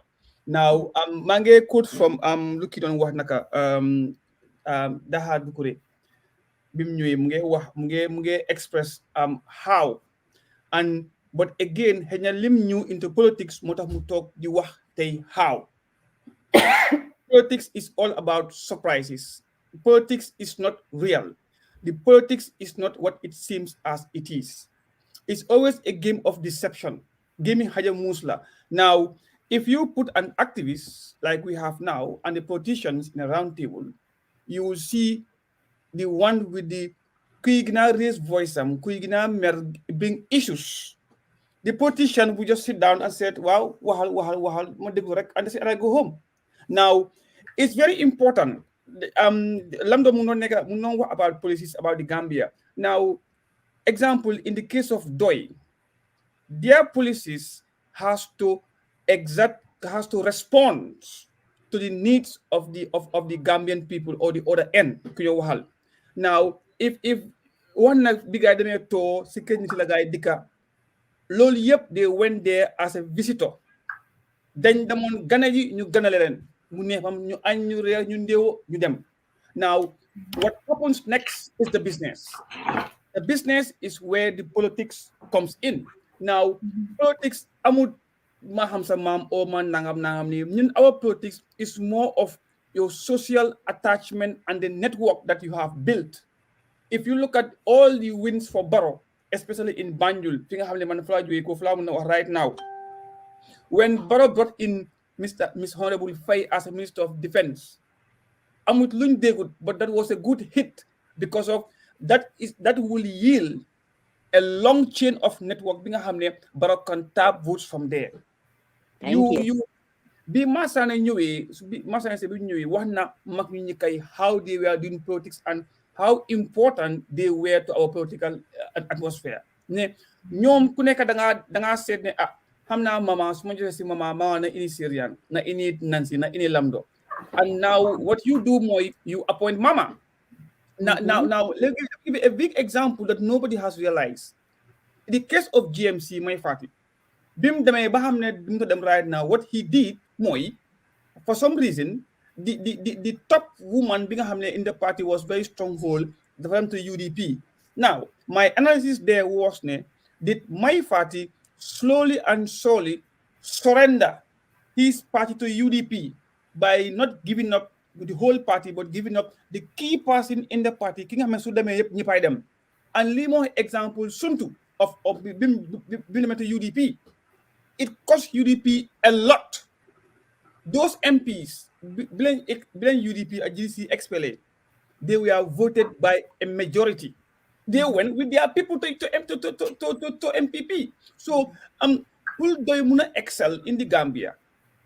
It's not, only Halifa can go out and explain, but not their youth groups or not their youth or their yai companies. They politic nak yai company, anati solo. Youth networks in the right now. Even though I do not subscribe to youth movements and these women wings, but the Gambian understands that language which will go into his or her head. Now, if you so today sabar, tenga hamne pa Usman sabar la buga, nga tiga sabar yang ilal holam, then the far feature by force. You know, because but Super Usman bugut sabar nga ini ko tamaray na ngay tiga. Tama ta la tachu rek. That's all you're gonna get. You know, but again, ñun because of out of respect and colère, dama ne ali neexu de, dama ne tachu rek. And that's it. Now, this is how they was yes, and that shouldn't be surprised. Mota, let's leave. But Paus, I think you brought a very good point about Banjul. So pare dama bëgg laal Banjul, man wa Banjul la. So my family, whom everybody is there. So I'll talk about Banjul and why I think Banjulians overwhelmingly voted for Adama Barrow. Wow. Because some days we sleep in Banjul for days. So the politics is only for the politician. UDP society you am this bad number stay. They did not put politicians in the front line. They put people who have one way or the other been angered by somebody else from the other party, and they take charge and they take position or they take possession of the narratives which was going out. And then nit ku mer suy wax dafa yeexa because mer moy noni borom right now. Now, hadn't been GDC Halifa dafa watered down his policies. Malam bi wax right now when the policies legi I'm so, but policies is why we follow a party, because those policies are the tools and the legal instruments that will back up your activity, your programs, and what you want to implement if you sit into office. If you do not have a policy, you don't have nothing, because of you are just going like luminaire dafte, and no policies. Well, how can you pass a budget in the first place? Because every policy will be linked and attached to an activity to a budget. We go to the parliament, we're budgeting nangam lila, and that's what we need right now. Now, Halifa has to speak the language with the Gambian here. Halifa has to come down to the level of the Gambian. Halifa do not have to sit down and trying to educate the Gambian, because of right now, right now, we are now in the 21st century. Gambia, yes, only no export, but Gambia don't have to export to survive. Like Guinea Conakry, the Kuwaita, when that Dumia take over the country, he demanded external companies who are involved in mining should come to the country and mine their gold in there and their oil. No more having like the Canadians. It's no more exporting it. Come to the Gambia. Now, in the case of the Gambia, that black sand is been exported. Now, how about we tell those companies, Linga export the process, Gambia. You create employment, you pay more tax to the government, and then you at some point you will charge for environmental damages. These are things that government make money from. these charges. Now, this is where the Gambia should tap funds from. But until then, the Gambia is not in a position whereby it can live by itself. We have to and we must depend and live on loans until such a time that we have people's mentality have changed. People need to get up in the No, don't go there. Don't go there, us. Until our mentality change. No, but let me come. Because when would that mentality change? When we sold our lands? No, because it's not. But the thing is, we would not vote for a president because of Munawa sample moto tali at infrastructure. This is the government's responsibility by virtue of people investing money into the economy by paying tax. Now, man do about thank you Siko Talibi. Do about thank you Sikurangi, because that is the primary duty of a government to make those things available. Now, we have forgotten the private sector. Government do not create or do not give direct government do not provide these things direct to the electorates. But you make the environment conducive. You make the environment conducive for that to happen. And that's environment. I think you guys miss Gambia. You've guys been to an office of a minister before? No, we are talking about. Muted. No, we are talking about. And I will boldly say, Paos, the biggest businessmen in Gambia are behind Adam Barrow. Believe it or not. Yes. Why? They have their business interests. No, regardless. Of course, they have invested interest. But guess what? They're the ones. If a company, let's say someone who employs 1,000 people, right? Interest amlasset, business amlasset is behind Adam Barrow. It's behind that says a lot. So my question is, we've explored why UDP failed. Why did Adam Barrow? Let's explore the other side. How did Adam Barrow win? With all the scandal that followed him through the campaign. No. With all the scandal, we have the petroleum scandal. It happened in the middle of the campaign. Nancy. So that means me and Mama, Sally, Mr. Marong, and you, Zanu, are not the average voter. The average voter. I was talking to my hairdresser. You know what she said to me? I was telling her about the gun petroleum scandal. She thought I have 100 heads. What? No, Nancy. All these things we see and we hear. I'm not taking sides right now. Facebook, we have regardless, I always support government. I will never against government, but we always on the right really? Side. Yes, any government, I always make sure my government works, and I will support my government. I will not support us them. Whoever that will be on. Bulen fati all of the kumun so tamit. Gis nga li nga wax nonu. Ñun li ñoo dégg yépp right now. Kan si ñun ñëpp ñi wax Facebook yépp. Mom na ini or a tangible evidence ne this thing is going on. Yes, if we have, right now, we have all the tools, we have all the mechanism and the No, Paos, don't even sit here and start disputing about corruption in Adama Barrow's government. Come on now, don't insult our intelligence and don't insult our viewers' intelligence. Don't do that. Do not do that. Hamaland, Hangaman, so say Musma Boka into any camp on social media because I will not put myself into Linga Hamne, how mako fake mako or leruma. Now, corruption is everywhere. Okay, I attended. I attended the Gulf Petroleum scandal press conference. Let me know. And I wrote a whole thing with it, and it's on Linger Post. So it's not like it didn't happen. Last week, right, few days before elections, Gambia ran out of fuel again. Why? Okay, now whether Gambia ran out of fuel, Manko Diga, but did anybody? We have It's a fact. Well, let me know. That's the reason why we don't have electricity. Then I them 2-3 days electricity amut. Paos, there are things. Let me tell you. Let me tell you something. There are things that are fundamentally wrong with Adama Barrow's government. Mangoma Judo, when I was a kid, I don't ever remember Gambia running out of water, not having access to water. Electricity have always been an issue, but water?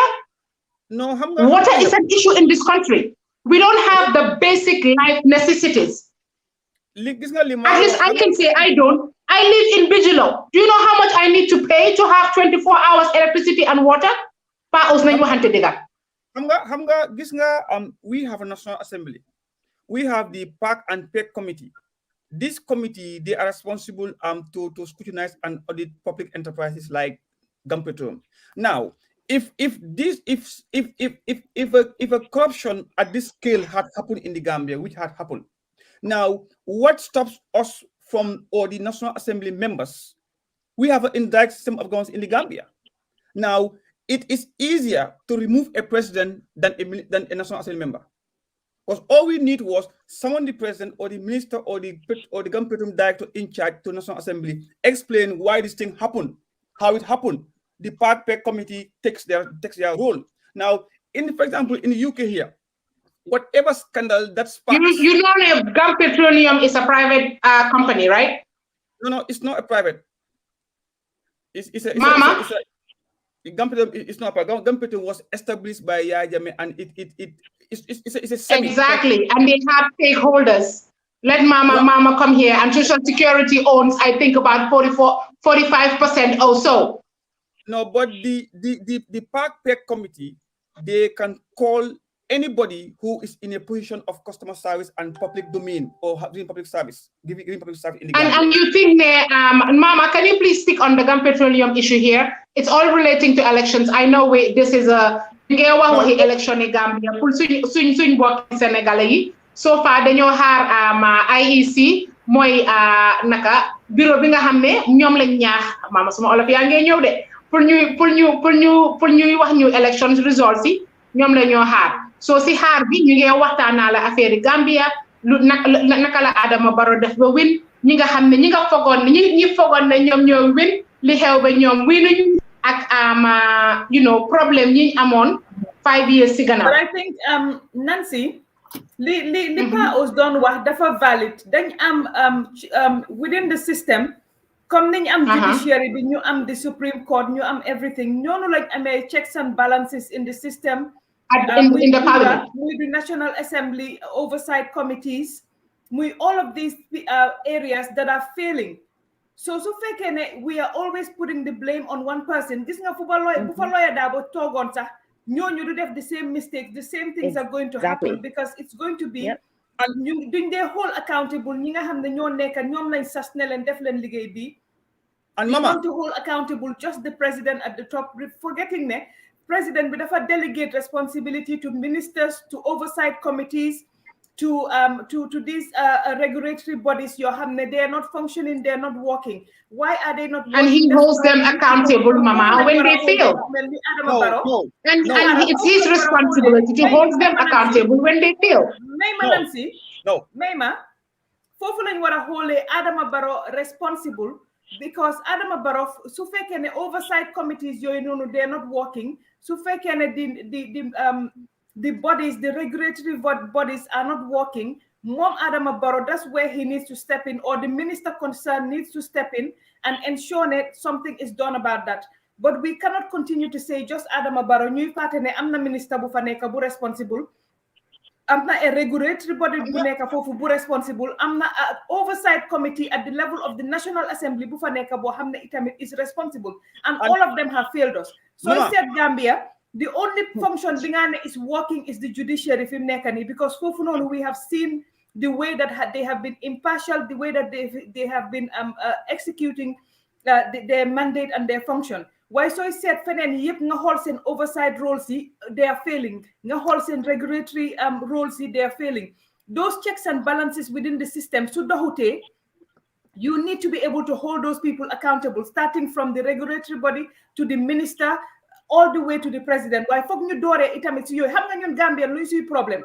We exonerate all of these people and start at the top, at the president. So ñooñu feeling any pressure pour ñu def anything, because xam nañ ne kenn du leen hold accountable. The only person we're going to hold accountable is the president. So we have to get out from that mentality. Door the hold accountable ñi nga xam ne ñoo responsible at their level, from the minister to the National Assembly, to the regulatory body, to everybody that is responsible for this nonsense. And I am very passionate about this, but I will not hold the president, just the president, accountable. No. I will hold the people that have been given the responsibility. Yeah, but Mama, right now we are talking about presidential elections, and I know the Barrow administrative, the Barrow government is going to change. We are all very aware that we're going to see a whole bunch of new people. A lot of people, it's funny, the presidency doesn't change, but a lot of people are going to lose their jobs in the next coming weeks. Nancy, he will clean house. I know that for a fact, that he's going to clean house. And we'll see. Hopefully, he'll put a lot of thought. It will not be political positions. It will be people who are capable of running these institutions. It will be people who have a proven track record of doing what is right. People who are not afraid of us activists holding them responsible, accountable. Xam nga man ñu ne moo tax man maa leen dee tag dama laa tag benn minister boo xam ne xam naa la su ma lay address dama laa tag. Nancy, the ministers are political appointees. They always do what favors the president. A president will not appoint. Well, maybe. Oh, really? Okay, there you go. On that note, none of the ministers always do what favors the president. So if the minister messes up, then I'm going to hold the president accountable. No, let me tell you one thing. Based on your comment. No, let me. We first need to know the governance structure right now. Right now, we always because I'm sure I didn't points about this. Because I think we're talking about stuff that are very important, Yohamne. And I feel very passionately about the fact that we do not hold the people, they put pressure on the people that have responsibilities in that country. We only put pressure on one person, and that person, like we said, has developed, has delegated responsibility to these people. So at what point are we going to start holding each other responsible? Where does the box stops at the president? Yes, but it also starts from the people that are responsible for those areas. If we do not hold them accountable, then we continue to tolerate this incompetence. We continue to tolerate, lack of responsibility for your duties. And our government is too big and overwhelmed and expensive. Government is all about delegation. It's big, leaders, overwhelmed with unreal programs and expensive. Thank you, Zanu. Is the IEC on? Is someone checking? No, not yet. No.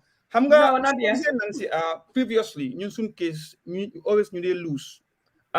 You one could tell ne little UDP they were so focused on one thing and against the president, leaving the order. Now, in doing campaign and election time, you have to play politics against your opponent at the cost of the country and the lives of people. It's normal in politics. Now, who knows that this petrol saga, what effect do we have in the government, except to decrease their credit rating to access loans? Now, I know something, right now in terms of the Gambia government and grants that they have received. Very soon right now. I'll just stop there. Now, the government of the Gambia and Adama Barrow could have played a game, a bit to divert the attention of the opposition into a particular issue, which they will resolve after. Just like Yadama used to do. Time election, we shut down the internet. After right now. Now, the National Assembly members, the president cannot hold them accountable. They are elected members. They are separate from in fact, the other way around. Within that National Assembly members, they have committees that holds every per-statal institutions or every institution that has to do with the public accountable, more the Park Pay Committee, and they have committees like the Security Committee, the Health Committee, and other stuff. Now, did we ever, since 2016 until now, see these committees, apart from the Park Pay Committee, which Khalifa Saleh is a member of, chair, doing their function, like Pura, they were once called, KMC, they were once called, BCC, they were once called, they were in scandal, guy bear them on time. Now, if these committees, what they should have done, my called director of Gampeturum, Essence Nyakana, why? It doesn't matter. Now, even QCell, if QCell or GAMCell are charging people more than they should charge people, they are answerable to that committee because of it's the public. And these committees, they protect. They are there for public interest. Now, Adama Barrow, as a president, the only person he can hire and fire are the ministers. Now, ministers are political appointees. They are appointed based on political affiliation. The only person that me and have you ever tried to engage National Assembly members? Thank you. Have we ever? No, I'm asking you. I have addressed National Assembly members, and I think Mr. Saleh is a member of this committee. Apart from Khalifa, and no, Khalifa is not. Usman, what's his name? He's a PDOIS. Usman Silla. Wow. Usman Silla. Let me finish. Usman Silla and the cross-carpet UDP assembly member were the only competent National Assembly when I addressed them. If we elect people who cannot read, write, and spell and expect them to interpret the law, no, I'm being honest. I've been to the National Assembly. I've addressed these people. They can't even speak English. How do you expect them to interpret the law? Why do you blame the president now? That is the problem. We elect wrong people in the places that we expect and hope they can fight corruption. Learn that the Gambia government, about 2 years ago, announced anti-corruption bill. Did any National Assembly put pressure on that? Did any National Assembly member ever summon the president by force? Well, the following once. Because they're all very partisan. They always support the party that brought them to the National Assembly. Answer the question. All right, Mr. Maron, come in. I think here we go about holding our officials accountable, and I have a different take. I align my views with Mama on this one, and even the president last week when he went on to a campaign stump and he says they were gonna build a hospital in Farato with 1,500 beds. I mean, yes, that obviously, I mean, we all of us. But what comes to my mind was, okay, who even briefed him? I mean, where are the project documents? Who did the architectural design? I mean, why are they misleading him? Because we knew practically that's probably not possible. I mean, based on the numbers that came in, they were saying 150. But it did that person who was giving him that information, did they do their due diligence? I mean, were they doing work honest what they were getting paid?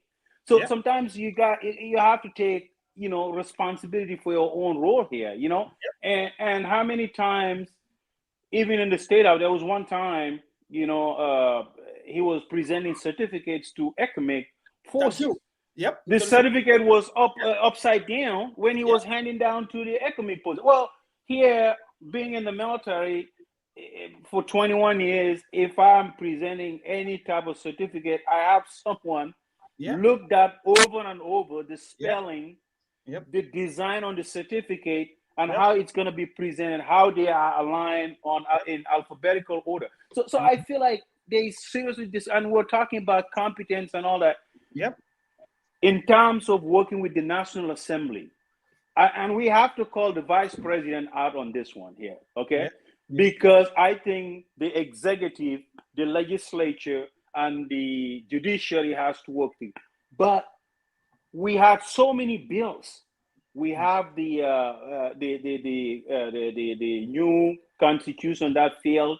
What other bill was a major milestone by the transition coming? But who is there in the executive who is going to push those bills to the legislature? How are they communicating? And you talk about holding people accountable and recruiting and having competent people out there. What is that link between the executive branch and the legislature for them to work together and even fine-tune the new draft constitution?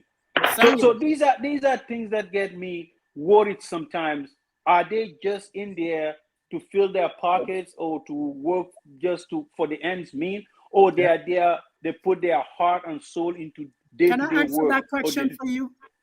Can I answer that question for you? Yes, go ahead. I don't know how long you've been to Gambia. I don't know if you've been there recently.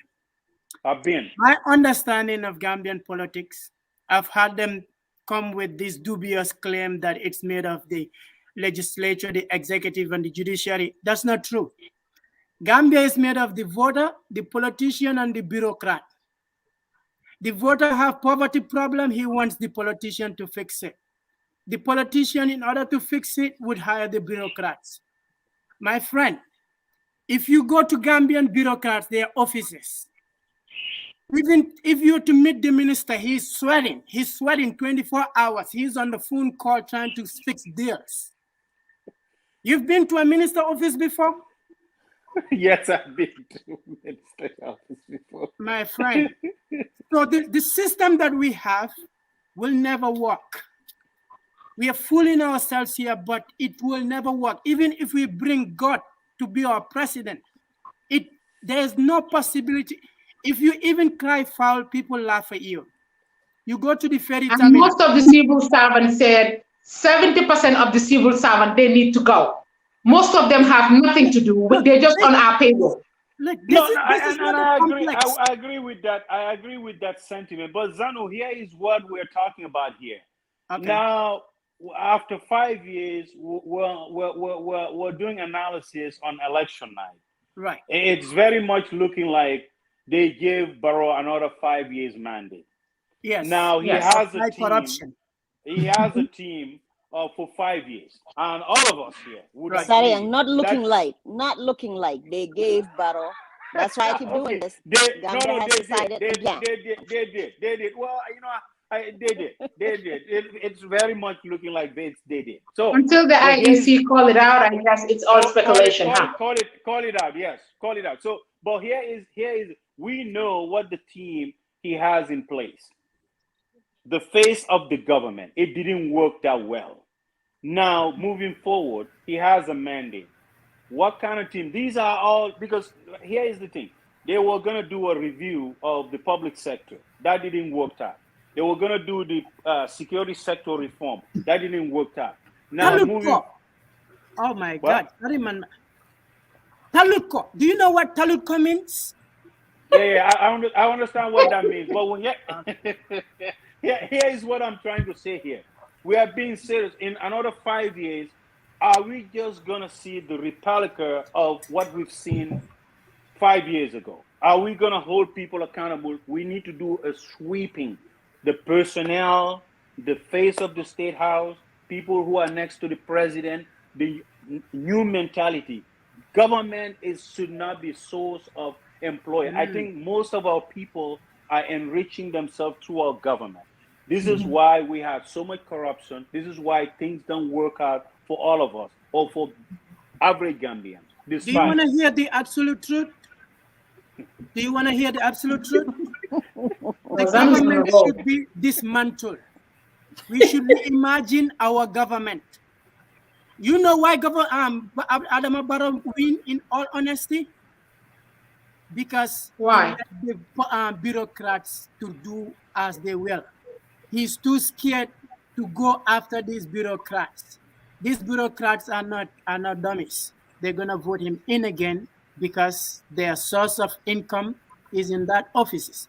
And they say he sleeps a lot, and I cannot doubt that because I mean he slept, but he's wide awake. Obviously, He's wide awake. He just pulled election results that no president have ever pulled in the history of this country. This landslide, Gambia have never seen this. So for a sleeping president, bravo to Adama Barrow.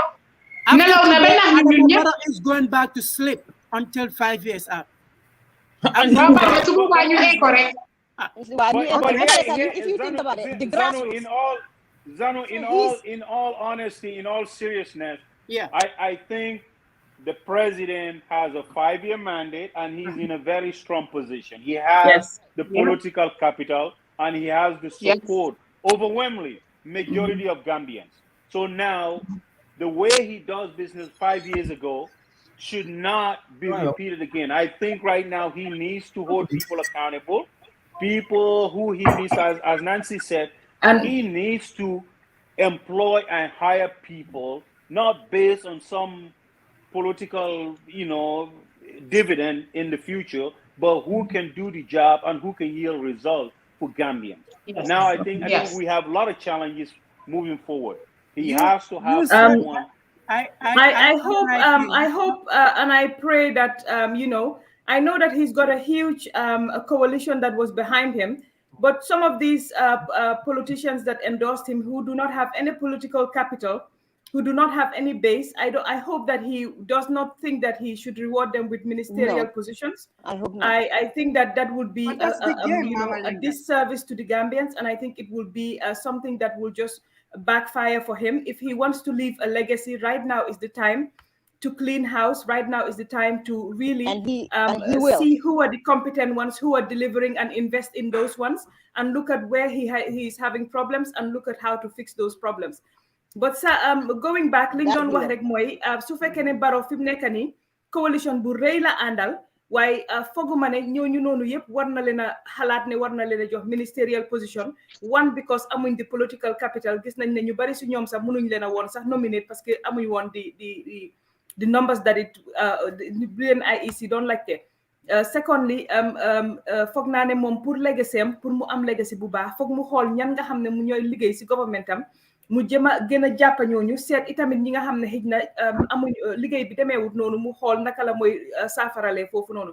Waaye dafa am loo xam ne ñu ngi ko doon laajte ñoo xam ne biñ doon waxtaan ñu ngi koy wax ñu ne ñun ñu ngi xalaat a lot of the times ñu ngi wax yi fi Barrow, waaye ñu ngi bàyyi xel ne ñun always comme niñ dee def mistake biñ dee def a PDOIS rek, intellectualism, elitism daf ñu sonal ñun Gambien.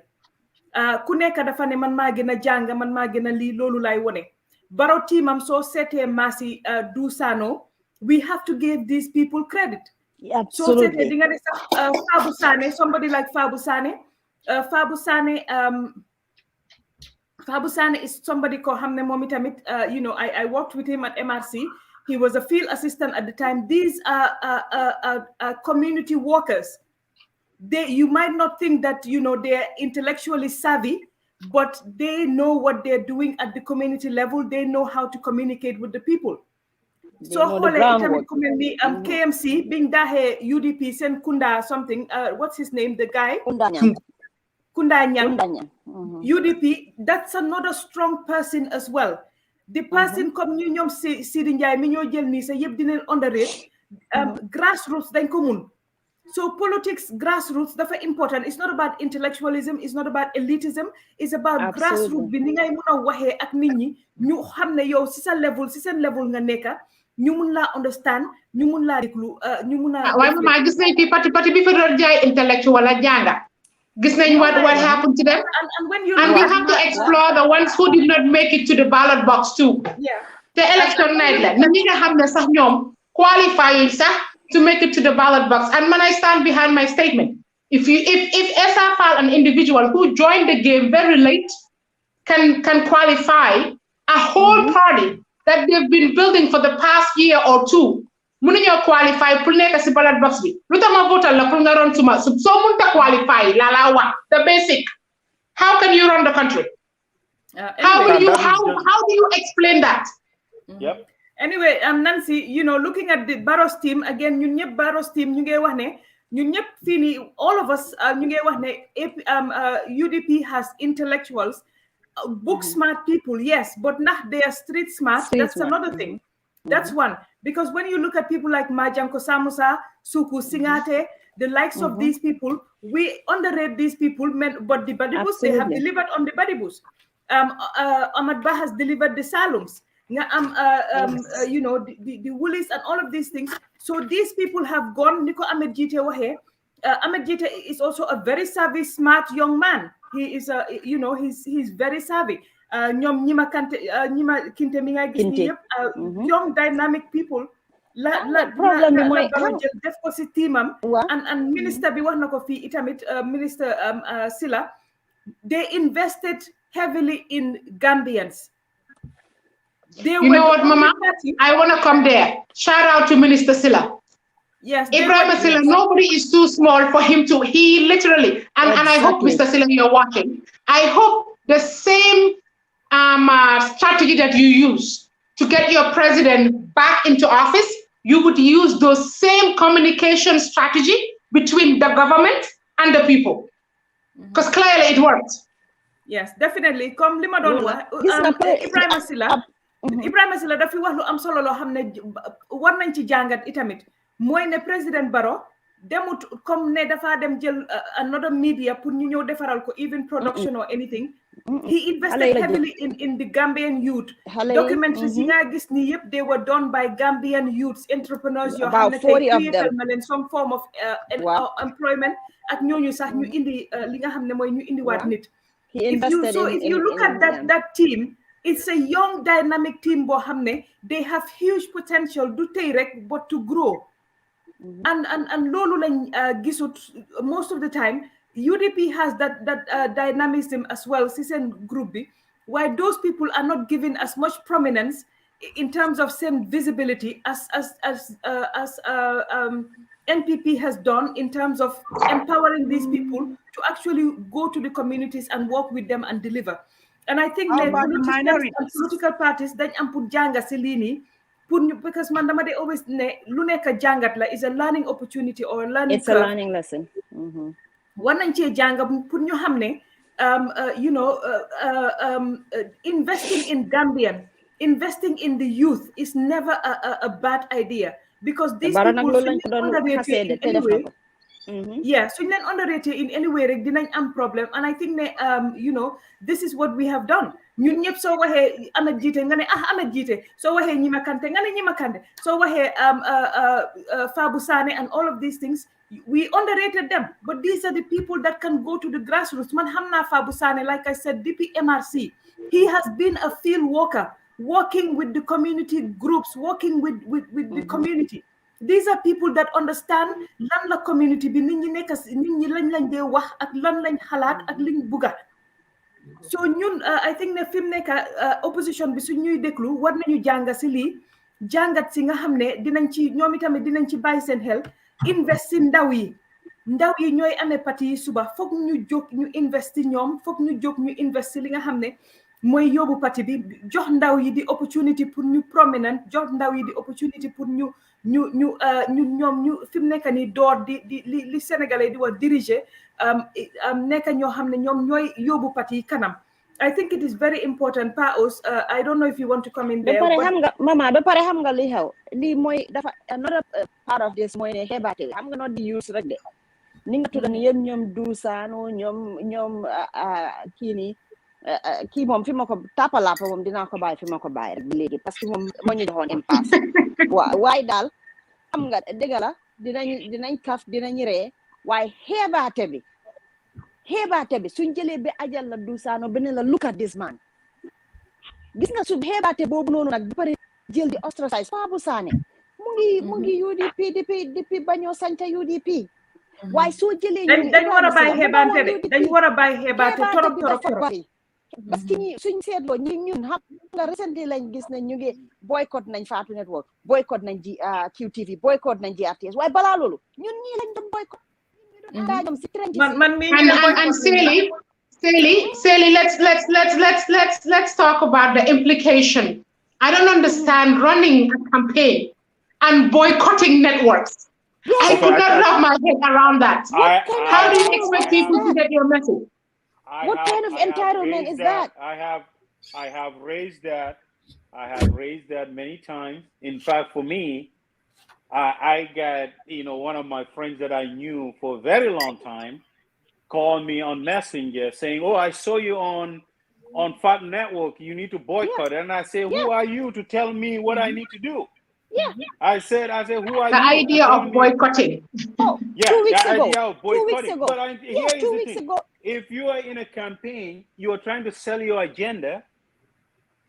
From a media point of view or your PR point of view, you want to outreach to all the media across the board. And I think boycotting the one television station that every Gambian can watch, because guess what? Most of us are online. Gambian in up country, they don't have access to internet, or they cannot afford it to be streaming. I've been online for almost 4 hours, 30 minutes.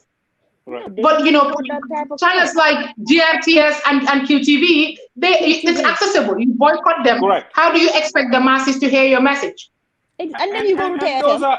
And then you go to Senegal, go to TFM and pay for the advert. But there. also let's also look at some of the areas whereby the face of the party. I mean, I will call Sabali out on this one, okay?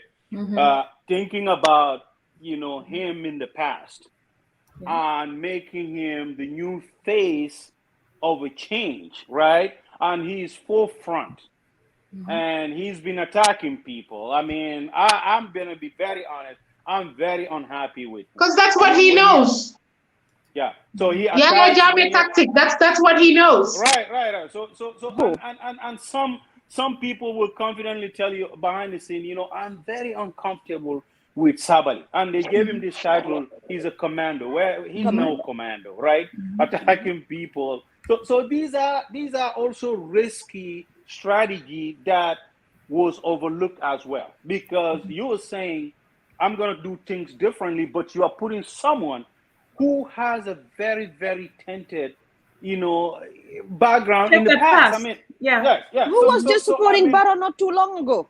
Who was supporting Barrow? It's a huge risk that I think all those were overlooked. I mean, there was even diehard UDP supporters would come and say, "Man, I don't know about this guy. I mean, this guy, he turns me off and all that." But, he was still up to 24 hours.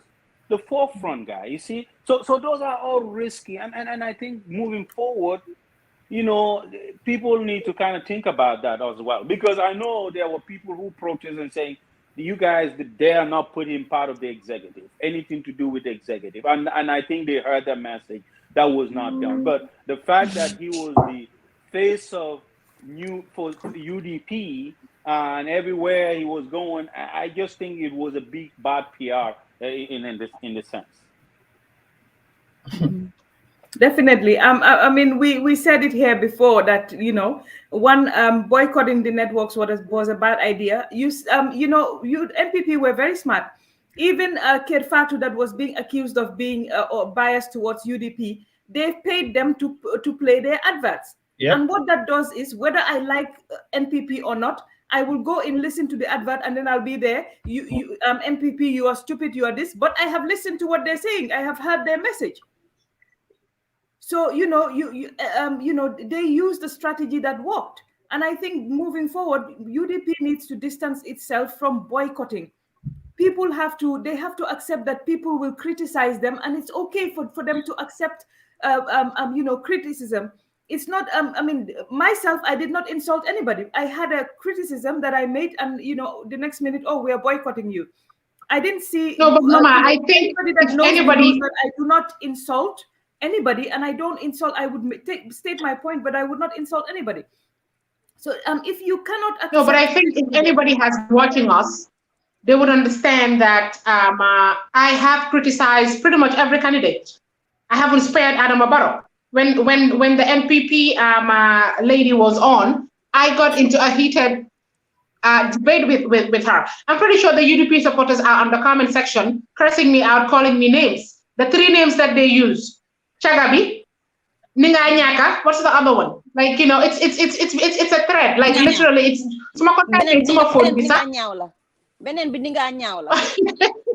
you know, those are the 3 words. And for me, why would I be behind a party who vilify women? Why would I be? I remember, and you brought up Momodou Sabally. I remember going to New York City when Jammeh was president, and we were demonstrating, and he was there, and I could still remember Momodou Sabally in that brown suit, beating his chest, telling the American police, I said, arrest these. To this day, when I see him, I relive that. Every time I bump into him, I still relive that. I've never experienced that level of arrogance in my entire life. Never. And to see this man. Washington, D.C. Nancy, one member, Washington, D.C. Exactly. For a girl who's lived in DC for 17 years, to see that level of arrogance.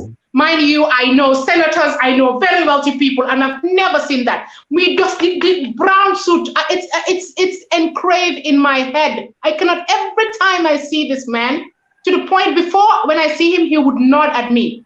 Then I made it one day a point of duty to raise my voice to talk about how much I despise him. That was the last time he even acknowledged me, because I'm like, I don't want you to say hello to me. All these other people who work for Jammeh, maybe I've never experienced them, but I've experienced this one particular man. One particular man. That was one of the most, I can't even, and that was the day that time that I got into a fight with. What's the name of the, Mama, you remember that? Remember that whole demonstration? Yeah. You know, and we lived through this. Yeah, and we lived through this, and here we are today. And degala, ñun ñep Gambian lañ. When Jammeh is gone, we all have to come together to build something. You know, I'm not saying put him aside, castigate him. All I'm saying is to make him the face of the party. That was ouch. And that's why when Adama Barrow went to APRC, that's the defense that they use. They're like, you people, UDP have a lot of very prominent APRC supporters in your party as the face of your party. So you cannot say, you know, you guys are doing exactly what Barrow is doing. You know, like it's the double standard, I think, for me personally, that I'm like, you know what? I always say it, Mr. Barrow, you know, NPP, I domi bajan again, 6 and 9. You know, Boka. You know, and I tell people that, like, if you like UDP, it's easy. You can like NPP. You Boka. Why Gambia? You Boka. And at the end of the day, everybody want what is best for Gambia. It was election season. Hasante neng, hulo neng, tojante bopa. Now it's time for you bring our hands together. It's a new day. Gambians have spoken. Let us respect their decision. My candidate lost. I wish Halifa Sallah was the president today, but he's not. Yesterday was my first time ever voting in Gambia. I remember when I threw that marble inside that ballot box and it went thing. I got so emotional. How would have thought that I'll be here today voting for the candidate that I want to vote for? So I hope we will learn a lot from these elections. April is coming. I still believe that the April elections are a whole lot more important than the presidency, because they make the laws that affect us. And if this president, UDP has not utilized their majority in parliament so far. And this is their opportunity to get them re-elected. The oversight committees also have failed the Gambian people in terms of pushing for reforms. So I think moving forward, foog ñu xool itamit National Assembly bi ñan lañ fay teg ñoo xam ne dinañ mun a def saytu luwaa yoo xam ne dinañ mun a dinañ mun a def li nga xam ne mooy liggéey pour réew mi indi réforme si tamit yi nga xam ne moom la réew mi soxla but I think ne National Assembly elections yi nii du yomba parce que a lot is riding on it and I think all the parties as much man dama xalaat sax ne comme ñoom Dr. Cissé mii nii ñëpp sax dañ they have to vie for National Assembly seats. No, I think so. To be able to be really effective because ñoom ñëpp dañ am a stake in the country. And they need to be in the National Assembly comme ni ko ñoom Halifa doon defee push for reforms yoo xam ne even su ñuy bañee sax foog mu mun a demee from National Assembly bi ñu mun a push reforms yooyu noonu pour dëkk bi but suñ amee a National Assembly boo xam ne tamit dafaa nekk foofu noonu rek like we have at the moment then dina nekk a problème pour reforms pour mu mun a dem through and I think the oversight role bi gay war a am tamit dinañ continuer di ñu fail si aspect boobu noonu so dama foog ne definitely the National Assembly elections loolu dafa important torop and li Loretta wax ci ñaar la de mama xanaa ay si dañoo nelaw man suma digga laa ngi meeting how ma yéen how you guys are still standing it's 5 hours later mama demba 8 hours bàyyi nañu fi dem nelaw yéen man dama vote woon yéen amu leen voters card so Nancy too since Nancy suma uncle Serian, go ahead. Since Nancy is in the Gambia, Nancy needs to be thinking about that too, Mama. You leave her out on the political. No. Activist people and Kodugal National Assembly. National Assembly. The family MP, the family Parliamentary Angleterre bi. Ak bukan la bu Nigeria big assembly members in the head. No, but we need that. But you know what? I know a lot of activists, Mama. I know at least 4 activists who are who will throw their hats in the National Assembly, and they are all women. And I hope and pray we will stand behind them so that they can address some of the issues that we are facing as women, the mortality rate, the rape issues, and all that. National Assembly pour Banjul. Yes, I think we should really think about it because definitely Mama Banjul bi nga sani. Mama Banjul bi nga sani. Xam nga yéen a ngi wax fii nii kañ waxante dëgg rek. Man, I'm not that woman who walks around and say hello to people I don't know that. Man, unless I take my mom. My mom can campaign for me because everybody loves her. But man, nobody will vote for me. No, you will. Nobody will vote for me. Mama, man said dina ko halat pour Basse. Madam Basse. Sorry, I will go to Basse and stand as a National Assembly. And I cannot contest in Banjul South because suma sister moy candidate bi Tuma Ousseynou. Koku suma mak la. Wow. So bàyyi naa ko. Mota ban man waa Banjul South la. Parce que gis nañ Basse daal liñ fi def Basse wane nañ ne niñ ko doon waxee rek suñ mbokki olof yi li ñoo wax mooy ne léegi présidentiel bi romb na léegi c'est présidentiel bi romb na certifié guñ di well waaw léegi mu jàll mais li ñoo wax mooy ne foog ñu pare daal defaraat taxawaay pour néegi député yi parce que fala luwaaye di génni li ñoo wax nag mooy ne UDP amoon nañ fa 31 waaye gisuñ fa woon lu bari loo xam ne comme constitution bi am na yu bari yuñ taxawaloon te jàllut fi mu ne nii nag dañoo wax ne activiste yu bari parce que ñu bari jóge nañ si jóge nañ diaspora bi ñibi non man bu ma nekkoon Banjul fi mu nekk nii damaa taxaw National Assembly Bakaw waa Bakaw opposition la de la xanaa UDP damaa taxaw Bakaw sukuto but honestly I think then you run on a UDP ticket. Run on a UDP ticket as long as you make it to National Assembly. In all seriousness, the my parties, the Dr. Cisse's, yes, and bunch of them, they need to think about this. You can still vie for those positions and run as a presidential candidate. So I mean, we just kind of wanted to give build up credibility.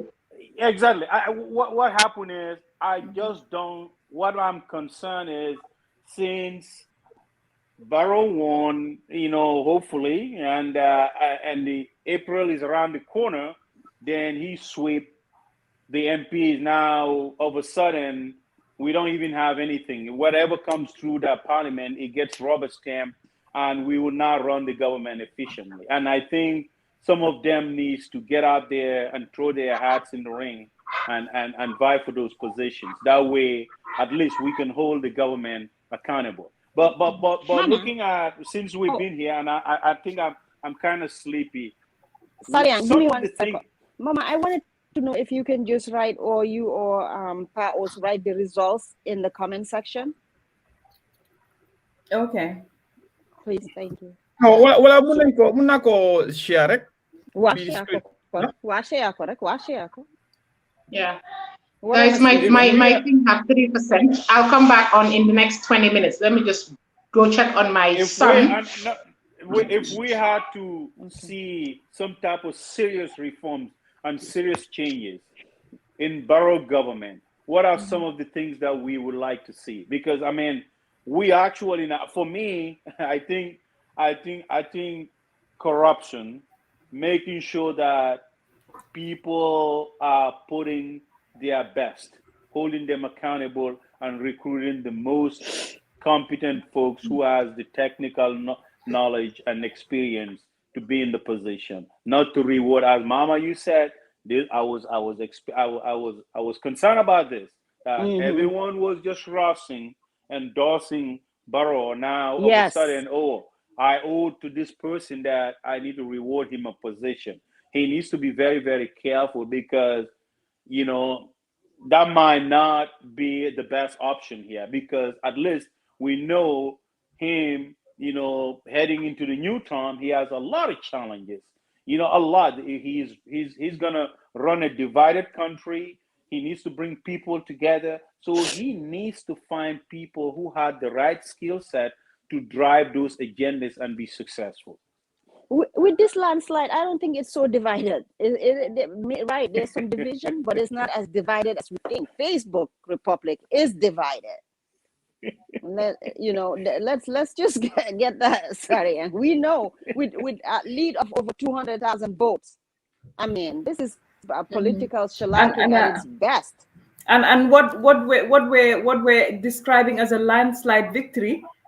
This is not a divided electorate. It's actually quite a decisive electorate. And I think, but what needs to happen, Sari, and like I said, is one, do not reward these politicians with, ministerial positions, especially those who do not have any political capital and nothing that they bring to the table in terms of even numbers. I think Barrow needs to realize that if he wants to have a legacy that will outlive him, he needs to bring in, invest in the people that he knows are performing, and look at where he can remedy the problems that he's having, especially in the energy sector. He needs to look at that. And I think he needs to also look at the hospitals, the health sector. That's also a key area. The youth unemployment issue, and youth entrepreneurship, and youth technical skills training.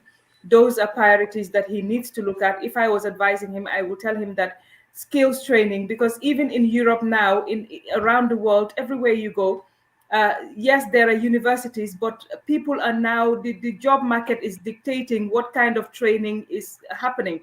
And when you look at that, people do impact analysis studies, and they do needs analysis studies, and look at the sectors where the economy needs, productivity, and they train the youth, they train the young, planning, way ahead to be able to have the skills that are needed to be able to fill those gaps. If you look at Gambia, when you look at our construction sector, we have to get people from overseas, from Senegal, from all these other places coming in to do these what do you call them, skills that should be available in the Gambia. We need to train massively. We need to invest massively in training, technical skills training. That's what is needed.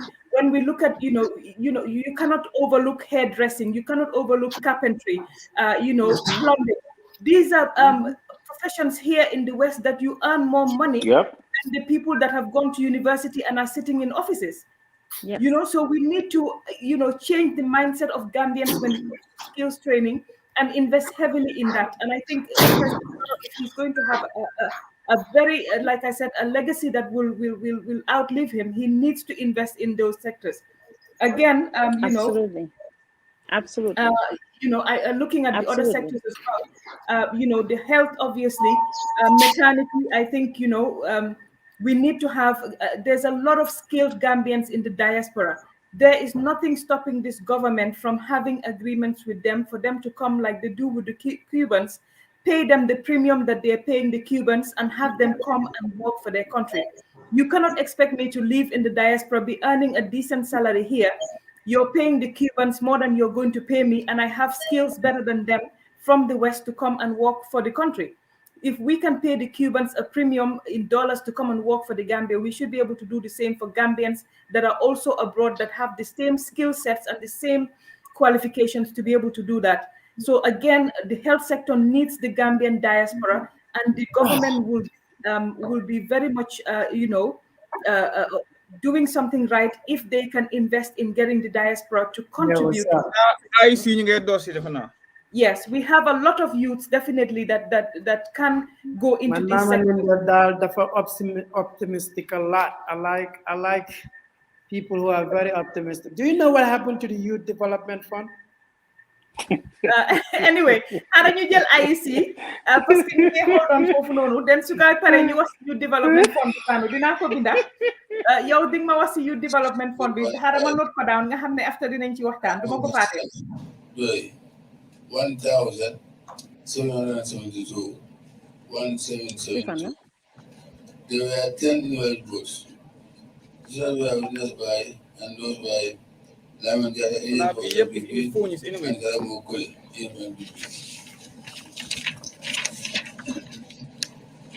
These results were witnessed and confirmed at the Eson House by Dr. Dimba Sabari, agent for NPP, Alkali F. Conte, agent for NPP, Jabuja, agent for Doi, and Alayi Monikuran, agent for Doi. Okay, Jades, you have the floor. Results from the Busumbala constituency in the Brikama administrative area are as follows. Adama Barrow, NPP, 20,072. ANM Usainu Dabo, UDP, 19,177. Esam Baifal, Independent, 757. Abdullahi Ibrahim Jame, NUP, 338 votes. Mama Kande, GDC, 6,315 votes. Khalifa Babakar Salah, PDIS, 1,772 votes. There were 10 invalid votes, and the results were witnessed and endorsed by Lamin Jata, agent for NPP, Karamo Kuli, agent for NPP. And the results were witnessed and confirmed at the election house by Dr. Demba Sabali, agent for NPP, Alkali F. Conte, agent for NPP, Jabu Jo, agent for PDIS, and Alhaji Mamadi Kurang, agent for PDIS, signed by Ali Momanjai, Chairman, Independent Electoral Commission. I, Momanjai, the rank officer, the election of what December 2021. Hereby announce the results from the Brikama North constituency, the Brikama NFF area as follows. Adama NPP, 12,973, 12973. UDP, 14,551, 14551. Baifal, Independent, 677, 677. Abdullahi Jame, NUP, 306, 306.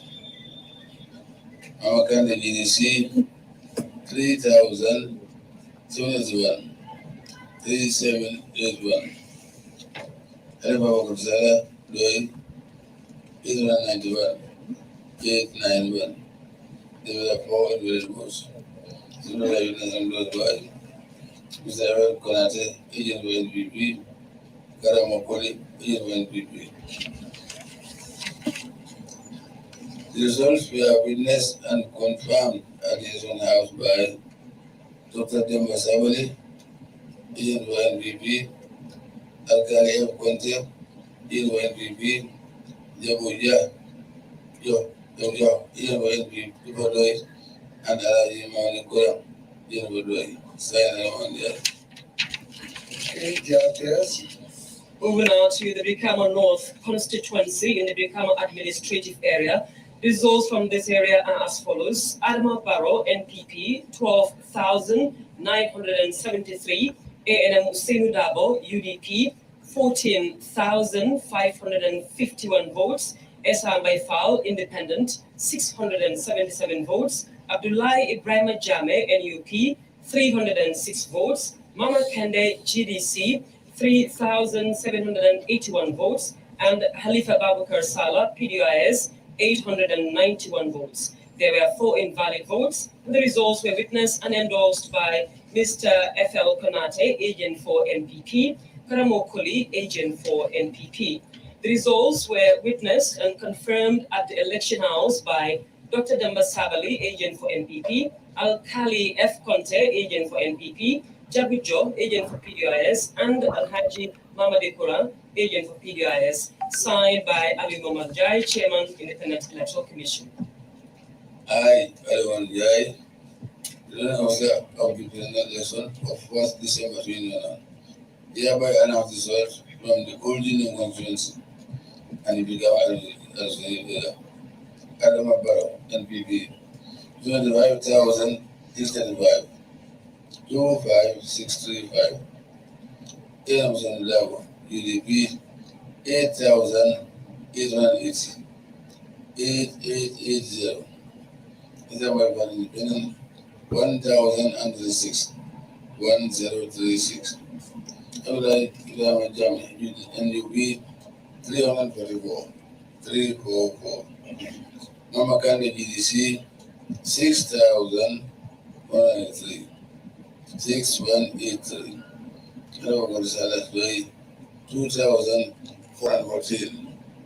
2414. There were 11 invalid votes. This was witnessed and endorsed by Honorable Roman G. NPP, Alejana ANPP.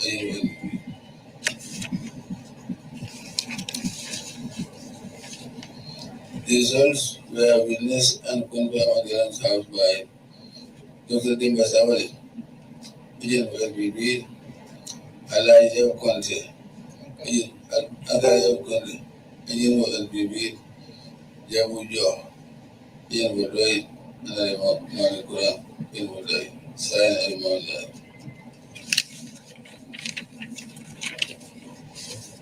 Over now to the Old Union constituency in Brikama administrative area. The results are as follows. Adama Barrow, NPP, 25,635 votes. ANM Hussein Dabo, UDP, 8,880 votes. Esham Baifal, Independent, 1,036 votes. Abdullah Ibrahim Jame, NUP, 344 votes. Mama Kende, GDC, 6,183 votes. Halifa Babakar Salah, PDIS, 2,414 votes. There were 11 invalid votes, and the results were witnessed and endorsed by Honorable Usman Gay, agent for NPP, Alhaji Jane, agent for NPP.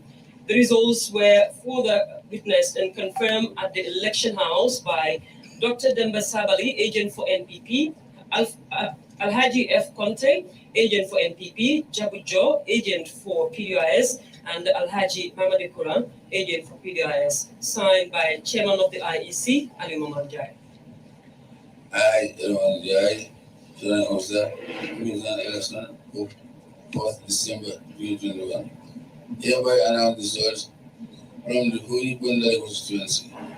They become as follows. Adama Barrow NPP, 2,095 votes. 2,2095. AMC Dago, UDP, 297. 287. Adama Barrow Independent, 102 votes. 102. Abdullah Jami, NUP, 36 votes. 36. Mamadi Kande GDC, 1,795. 1785. And Haifa Bakar Salah, 73. There were 2 invalid votes. There were? This will be endorsed by Suleiman Ture, NPP, Oriam Manga, NPP, Siri Sana, NPDC, and Yaya Ekuyawi, NPDC.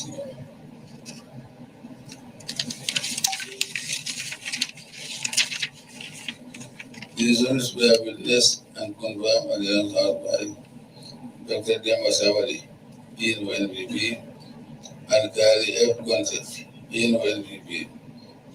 Alaji Mamadi Kuram, NPP, and Jabu Jo, NPP, Sign Aramandi. Thank you. Results from Fonyi Bandali constituency in the Brikama administrative area are as follows.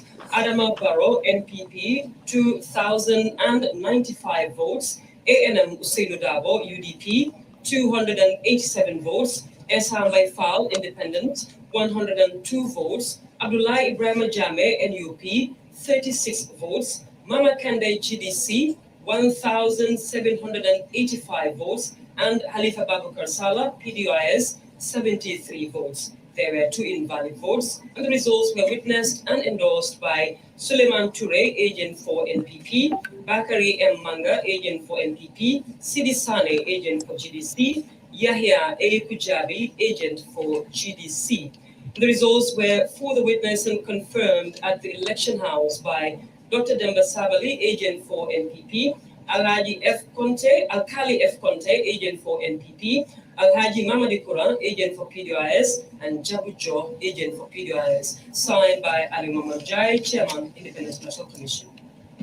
I, Ali Muhammad Jai, Chairman of the election of 4th December 2021. Hereby announce the results from the Fonyi General Constituency. Fonyi General.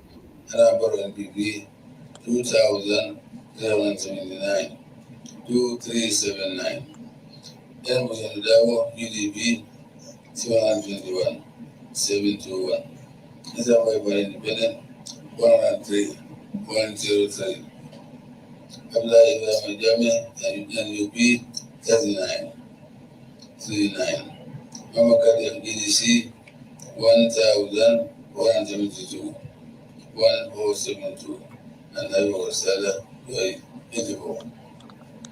There were 3 invalid votes.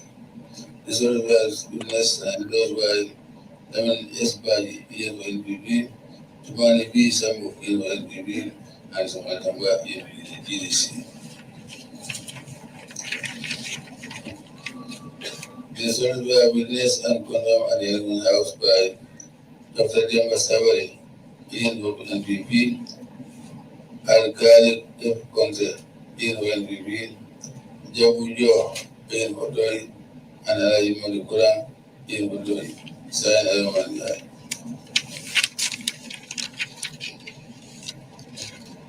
Results from the Fonyi Jaro constituency in the Brikama administrative area are as follows.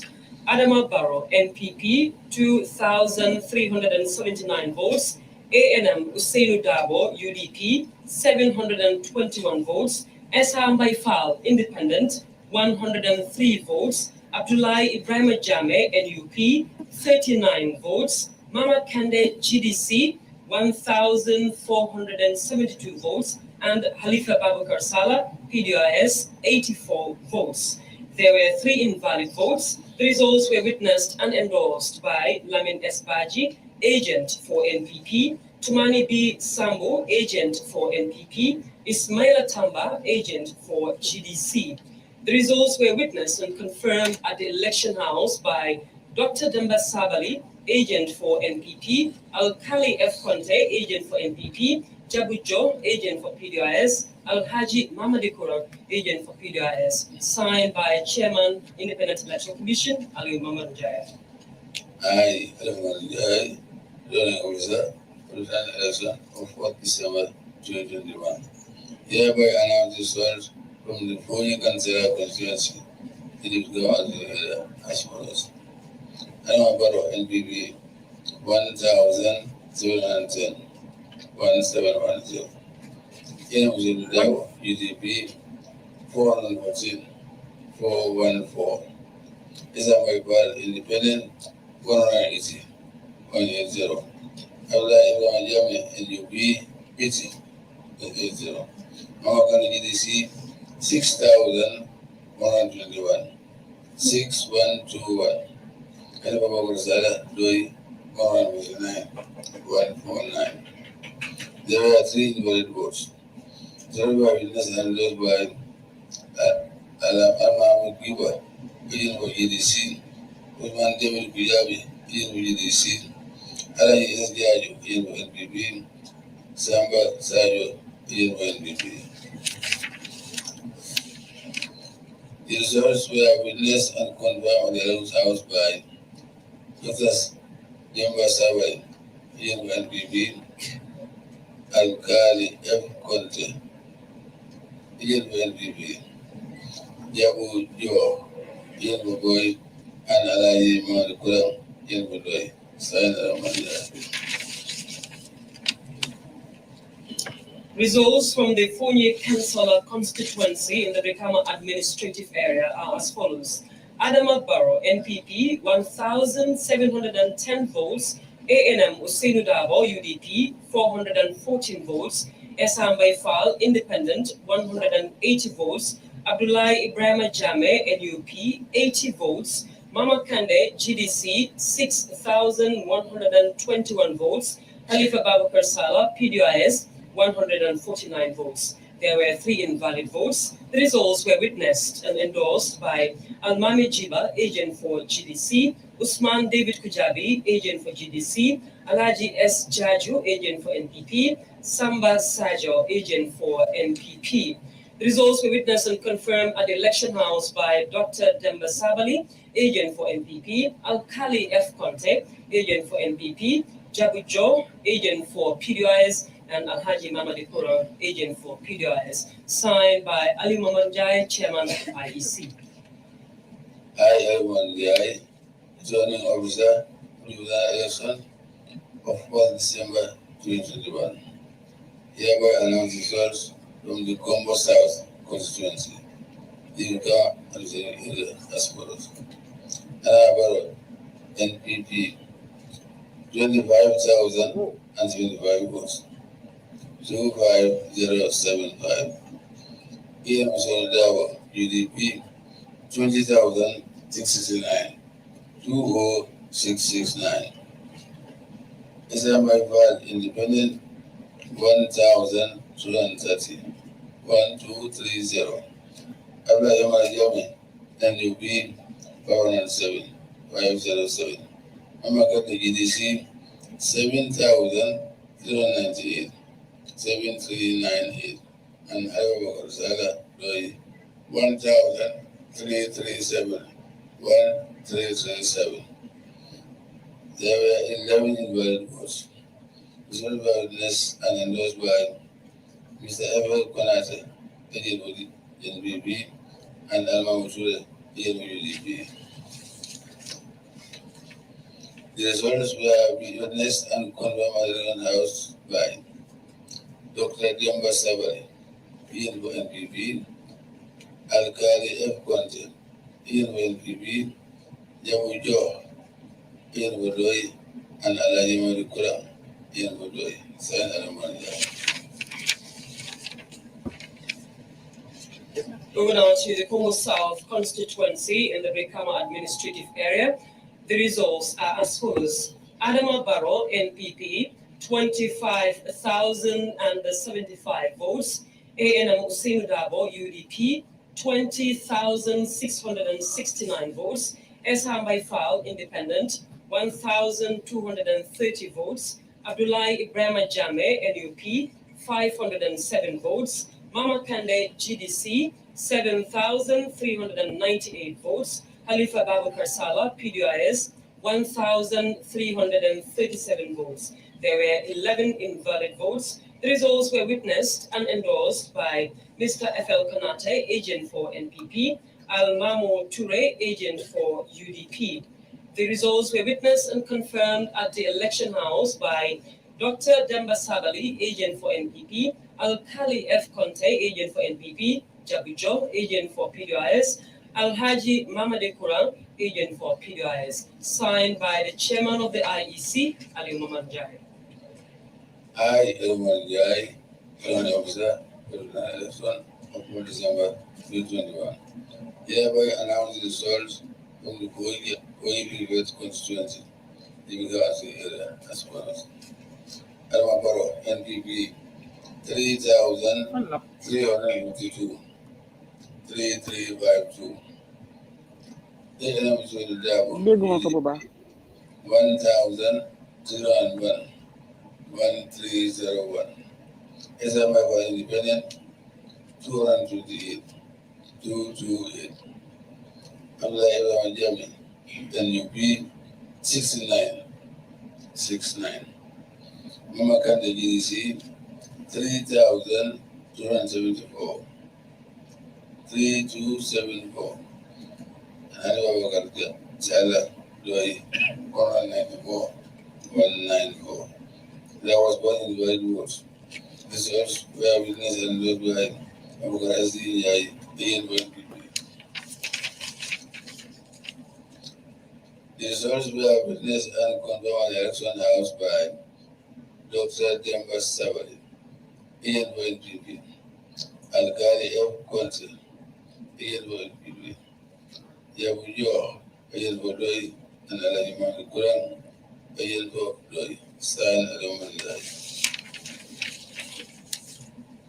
Results from the Funyi Berefet constituency in the Brikama administrative area are as follows. Adama Barrow, NPP, 3,352 votes. ANM Usainu Dabo, UDP, 1,301 votes. Esa Mbaifal, Independent, 228 votes. Abdullahi Ibrahim Jame, NUP, 69 votes. Mama Kande, GDC, 3,274 votes. Halifa Babakar Salah, PDIS, 194 votes. There was one invalid vote. The results were witnessed and endorsed by Abubakar S.D. Jai, agent for NPP. And the results were further witnessed and confirmed at the election house by Dr. Demba Sabali, agent for NPP, Alkali F. Conte, agent for NPP, Jabujo, agent for PDIS, and Alhaji Mamade Kurang, agent for PDIS, signed by the chairman of the Independent Electoral Commission, Ali Muhammad Jai. I, Jai, General Officer, Independent Election of December 2021. Hereby announce the result from the Foyi Bintak constituency, Libigama, area as follows. Adama Barrow, NPP, 2,579, 2,579. Dabo, UDP, 1,250, 1,250. SMI for Independent, 254, 254. Abdullah Ibrahim Jami, NUP, 71, 71. Mama Kande, GDC, 5,897, 5,887. And Halifa Bakar Doi, 166, 166. There was one invalid vote. So we were led by Matane Jami, agent for NPP, Bakar Kepa, the agent for GDC, and Bakar Sise, agent for UDP.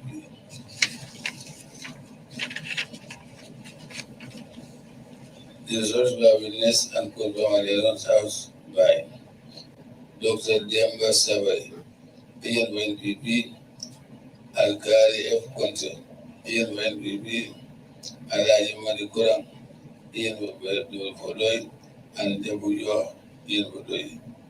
Signed Alumni Jai. Over now to the Funyi Bintang constituency in the Brikama administrative area. The results are as follows. Adama Barrow, NPP, 2,579 votes. ANM Usainu Dabo, UDP, 1,250 votes. Esam Baifal, Independent, 254 votes. Abdullahi Ibrahim Jame, NUP, 71 votes. Mama Kande, GDC, 5,887 votes. Alifa Babakar Salah, PDIS, 166 votes. There was one invalid vote. The results were witnessed and endorsed by Masane Jame, agent for NPP, Bakari K. Baji, agent for GDC, Bakari Sise, agent for UDP. And the results were witnessed and confirmed at the election house by Dr. Demba Sabali, agent for NPP, Al-Khali F. Conte, agent for NPP, Al-Haji Mamadi Kurang, agent for PDIS, Jabu Job, agent for PDIS, signed by Chairman of the Independent Electoral Commission, Ali Momanjai. Okay, thank you very much, Chairman. Thank you very much, JRTS, Fatumata. That's it for now. We just announced 5 constituencies in Bukama, as West Coast region. So now we have 3 more pending. We have 3 pending constituencies for Bukama. And after which, then the chairman will do the final declaration. Thank you.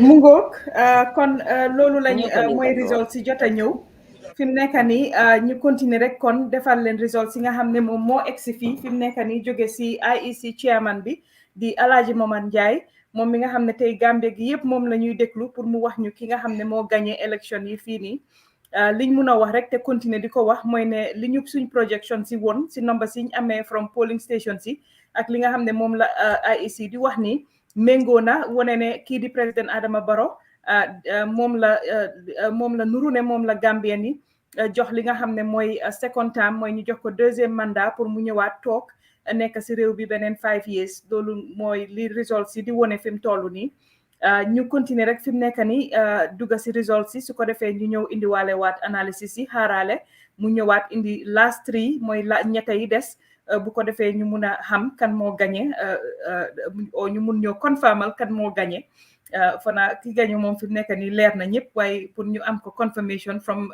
ndey mbi la ñuy wax mooy ki nga xam ne moom lañ sas liggéey bi nga xam ne mooy pour mu saytu élection bi wax ñu ki gagné kon ñu dem Busumbala. Let's start with Busumbala. That's one of the constituencies that have now returned the results here. Busumbala constituency, NPP 20,072 votes, UDP 19,177, SFL 757 votes, NUP 338 votes, GDC 6,315 votes, PDOIS 1,772 votes. That means that the winner at Busumbala is NPP. They won at Busumbala. Mu melni kon NPP ñoo jël Busumbala, ñoom ñoo win Busumbala. Kon ñu mëna wax rek nga fa ko NPP wala gagné tak Busumbala. Yo ñu continue ba légui moving on to Brikama North constituency. There NPP 12,973 votes, UDP 14,551 votes, SFL 677 votes, NUP 306 votes, GDC 3,781 votes, and PDOIS 891 votes. The winner there, Brikama North, was UDP. Nsafono ko UDP wole gagneta Brikama North, itole Brikama North ta kon mu melni ñi gagné Brikama North moy UDP. Ñu continue ba légui moving on to All Yundum. All Yundum NPP 25,635 votes, UDP 8,880 votes, SFL 1,036 votes, NUP 344 votes, GDC 6,183 votes, PDOIS 2,414 votes. The winner at All Yundum is NPP. Ñu mëna wax rek ne NPP kon mom mo jël mom mo gagné fofu nonu di All Yundum. Ka fa doron ko All Yundum jeto NPP lay jeta itole gagné ta jeto. Hani say nga continue. Moving on to Fonyi Bondali, another result that also came through. NPP 2,095 votes, UDP 287 votes, SFL 102 votes, NUP 36 votes, GDC 1,785 votes, PDOIS 73 votes, meaning that in Fonyi Kansala, the winner, Fonyi Bondali, the winner there was NPP that won at Fonyi Bondali. Kon ñu mëna wax rek ne NPP mo jël fi nga xamne moy Fonyi Bondali mom mo fa gagné NPP wala gagné ta Fonyi Bondali. Moving on to Fonyi Jarol, NPP 2,379 votes, UDP 721 votes, SRFAL 103 votes, NUP 39 votes, GDC 1,472 votes, and PDOIS 84 votes. At Fonyi Jarol, the winner again was NPP. Mun nañoo wax ne kon NPP moo gagné Fonyi Jarol mu mel ni kon li nga xam ne mooy Fonyi Jarol comme ka fo ñamin doron Fonyi Jarol jeto NPP lay je fananta Fonyi Jarol ito lay je gagné. Moving on to Fonyi Kansala. Fonyi Kansala NPP 1,710 votes, UDP 414 votes, SRFAL 180 votes, NUP 80 votes, GDC 6,121 votes, and PDOIS 149 votes. The winner at Fonyi Kansala was GDC. Mu mel ni kon GDC ñoom ñoo win Fonyi Kansala kon di wax rek ne GDC ñoom ñoo jël Fonyi Kansala. Fonyi Kansala minu gagneta jeto wolom UDP ti wolom GDC ti sorry. GDC wolle gagneta Fonyi Kansala. The winner at Fonyi Kansala was GDC. Moving on to Kombo South, NPP 25,075 votes, UDP 20,669 votes, SRFAL 1,230 votes, NUP 507 votes, GDC 7,398 votes, PDOIS 1,337. Again, the winner at Kombo South was the NPP. NPP won at Kombo South. Kon ñu mëna wax rek ne NPP moo gagné fi nga xam ne mooy Kombo South ñoom ñoo jël Kombo South sa fonole ko Kombo South mi mbinta jeto wolom NPP ti ito lay jeta. Moving on to Fonyi Brefet. Fonyi Brefet, NPP 3,352 votes, UDP 1,301 vote, SRFAL 223 votes, NUP 69 votes, GDC 3,274 votes, and PDOIS 194 votes. Looking at these results, the winner at Fonyi Brefet was NPP. Mun nañoo wax ne kon NPP moo gagné fi nga xam ne mooy Fonyi Brefet di mun nañoo wax itamit sa fonole ko Fonyi Brefet NPP lay jeeta ito lay je gagné. Hani sang result o min labanta fintila wolom Fonyi Bintang. Moving on to Fonyi Bintang. At Fonyi Bintang, NPP 2,579 votes, UDP 1,250 votes, SRFAL 254 votes, NUP 71 votes, GDC 5,887 votes, PDOIS 166 votes, giving GDC the win for Fonyi Bintang, which means that GDC won at Fonyi Bintang. GDC wole Fonyi Bintang ta. It means that Fonyi Bintang nka fanyaming fofu Fonyi Bintang funyo oye Fonyi Bintang si Fonyi bi fofu nonu kiko gagné moy GDC. Kon lolu moy result si nga xamne jot na fe ñew wolom result tol mi yalon ko xani say futata nang legi mbe mimbatu kan wolom 3 constituency wole tuta wolle benana la nim wol nata isaje min mu winati IEC sa fono molie isaje mobe salom wo ñama xani say ndorong liñ doon wax rek moy na legi ñetti place rek a des pour ñu mëna wax kan mo gagner li nga xamne moy election bi.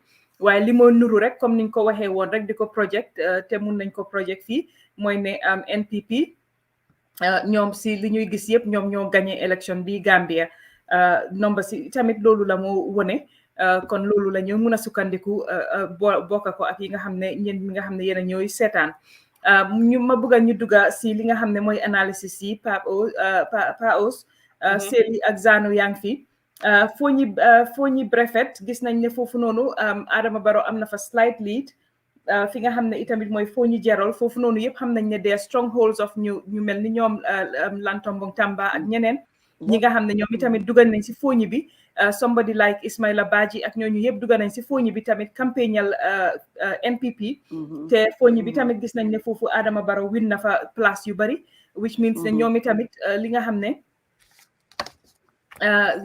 ne mooy win bi foofu noonu itamit am nañ ko fa dinañ leen indi total of kan moo win fan dinañ leen indi the number of places yi nga xam ne moom la the various ones win but quickly Pa Ous soo bëggee dugga rek si lifin bi whilst ma calculate kan moo win fan and how many more kana win ñaata seats. Okay, mama bi moom foog naa maa ngi share something don't bother nga put ko up. It's up. Thank you. Mama fu mu nekk nii affaire si dafa tagar naa se foog naa. Why at the end of the day we had doubt why yàlla miram rek te I hope we will have the heart to accept. Now here we have phony bi nga xam ne phony bi foog naa we will not be surprised to see Adama Barrow excelling because yaa ngi am foofu noonu lang tombong comme yaa ngi ko wax right now après Barrow lim demoon kanilay seeti family yaay jame bi whether does it have an impact on these results today? Yes or no, we can debate on that. But bi waxkati joye di wax naan waru fa dem li yëpp man dama nekk di wax Facebook ne this man is looking for votes.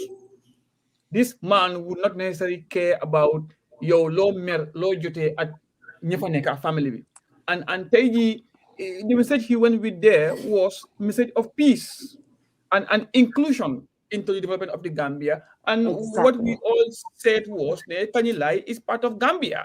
And we can't deny that fact. Now, going there did pay off to some extent. They right now, right now, this thing is paying off because of, look at the results right now.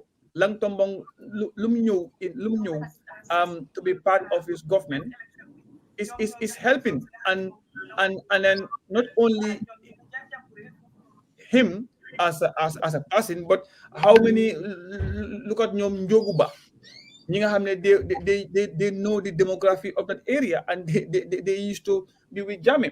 Now look at the percentages here, regardless of what is going to come now, we'll never end later.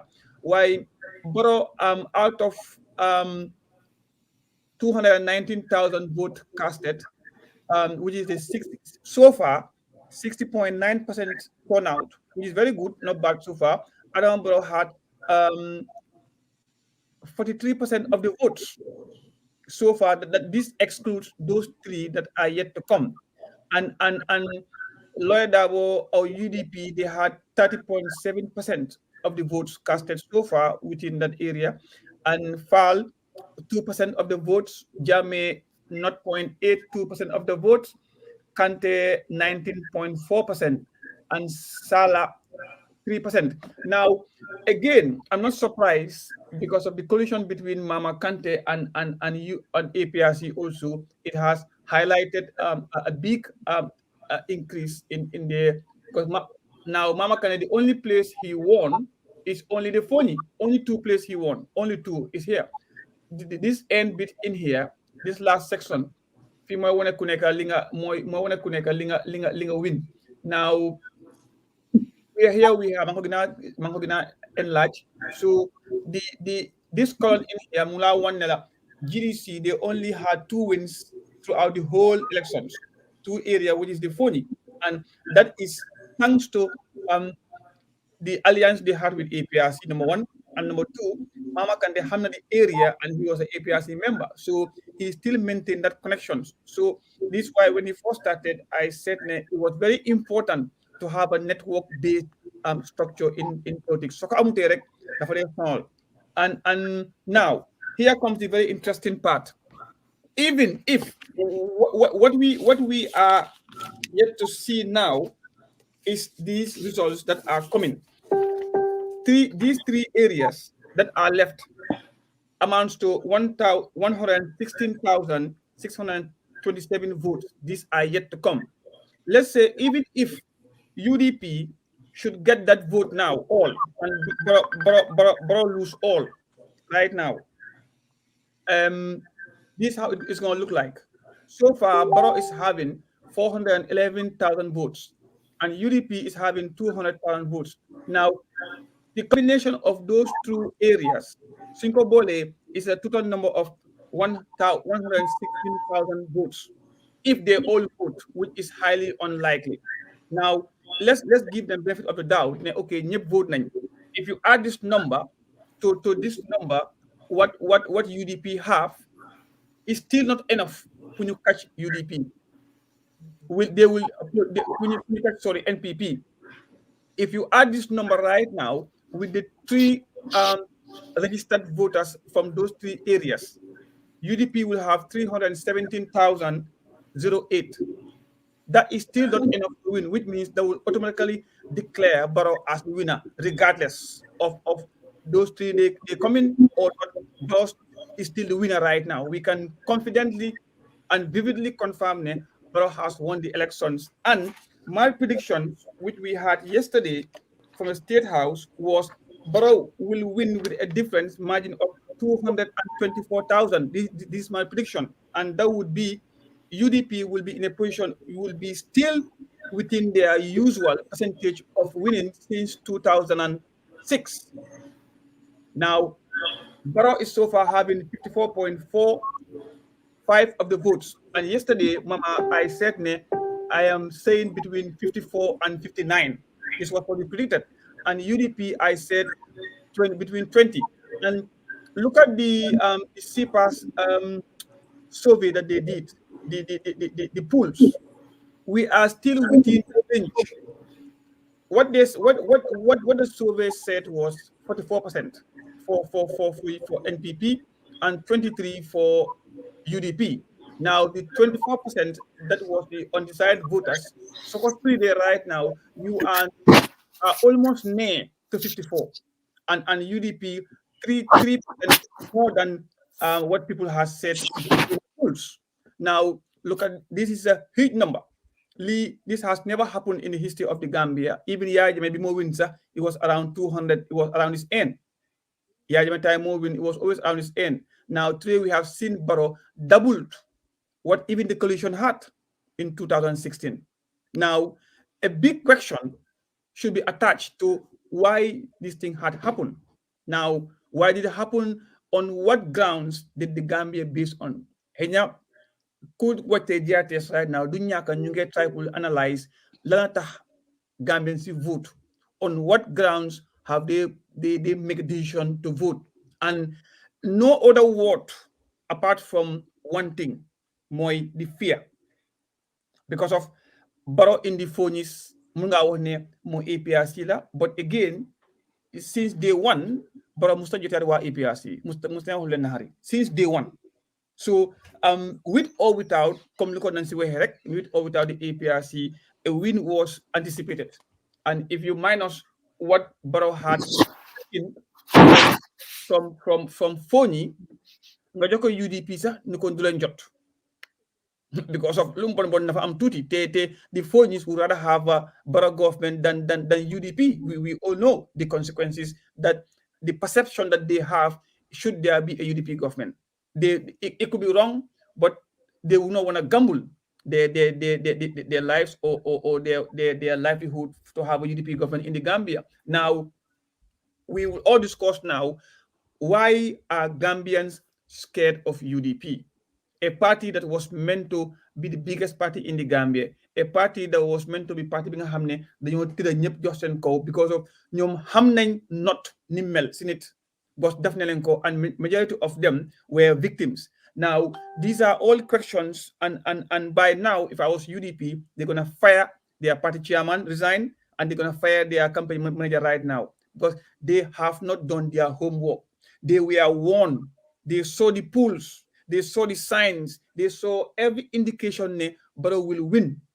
You are Barrow a base should have sent UDP a strong signal. Hey, hang on, let's go back to our base and start doing some work. But none of these things happen because of Barrow government essence lulu, because the latter part of the campaign, maybe they took those things as a point against Barrow. Essence at some point there were propaganda going out saying essence vote. And I saw videos where UDP people, they were going out, taking people in their own cars to go and vote. Yes, that was step in the right direction. That's conversing. It does happen and it does make a difference. But what they should have done before that, which they did not do. Now, I'm like, out of the whole 53 constituencies, UDP only had so far 1, 2, 3, 4, 5, and 6. Yes. 6. 6 out of 50 so far, because 3 are yet to come. So this is a messed up big time for UDP, and they have big time messed up big time, and somebody within the party, I hope, will take responsibility and then pay the price. We are just next door to the elections of National Assembly. You go on to feel right now. Who can more deny Barrow to do something very well now against April? It's short time, because December right now, January, January they go inaugurate. February, March, more lulu. Put about taking the time. Groundwork, groundwork. Elections are not won or lost on election day. So with these things right now, Barrow might end up having 53 National Assembly members again. Pam, there, all MPPs right now, because of guy right now. Instead, right now, because I'm not the Halis, I'm not the support, I'm not the base, I'm not the connections. These are what you need to succeed in politics, not Lila Fok, Lila Gis, and the social media. The strategy that they use, if they maintain that, let's forget about the month of Gambia right now, because of Amudal Modef right now, because of the next from here, the next topic more the national budget right now. Low is the focus of attention. He had over 200 million. Paos, maa ngi share léegi nii on Linguère Post parce que ñu ngi ñu yónnee benn nataal Mama Kandeh kii nga xam ne mooy Essa Mbay Fall ak lawyer Ousainou Darboe apparently ñu ngi meet because dañ bugg a ñëw together to reject the results of the election.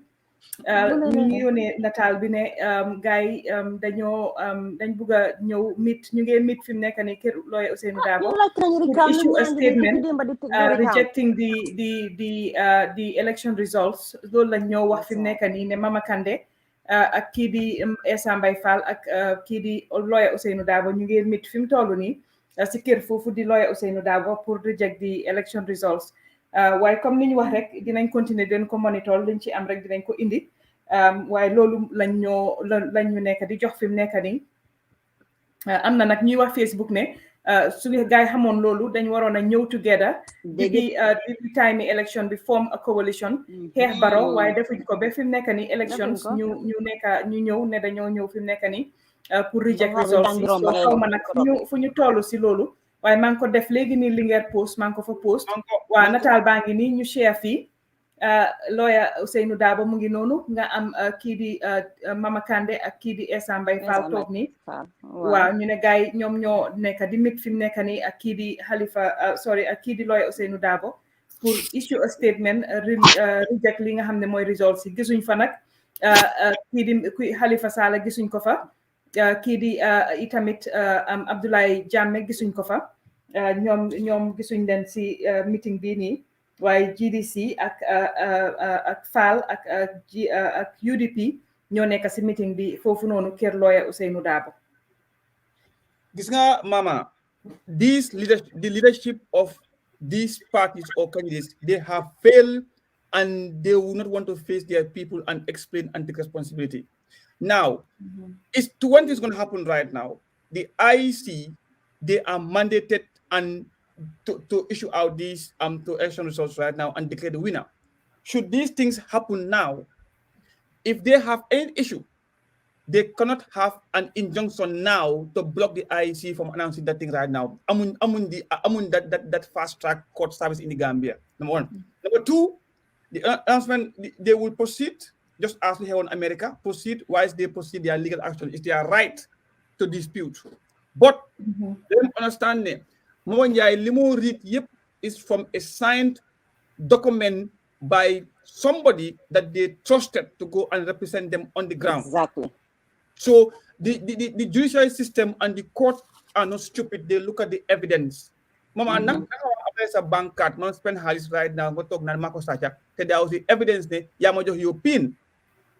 Mo use a bank card. And the bank is the one with terms and conditions of that money, your pin is only confined to yourself. So let's apply some sense. The Gambian average voter, the Gambian farmer, the Gambian fisherman, Bulen need what you took right now. Worst case scenario, all of these things can get amnesty and go to American embassy or Dakar because they are political figures. Immunity bunyo am and protection bunyo am yen ni gën ci ko télé bi di jubilate or di protest yen doon ci feka. Def my has more space because probably to well do fa ken fa dool. There is more space in mile 2. Fu fi dé tay yaay ñak sa baken gis nañ fi faraba banta gis nañ fi kanilay. Let's exercise discipline and respect te xamné ndogal su ñëwé na am ñu neex. None of these people, there could have been no 2 winners. Between them 3. There could have been only one person to win. Yes, ñu ngi am Paos, ñu ngi am Ousmane Diallo Bojang. Ousmane Diallo Bojang is part of strategy si nga xamne ñoo nekk ci gannaaw président Adama Barrow. Momi tamit ñu ko fi am ak ñun mu wax tuuti den ñu continuer ñu laaj ko rek a few questions ñu continuer. Comme ni ñu wax rek dinañ ñëwaat ci li nga xamne moy the issue of the rejection of the results bi nga xamne mom la Essa Mbye Fall UDP ak GDC bu ga def. Why Mr. Bojang, Ousmane, thank you so much for joining us here. Mama, I can hardly hear you. Let me get an earpiece. Maybe that will be better. Okay. Ousmane Diallo Bojang, as we said, is one of the strategists behind the Barrow campaign. So we'll be talking to him about their strategy, and then we will continue with the coverage. But like we said, we have gotten those pictures, and pa Osnala send video bi itamit of the li nga xamne moy Essa Mbye Fall leaving for Dabo's house. Mang la ko yone legi ni wax nañ ñu ne bobu tamit suñ mun nga ko tek ñu share screen bi gaay gis ko. Let's try as much as possible. I think Lamdo, I think we have to preach peace. We have to try and make people understand. These are results your hamne.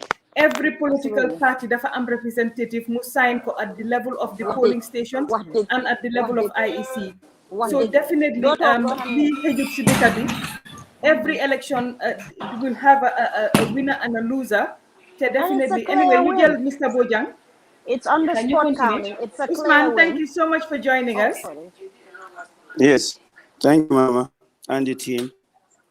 Thank you. We were talking about the strategy behind President Jammeh's now what looks like a clear win for him. President Jammeh, can you correct that for a minute?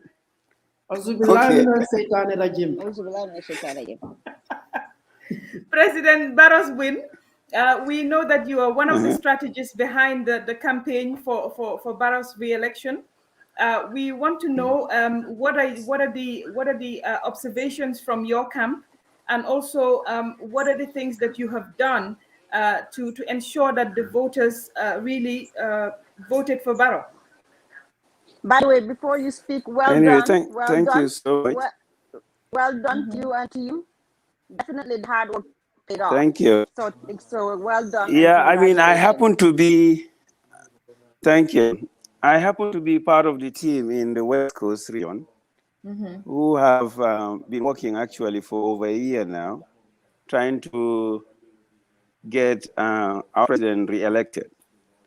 And we are so glad, so excited right now. As you can tell, we are in a celebratory mode, but we saw this coming. And it did not take much, actually, to be able to see the fact that this is re-electable. Because in politics, there is some things that people might not see, that people like you in media or others who are probably sitting on the sideline can easily see. That the main opposition to Barrow was not electable. And they actually dug their own grave well before Barrow even announced his presidency. So, I mean, his candidacy. So it was very, very easy to realize where the numbers were. We have all these people jumping on social media and stuff. But the reality is, if you look at the Gambia today, it is very, very well diverse. And that was one advantage to Barrow that was not to the advantage of the main opposition, which in this case was UDP. UDP have already been kind of branded, and they found it very, very difficult to take themselves off that shackle. So it was so easy to just keep them in the shackle and keep them in the corner until the last day. If you are governed, a typical example is talking of the West Coast. West Coast, as it is, we, the people from West Coast, they call the natives of the West Coast, we are not the majority. We tend to believe that we are, but in actual fact, we are not. And I'll give you a typical example that is missing in the UDP strategy. If you look at it, let's say Brikama, where I am from. I'm from Mansarinsu. Mansarinsu have 3 catchment areas within Mansarinsu area, where 7 times or 10 times bigger by votes than Mansarinsu. So if Mansarinsu with only 729 votes have to cast a vote against 7,500 catchment areas that you think are Fullers, Fanas, and other tribes, automatically we had know exactly where the votes were. So it was so easy to look at the numbers on daily basis and see where we need to go, what we need to talk about, without being ableist, without being divisive, but to bring people to the reality. So that was an easy thing for us. This is why West Coast, if you look at the numbers today as they come, you will realize that it was an easy win. People don't even realize how come 71 polling stations in Parliamentary or in Old Yundum can all vote for NPP. But who are the voters? Don't look at the name of the local area, look at the actual people who will be casting vote. So this was one of the main things UDP lost since day one, and they never realized it until now it is late. Definitely. And I think one of the things that we were also discussing was the fact that they move with the same crowd of people. So it leaves, it doesn't really test the crowd on the ground because they do not know who is there, who is local and who came with them in their entourage. Was that also a strategy that you used to capitalize on and you know, just basically walked on the grassroots whilst they were moving around with the same crowd?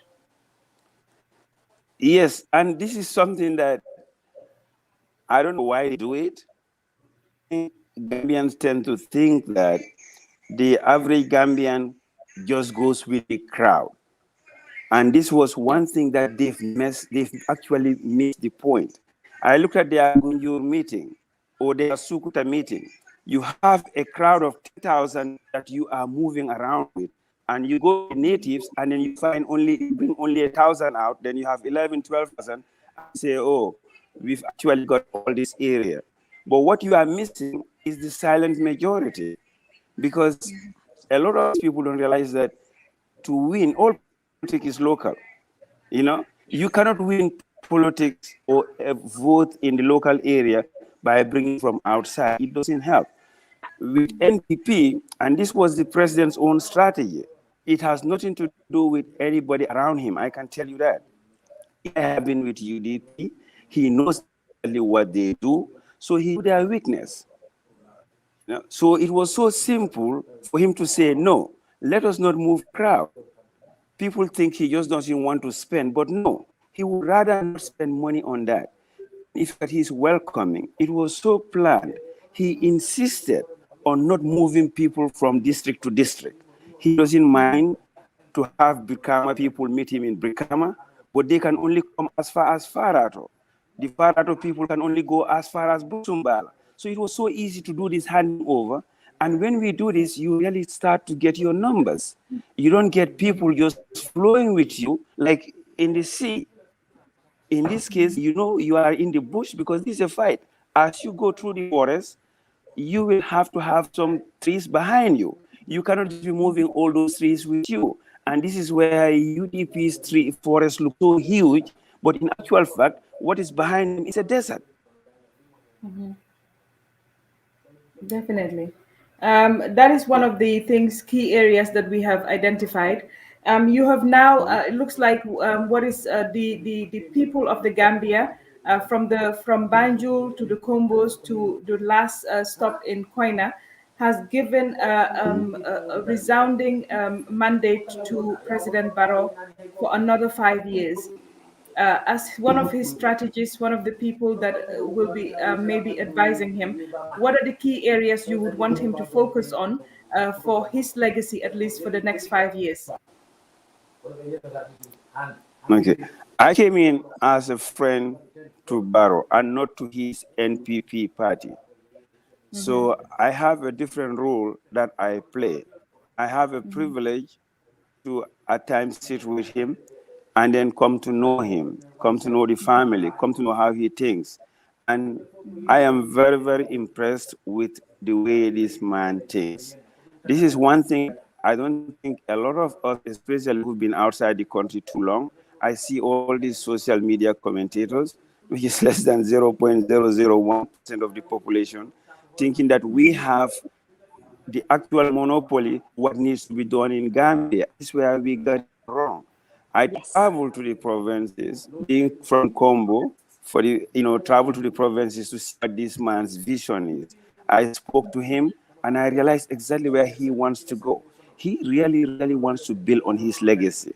This is one person who is so proud to move the Gambia from A to Z, if you would say it that way. If you look at actually what he's trying to do from infrastructure to how to impact somebody's life from that farm they are sitting at in Badibu or in Kiang, how that man's or the woman in the garden in Buru, how they will be able to sell their vegetable to a Walmart or Asda in UK or in the US, and then from their phone will be able to see how far their vegetables are at. He really has a plan. Unfortunately, we've been hit by the COVID. A lot of things change. Our strategy have to change on what we can do to improve our people. Gambia has been doing a lot these past 2 years without taking money from outside. Yes, it might be at times a heavier money transaction within the country, but we are still better off than paying somebody in dollars, where we have to use our money to buy the dollars or the euro to pay the contractors. So I know there is a lot of talk about it, but I can assure you, if you look at the healthcare industry, Mama, you and I have gone through this before with the health insurance scheme in this country. This is finally coming into fruition. It tells everybody a lot that there is so much we can do within ourselves, but we have to own what we are doing. And this is what African countries have not been doing a lot. How do you actually take what you have and make it better? We have tobacco killing our people. Tobacco tax alone is billions of dollars in this country. Why can't we use that to fund our hospitals? And that's what the health insurance scheme is all about. I see some commentators who said, how can we pay? We are not paying for this by taking money from people. To divert money. We have all these road accidents. How much of that road accident goes to the emergency room and they pay road tax, they pay insurance? How much of that money actually trickles down to the ability to change that road? You see? So even to affect the hospital. If you are paying health insurance, if you're paying road tax, why can't some of that money be used to fund the hospital? You see? So these are the little things. I can tell you the future is very, very bright. I am very, very hopeful that this man is going to be on his legacy. And I can tell everybody one thing, he has the right ideas. It's going to take some time because we are small, we don't have much to rely on, but he has his plans and he has his figures very, very right. Thank you. Thank you so much, Usman. I know that today is a celebration day for the Team Barrow, as you go forward, but we are also getting breaking news from Gambia. You have heard that Esambay Fall, GDC and UDP and Ibrahim. Now I've also heard that Abdullah Jammeh is also going to join them for a press conference to basically reject the results that have not yet been formally declared a winner. That's a Have you disgrace. heard of this, and what are your impressions? What are you?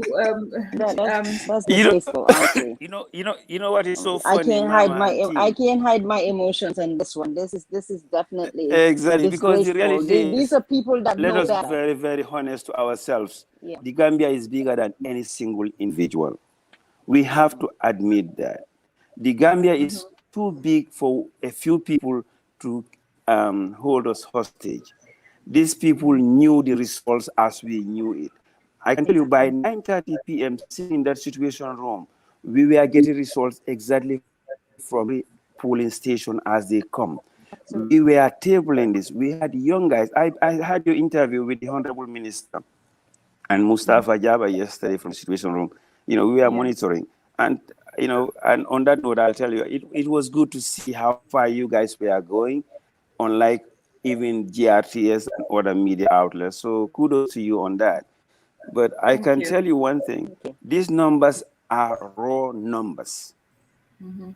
They are raw numbers. They can't tell me that a voting pool where they had their people sitting there, their pollsters sitting there, coming to tell us that, oh, the numbers are wrong or the numbers are fake. They are not fake. They knew the numbers before. And for them to even keep their followers or their supporters in suspense was wrong. I saw some of them who were saying that, oh, it was wrong for us to be jubilating. Why not jubilate? We knew the numbers. We had the same numbers they had. So what is the problem? It's on the spot down and you can't make it up. I call that nonsense. And I'm very, very glad that they're going that route, because what they don't realize is UDP is going to pull all of them into the same mud, in the same ditch that they've been for the past 26, 27 years. And if these people coming to do that, they are actually agreeing to go in the same mode with them. And the Gambians have rejected that. We have a political capital right now of almost 55%. And I can assure you, this man is going to spend it very, very well, and the right way to change this country. A final question before you go. Just quickly, we have seen the attacks from UDP on somebody like Esa Mbai Fall. We have also seen Esa Mbai Fall himself coming out to say that he will not go into coalition or forsake the victims for votes with Yaya Jammeh. But today we have seen him sitting down with GDC Mama Kande, who by all accounts is an affiliate of Jammeh, and who by all accounts had 2 wins because of his coalition with Jammeh. What do we make of this? And the same with UDP as well. UDP have so many victims from Jammeh's 22 years of terror. To actually see them today having anything to do with the party that is affiliated with Jammeh, in rejecting any results, leaves us in awe as to what exactly their position is or what their value judgments are. What do you make of this?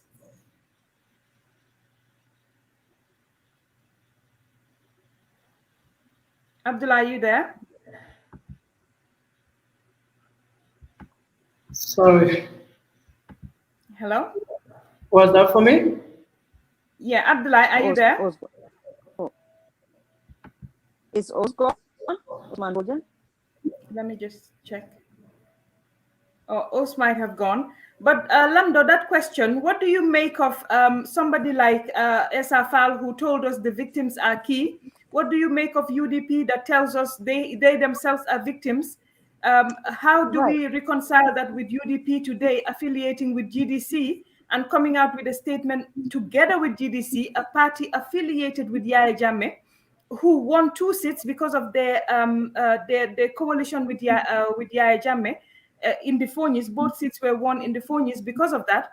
Normally, even the places where these people win, they didn't win their GDC, so they are winning on the strength of their coalition with Jammeh. So how can UDP Absolutely. and Esam Fal reconcile And their good conscience. positions with regards to the victims when today having a what looks like an almost a coalition with GDC and Jammeh? Oh, Osbojan is back. Yes, I don't know if you heard.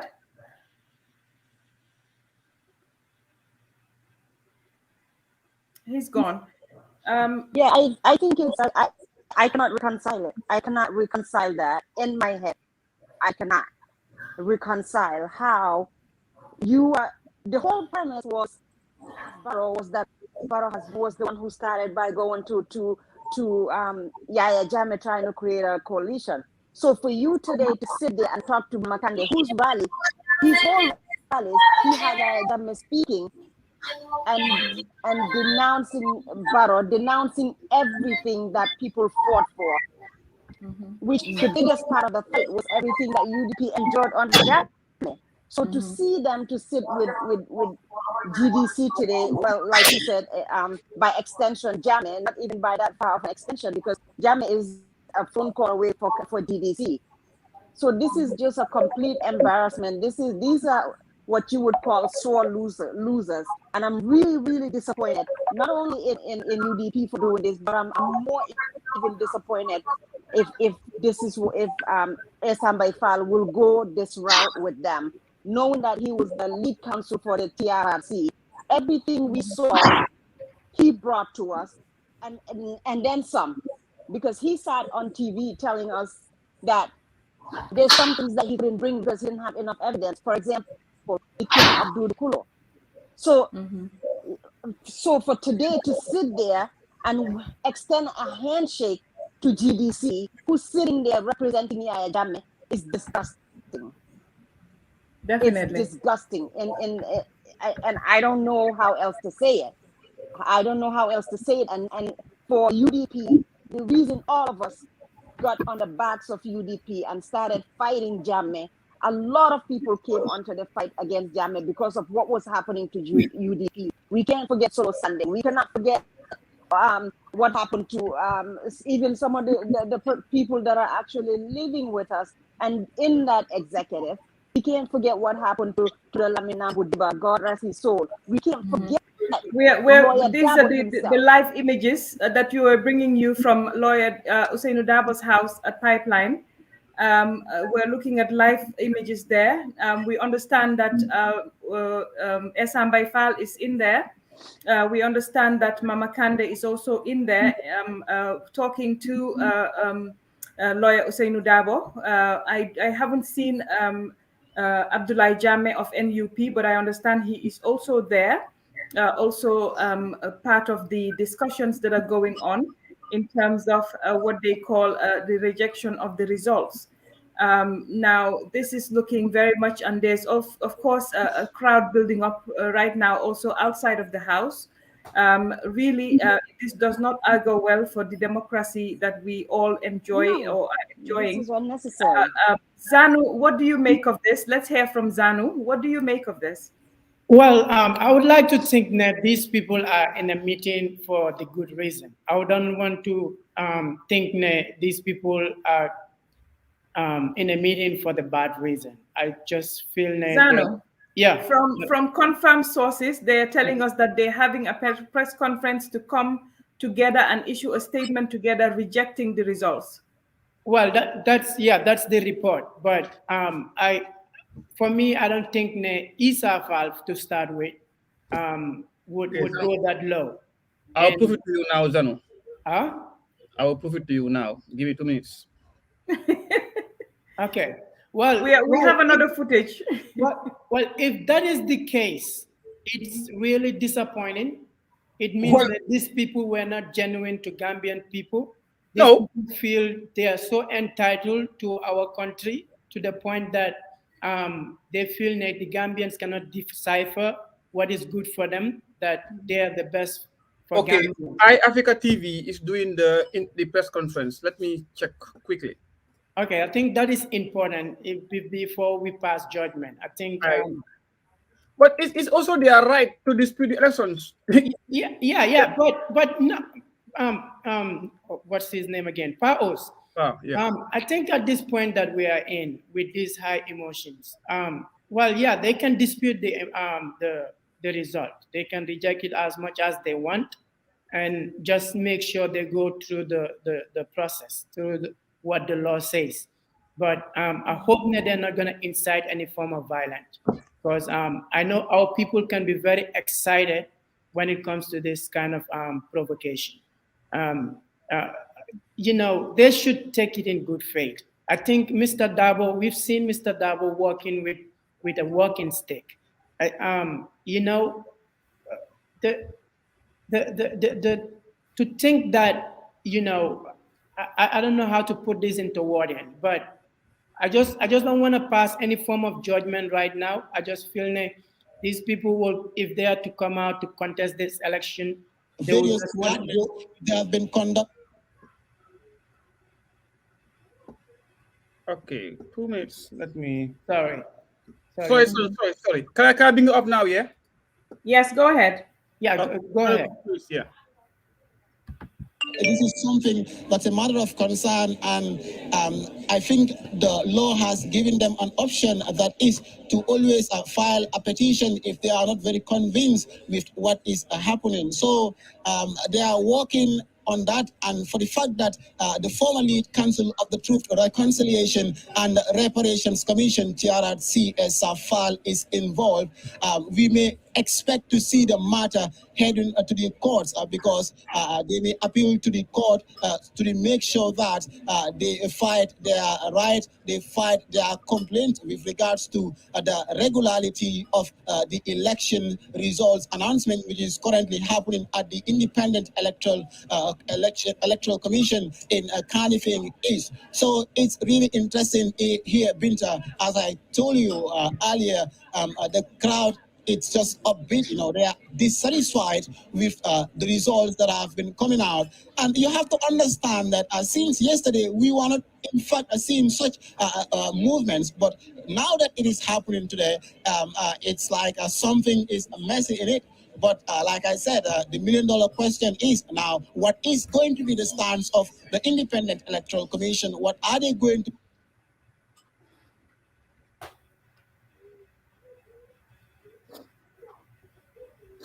our reporter there, we will try to get him back shortly because what he's saying is really interesting and we really... Okay, Usman, you can go ahead. A question, is this going to affect the announcement of the final results of the elections? Is the IEC going to take a stop? Many people are asking this question. So these are the $1 million questions that are rolling out, Binta. Okay. So there you have it, Zanu. They are rejecting the result. They want to file a petition to actually what is happening at Kairaba Avenue at this point. Well, yeah, coming back to what I was saying.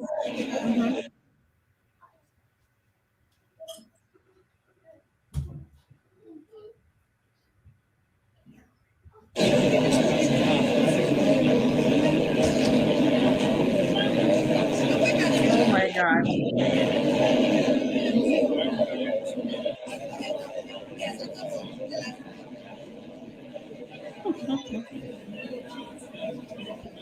Let me take this out. If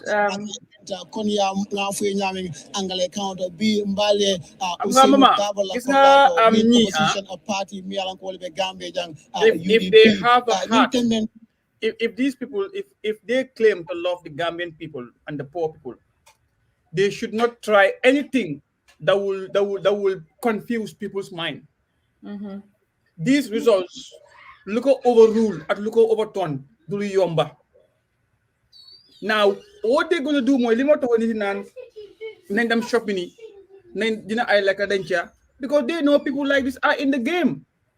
They right now, in the diaspora, they right now, young people concerned about their family in the Gambia. What could happen? Why? Because of land. They are at a retirement age. What could that is a fall in his wildest dream? Wow. Come on. Mama Kante, wow, wow. No, well, it's important. If they just gonna contest through the law. I mean, we should give them that due. No, but Zanu, yeah, you challenge after these things has been officially, nothing has happened yet.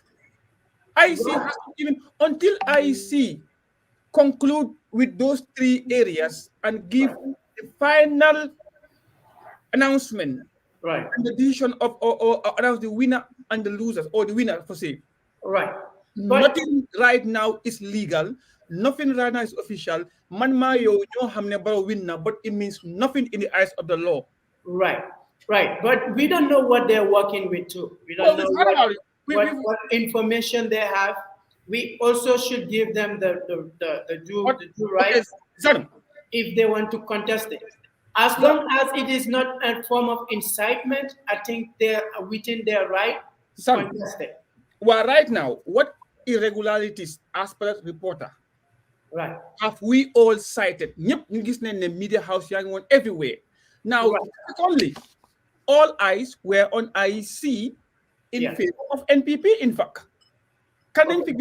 We have seen the evidence of Mr. Conte and Sabali in the house of the IEC. Which man, by the time I wrote on my wall, if I was any other parties, I would call for the suspension of the elections until they sack all IEC members. Right. Now, right now, elections getting good right now. Are they forming a coalition now? Now, let's go back. Can I point one thing here? When Adama Barrow, they cast voter, when I saw that picture when he was talking to the the chairman of the IEC, that to me was a wrong move. First of all, that was a wrong move. This is not a justification for anything, but I'm just saying that as the referee of this election, what Adama Barrow was saying to him, Ken Hamud Lanlokodanduwa, but the picture of it does not tell well on our elections, number one. Why, Zanu, there's no way Adama Barrow can do anything in the morning of the elections pour convince Aliou Momad Njie. Xam nga man lima de bañ torop nak te dama bëgg rek ñu wax ko. A man that took us out of dictatorship, a man who could withstand Yaya Jammeh's guns, Yaya Jammeh's intimidation, everything that happened on that fateful day in December 2016. Right. If that man can withstand all of that pressure and come up with the results and give us the results that he gave us to take Gambia out of dictatorship, you think that man will be compromised by Barrow or anybody else in that country? Let us just be honest. I mean, we have all said Aliou Momad Njie needs to retire. He's old, but I don't think any of us here will be fair to question his integrity. No, we'll be fair to question his integrity. We'll also be making the mistake to think that he's not human. He's human. He has limitations. He has desires. I'm not saying that is a let's wait and see what the press conference is. Yes. What they are saying. Yes. If they say they're gonna reject the election, they will bring evidences. And those evidences cannot be make up. There must be something that would support those evidences. But so far, Zanu, right, the results that we're reading is coming and being signed by the agents at the polling stations. Totally. So from the evening when they got those results from the polling stations, they would have been collating their own data. Right. How come if there were issues then, they did not come up with it until this hour? Right. For them to now come up and say that they're going to reject the elections. I think definitely themselves. This is where they better themselves or their rights. This is where Gambians would see their genuinity in them. This is where Gambia would question their character. So I don't think at this stage, I don't think at this stage they're doing anything illegal right now. Please, sorry to stop you there. At this stage, what they are doing is not in line with the elections regulations right now. If they have any objection, it has to be after an official result has been declared. Now, I am seeing some people saying their complaint is why is the IEC allowing them to celebrate before a result has been declared? But no, I think they're smarter than that. That's what they're saying. But the IEC did not ask them to celebrate. The IEC Mama Zanu, who said politicians are smart? They're not smart. Well, these people, I would think that they're smart enough to know that that's not a solid ground for they are not smart, but they know where their interest lies and they're going for it. And we, the Gambian people, must desist. When listen to the right now, Teji, American embassy talk immunity because they are politicians right now. Now, can moi suffer moi, my sister in the Gambia, my brother in the Gambia right now, Marco Ampu Union, double highs, his or her fish, pull food because can you make them jai? Can you get them dikabi meti right now? Now, it is everyone's legal right to dispute whatever is brought to you to accept. It takes a man to accept a defeat, and it takes somebody very professional to accept a defeat. Now, we are not saying they should not contest elections. Yeah, but I'm on time. Now, we have the courts. I wish Leah explain me is the way we do things in the Gambia. Kuneka muna contest lo ne, but nen harba self and the outcome of the case and their evidence. Now, I'm not legally minded person, but if I was to judge this case, I would say, what is your evidence? You bring it now. They will definitely present an evidence. Now, if it's going to be IEC versus them, IEC's witness would be. I think if you go into the situation room of any party, they're collating their results from their polling agents. They have a right to celebrate if they feel they are winning. That's not the IEC that is celebrating or telling them to celebrate. And secondly, Paos, what we have seen as well, is, the incitement of the crowds, the incitement of people. Right now, I am getting reports that Kairaba Avenue is filling up with people, and the tensions there. Does not go well. If they're Democrats, like Khalifa said before, when Yahya Jammeh's time, when he said the winners will go to State House and the losers will go to court. Let them go and file their report at the court. Like Khalifa had said, let the losers go to court, but you cannot gather people at pipeline and inside this kind of situation that could bring uncertainty. No. I doubt they're gathering the people. Whether UDP lose or win, the people were going to gather there. People always gather at Lawyer Dabo's house. Are you aware of the Public Order Act? Now, if what right now, Teji, this is Gambia. Hanga nyun luñu sonal moy masla.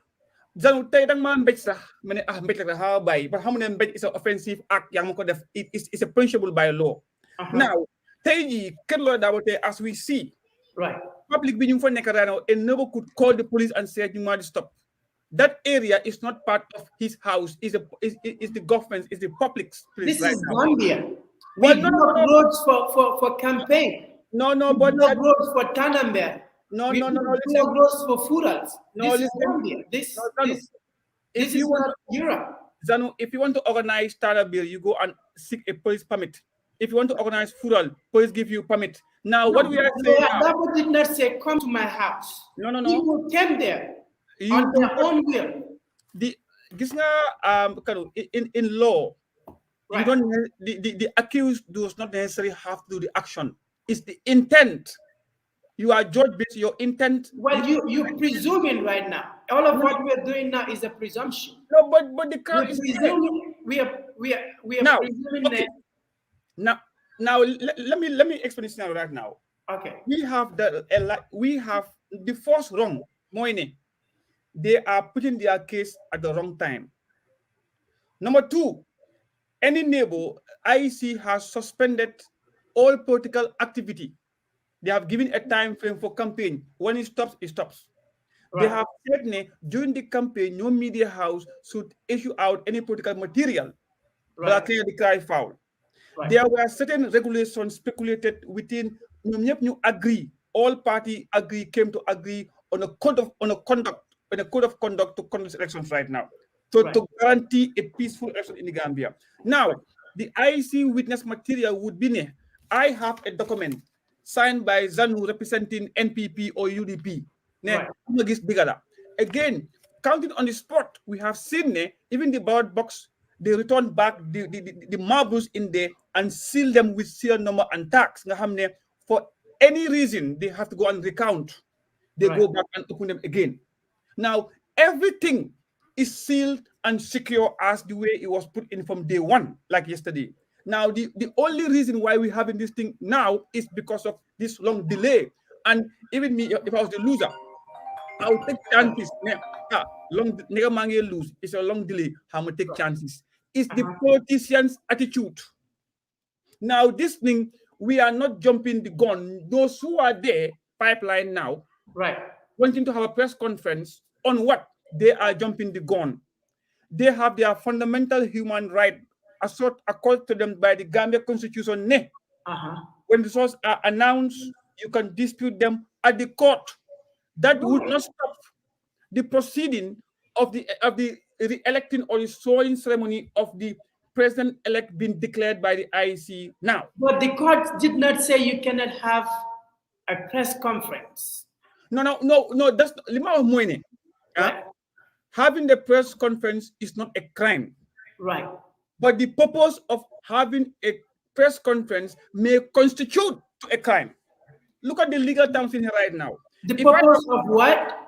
The purpose of having a press conference may constitute towards a crime or if it entails incitement. Until this time, there is no form of incitement either in word or action.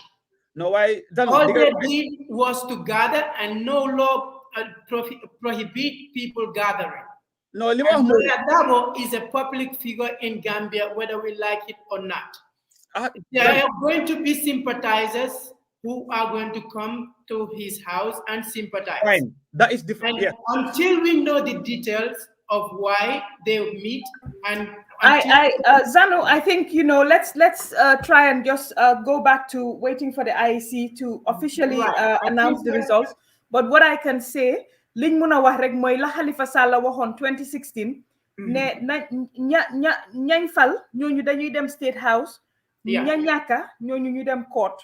Fana lu moy li loi bi wax, lu moy li law bi wax, te loolu la ñu Halifa Sallah waxon te loolu lañuy tenka tamit kaddu bi si fii pour ñu mun ko tenka, parce que mënuñoo ba gaay génn wax itamit bëgguñoo nekk fii di continuer debate bi, waaye ni ko Halifa Sallah waxee rek ku win kooku da ngaa dem State House, ku ñàkka nga dem court, loolu la loi bi wax. Kon nañ doxalee rek waaye loi bi tamit bañut ne nga toog nga am sa press conference nga ne election wi lii ak nangam lii lañ ci gis lu waaye pour tenka ko rek parce que mun nga sa press conference boobu comme ni ko Jammeh defoon dafa xaar bañ declare results yi mu door a génn ne nanguuma duma nangu mu génn sa nangu ba pare génnaat ne duma nangu, waaye pour wax rek ne comme ni ko Halifa Sallah tenkee te foog naa moom wax dëgg neex yàlla loo ko munti di jox rek jox nga ko li nga xam ne mooy am xam-xam màcc na si li nga xam ne mooy suñ constitution réew, mooy suñ buggi réew mi. Te moom lam waxoon 2016 loolu lay fàttali ñëpp tey ñi nga xam ne ñu ngi ñuy seetaan, ña nga xam ne ñooñu ñoo win ñooñu dinañ nekk State House wala ñu dem State House, ña nga xam ne ñooñu ñoo ñàkka ñooñu ñu dem court. Su ko defee yëpp ñu leeral ko foofu noonu, ñun ñu continuer fii xaar IEC pour ñu def li nga xam ne mooy ñu announce the rest of the results, ñu try pour ñaax askan bi ñu calm down, ñu try itamit fàttali nit ñi ne results yi fi mu nekk nii niñ ko amee fii nii UDP 6 place la win, GDC 2 place la win, NPP win 36 places in Gambia. Mooy liy wone ne from results yi nga xam ne moom lañ doon am from the polling stations, parce que on the spot counting moom fa ngeen sànnee karta foofu lañ leen a compter buñ compter ba pare ñu jox ku nekk li nga moom foofu noonu on the spot counting bi li mu wone mooy li nga xam ne mooy results yi nii lim di wone mooy NPP moom la réew mi fal pour ñu toog another 5 years so ñoom dinañ am pour dem si code bi ñu dem lijjante foofu noonu loolu mama comme liñ doon wax rek am na ñu bari ñu maa binda di ma wax ne Essa Mbye Fall naka la mun a réconcilier tey dem toog a UDP ak attaques yëpp foofu waaye itamit dem toog ak GDC nga xam ne ñoom dañ lëkkaloo ak ku mel ni Yaya Jammeh pour ne ñoom dañ am coalition ak Yaya Jammeh te tey ñaari place yi ñu win yëpp Yaya Jammeh gannaaw yàlla Yaya Jammeh moo tax ñu win ko ak moom fi mu toll si ak waxi victime yi am na ñu bari including party supporters am yi wax yi ma seen message ne loolu ñoom mënuñ ko reconcile personally sonal na leen si mun ko reconcile personally but like I said again man lu may def rek dama ko dee bëgg ñu tënk ko rek si li kii nga xam ne moom la Halifa Sallah waxoon ñay dem court dinañ dem court ñay dem state house ñu xool la luwaa di atte su ko defee ñun ñu continuer fii ñun xaar IEC ñu ñëw ñu continuer li nga xam ne mooy analysis yi jël di final results continuer itamit di wax rek ne results yi ñëwangum ñu fàttali rek ñu ñoo seetaan fii nii ñu ñoo seetaan on YouTube di ñu seetaan on Senegalese media di ñu seetaan on Facebook ne NPP moo gagné Janjanbureh Serekunda Kiang Central Jara Central Banjul South Banjul North Banjul Central Bundung ñoo gagné itamit NPP ba léegi ñoo gagné Jara East Nyamina Dankunku Nyamina East Nyamina West Lower Badibu Jokadu Wuli West Sandu Tumane Upper Fuladu West Talinding Basse Jimara Kontora Latrikunda Sabiji Ilyasa Wuli East Jara West Joshua Upper Nyomi Lower Nyomi Sabasanjal Lower Salum Lower Fuladu West Upper Salum Nyanija Nyanija ak Nyani Serekunda West Busumbala Old Yundum Fonyi Bondali Fonyi Jerol Kombo South Fonyi Berefet foofu yëpp parti bi nga xam ne mooy NPP moo fa jël parti bi nga xam ne mooy UDP ñoom win nañ Kiang East win Kiang West win Bakaw win Sami win Birkama North ñoom foofu la gaay win ñoom waa UDP ñoom foofu la gaay win si li nga xam ne moom lañ fi gis si results yi kii di GDC ñoom win nañ Fonyi Kansala ak Fonyi Bintang mooy di other ñaari place yi nga xam ne foofu Fonyi Kansala ak Fonyi Bintang foofu noonu GDC moo fa win comme ni nga ko waxee rek lii mooy results yi nga xam ne moom lañ fi am fi nekk ni ñetti place rek la ñoo xaar ñoo des pour IEC kuréel bi nga xam ne moom lañ dénk yi fi élection yi pour mu jox ñu di final results. If you're listening to us, wherever you are listening to us, good morning, good evening, and of course, good afternoon to you. We are bringing you the results from the IEC, the official electoral body, the independent electoral body responsible for the elections, the 4th of December elections in the Gambia. Just to remind everybody that the NPP headed by Adama Barrow has won 36 of the seats so far, GDC 2, and UDP won 6 of the seats. Looking at those seats that have been won by NPP of Adama Barrow, Janjanbureh, Serekunda, Kiang Central, Jara Central, Banjul South, Banjul North, Banjul Central, Bundung,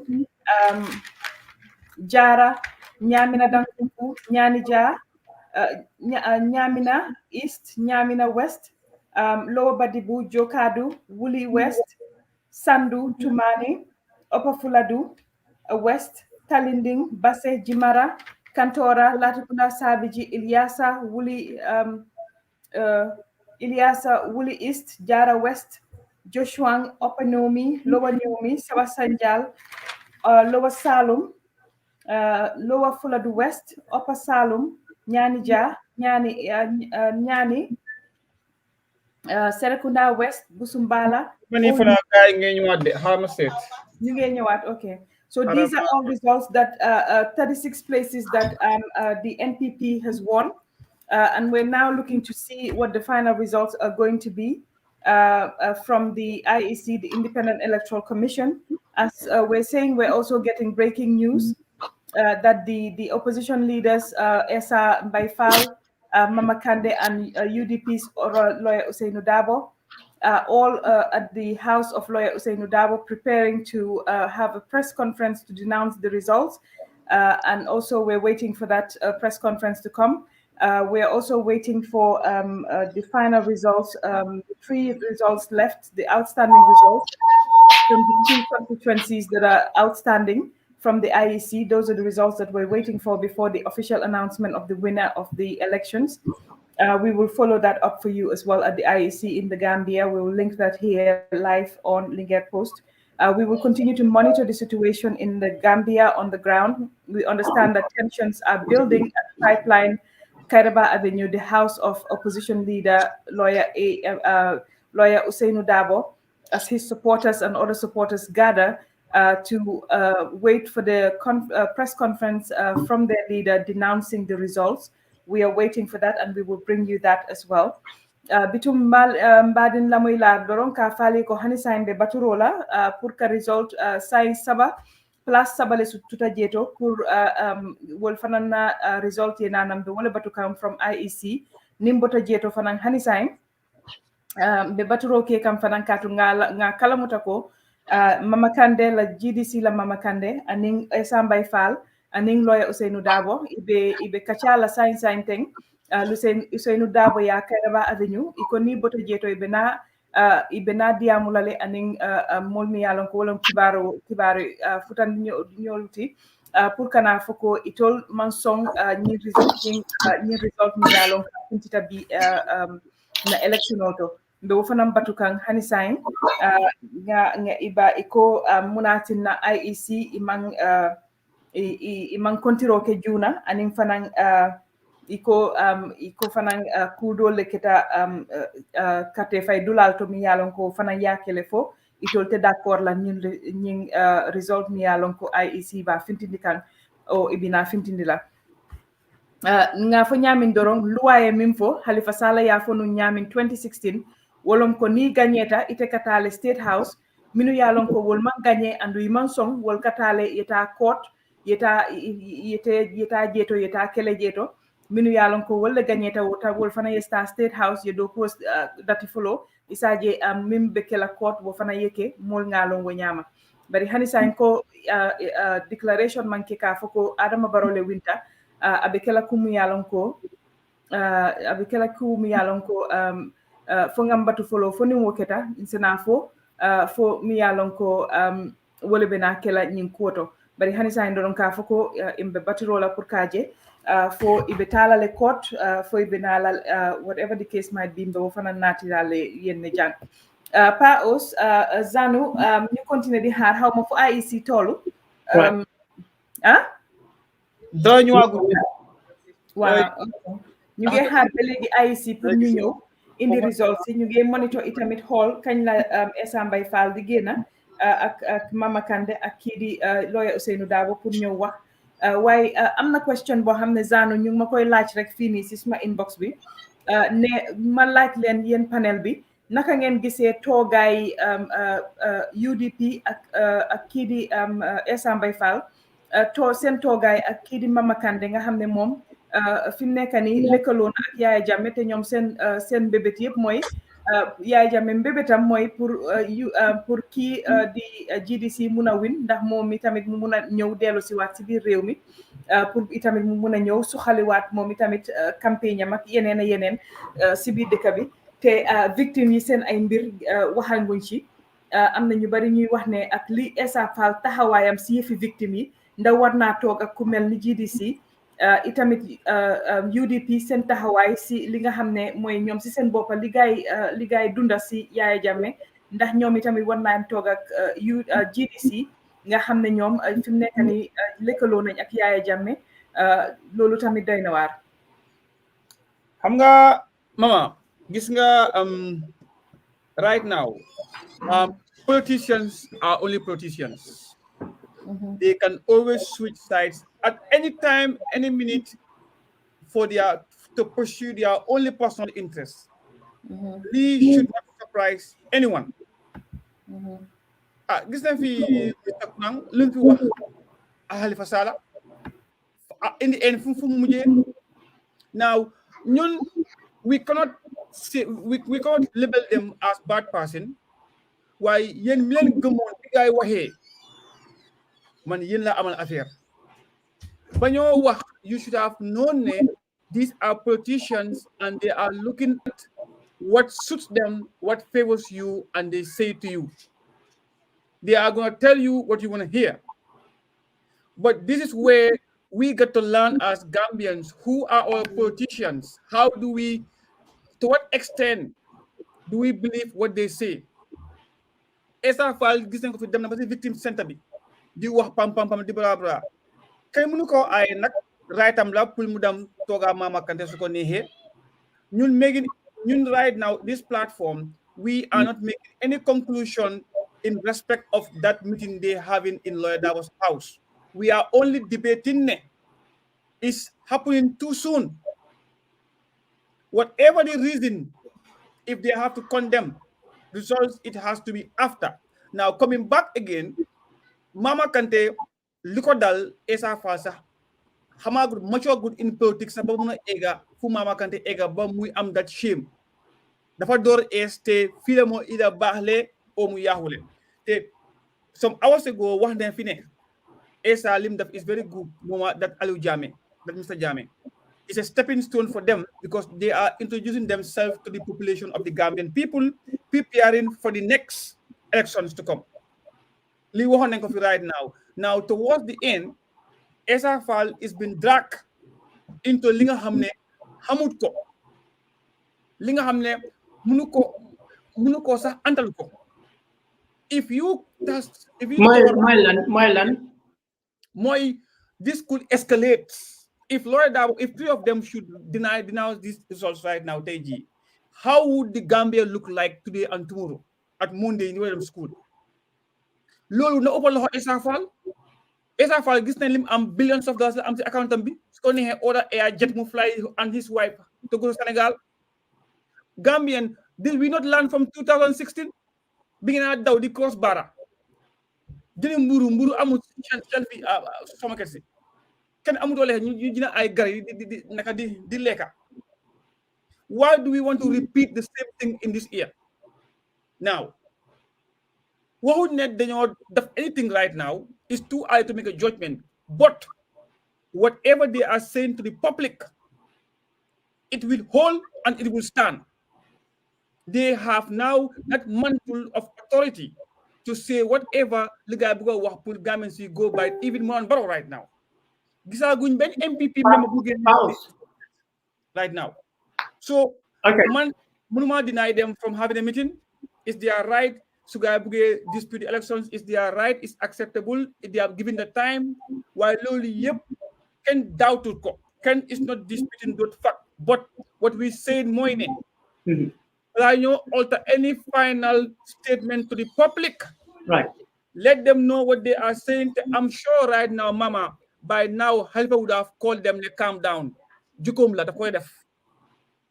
He's a man of peace. He would have called them right now, keep calm, violent nanka. Let's respect the people's choice. Halifa would have done that. And I'm sure he would have done that. Or if he put up right now. Yeah. Let me say this. I know Ousainou Darboe, maybe not too deeply like many of you would know him, but I know that he's not a man that would incite violence. I know that for sure. I know Essa Faal. I know for sure Essa Faal is not the type that would incite, nor would he connive with anybody to incite any form of violence. Mama Kandeh, I do not know. But I know, I hope, and I want to believe that he's wise enough to know that our country is too small for any form of violence. Now, we should be able to take our emotions out of this and put all speculations out of this and put all presumptions out of this. You have the law, no matter how this could escalate, the law did guarantee even if it's in the starting of the counting, you have the right to come out and say, I reject it, and I'm going to pursue this in the court of law. There's nothing wrong with that. We can waste our time debating about this, but I think that we are feeling that our people are not matured enough, or they are not wise enough to think that these three politicians can influence them to take the streets. I don't think Gambians are not. Going online. Let's listen to that. Oh no, was live. Sorry, it was live. Sorry. So crack on. We can listen to that. No. It was before, not now. It was before. All right. Sorry. So for them to come out and just say, hey, we believe that these were the irregularities that happened in our elections, and we are going to pursue this through the court of law. There's nothing wrong with that. People, since Manmaneka in Gambia, people do gather at Lawyer Dabo's house. And I forget every day that's Lawyer Dabo. That's the people of the UDP. They do that every now and then. No, but Yahya Jammeh was more violent, and Yahya Jammeh came out and rejected the elections. Tempers fly out. People were in fear, but at the end of the day, nothing happened. We have a government that can put things in place. We have a court system. We're no longer in a dictatorship where anyone's life is going to be under threat, that they cannot pursue the full law, the full cause of the law. So let's forget about these people right now. They are a diversion. They are on a last minute thing for themselves. I believe this is where they're going to make themselves to prepare themselves for 2026, or they're just going to better themselves altogether. Okay. So, dama buat correct. Yangi wax ni Mama Kante xam nga ko. No, how Mama Kante? I know Lawyer Dabo. I know Esafal. You not think that they will do anything to. But what I'm saying here right now, Moine. Right. At this point of time. Right. These people were vying for the highest office in the Gambia as politicians. Right. That is not a child's play game. Right. That is not something that one will say take easy and lightly. Right. Right. Secondly, there is a process and as prescribed in the Election Act on how you protest election results. Right. Once your party rep or your representative at the polling station has put down their names on that paper to sign to confirm that link conte man me represent UDP or PPP confirm nane am na 200 digala. Right. Is signed and sealed. Right. Now, when you want to challenge that, that is the time we said Andumako sign. Now, if you want to dispute election results, you wait until the final declaration has been made. Then you issue a press conference and reject the votes. Then the next day, you go to the High Court and pursue your case peacefully. Now, secondly, again, some people are saying is your right to assemble or blah blah, but sometimes it's wrong. We think it's our right to assemble, but it's not our right to assemble sometimes. When the law chooses you to assemble, that's when you assemble. That's why we have No, I'm coming. That's totally wrong. Well, that's totally dictatorial. Let me come. It is wrong. We all know because it infringes. It stops you from your right to assemble. But we have laws like the Public Order Act. Every country have it in this world. Now, if you are at a public place, you abide by the Public Order Act. Right now, for example, coronavirus. I'm a you want to so I'm the vaccine do ligay. I'm not so if we are locked down in our houses for 2 years. Now that was for public safety concern, and every country implement. You must write a bill and be enacted and be taken to Parliament. Becomes a COVID law. We're in Gambia. You're gonna overstretch this conversation. Okay, in the Gambia we have what is called the Public Order Act. It regulates. Public order activities right now. That Public Order Act, more one. so an assembly with the use of microphone, you need to go and seek permit from the police. This is not a rally. This is the press conference. No, the matter will being a theory. We claim we have a God-given right to go out and definitely. Yeah. But but every country, Gambia also have a law that will restrict when you go out, also go out your activity as far as you are in the public domain. Now, they are not having a rally. Right. Everybody else state house celebrate results. That is normal, and I will but what I am saying the purpose of why they all meet together, the outcome could be dangerous, the outcome could be positive, it could be negative. But either Paos, we should believe that these are responsible people too. But we should have that belief that these are people that are not going to wild up the crowd or say anything that can be taken as incitement. But these people know very well. But these people are it's their right to condemn the results. That doesn't mean that they are bad people. Right. It's their right. Right. So we're going to keep going on, and this is not, these people right now, they are not relevant, I would think. We are just working on a speculation to reject election. Lolu feeling ko feka, feeling ko by these are politicians. No, Zanu, they have every right to reject elections, but you cannot reject results that have not been formally declared. That's what we're saying. That's number one. And number two, you have to go to the courts and remedy these things. Like Khalifa said before, you have to, that's the second step after your press conference. No, the timing of the press conference would be irrelevant. What are they disputing? What are they disputing? Exactly. More than minute. The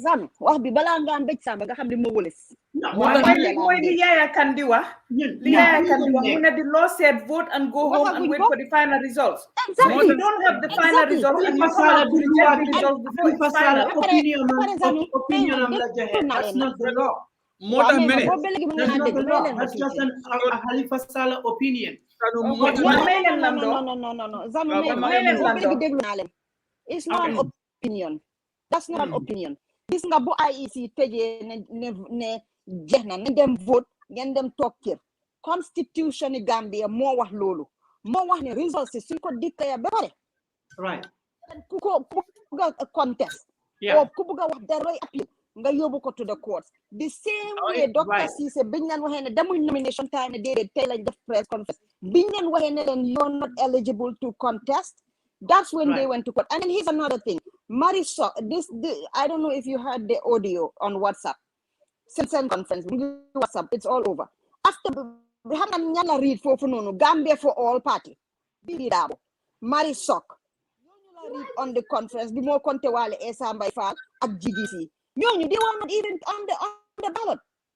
So what is to be contested here?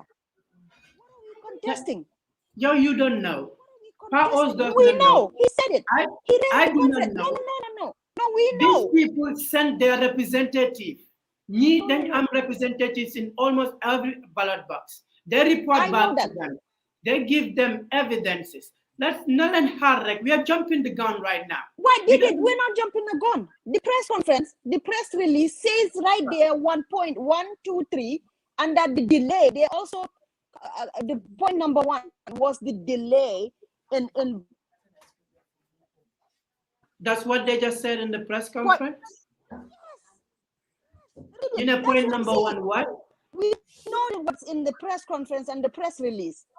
Point number one, the delay in the IEC reading the results. Right. Number one. Number two is that they had discrepancies at the polls that they heard about. Then you wait for the polls for the results, and then three, whatever the IEC is going to read, they're rejecting it now. That's what they said. Bullet point to bullet point.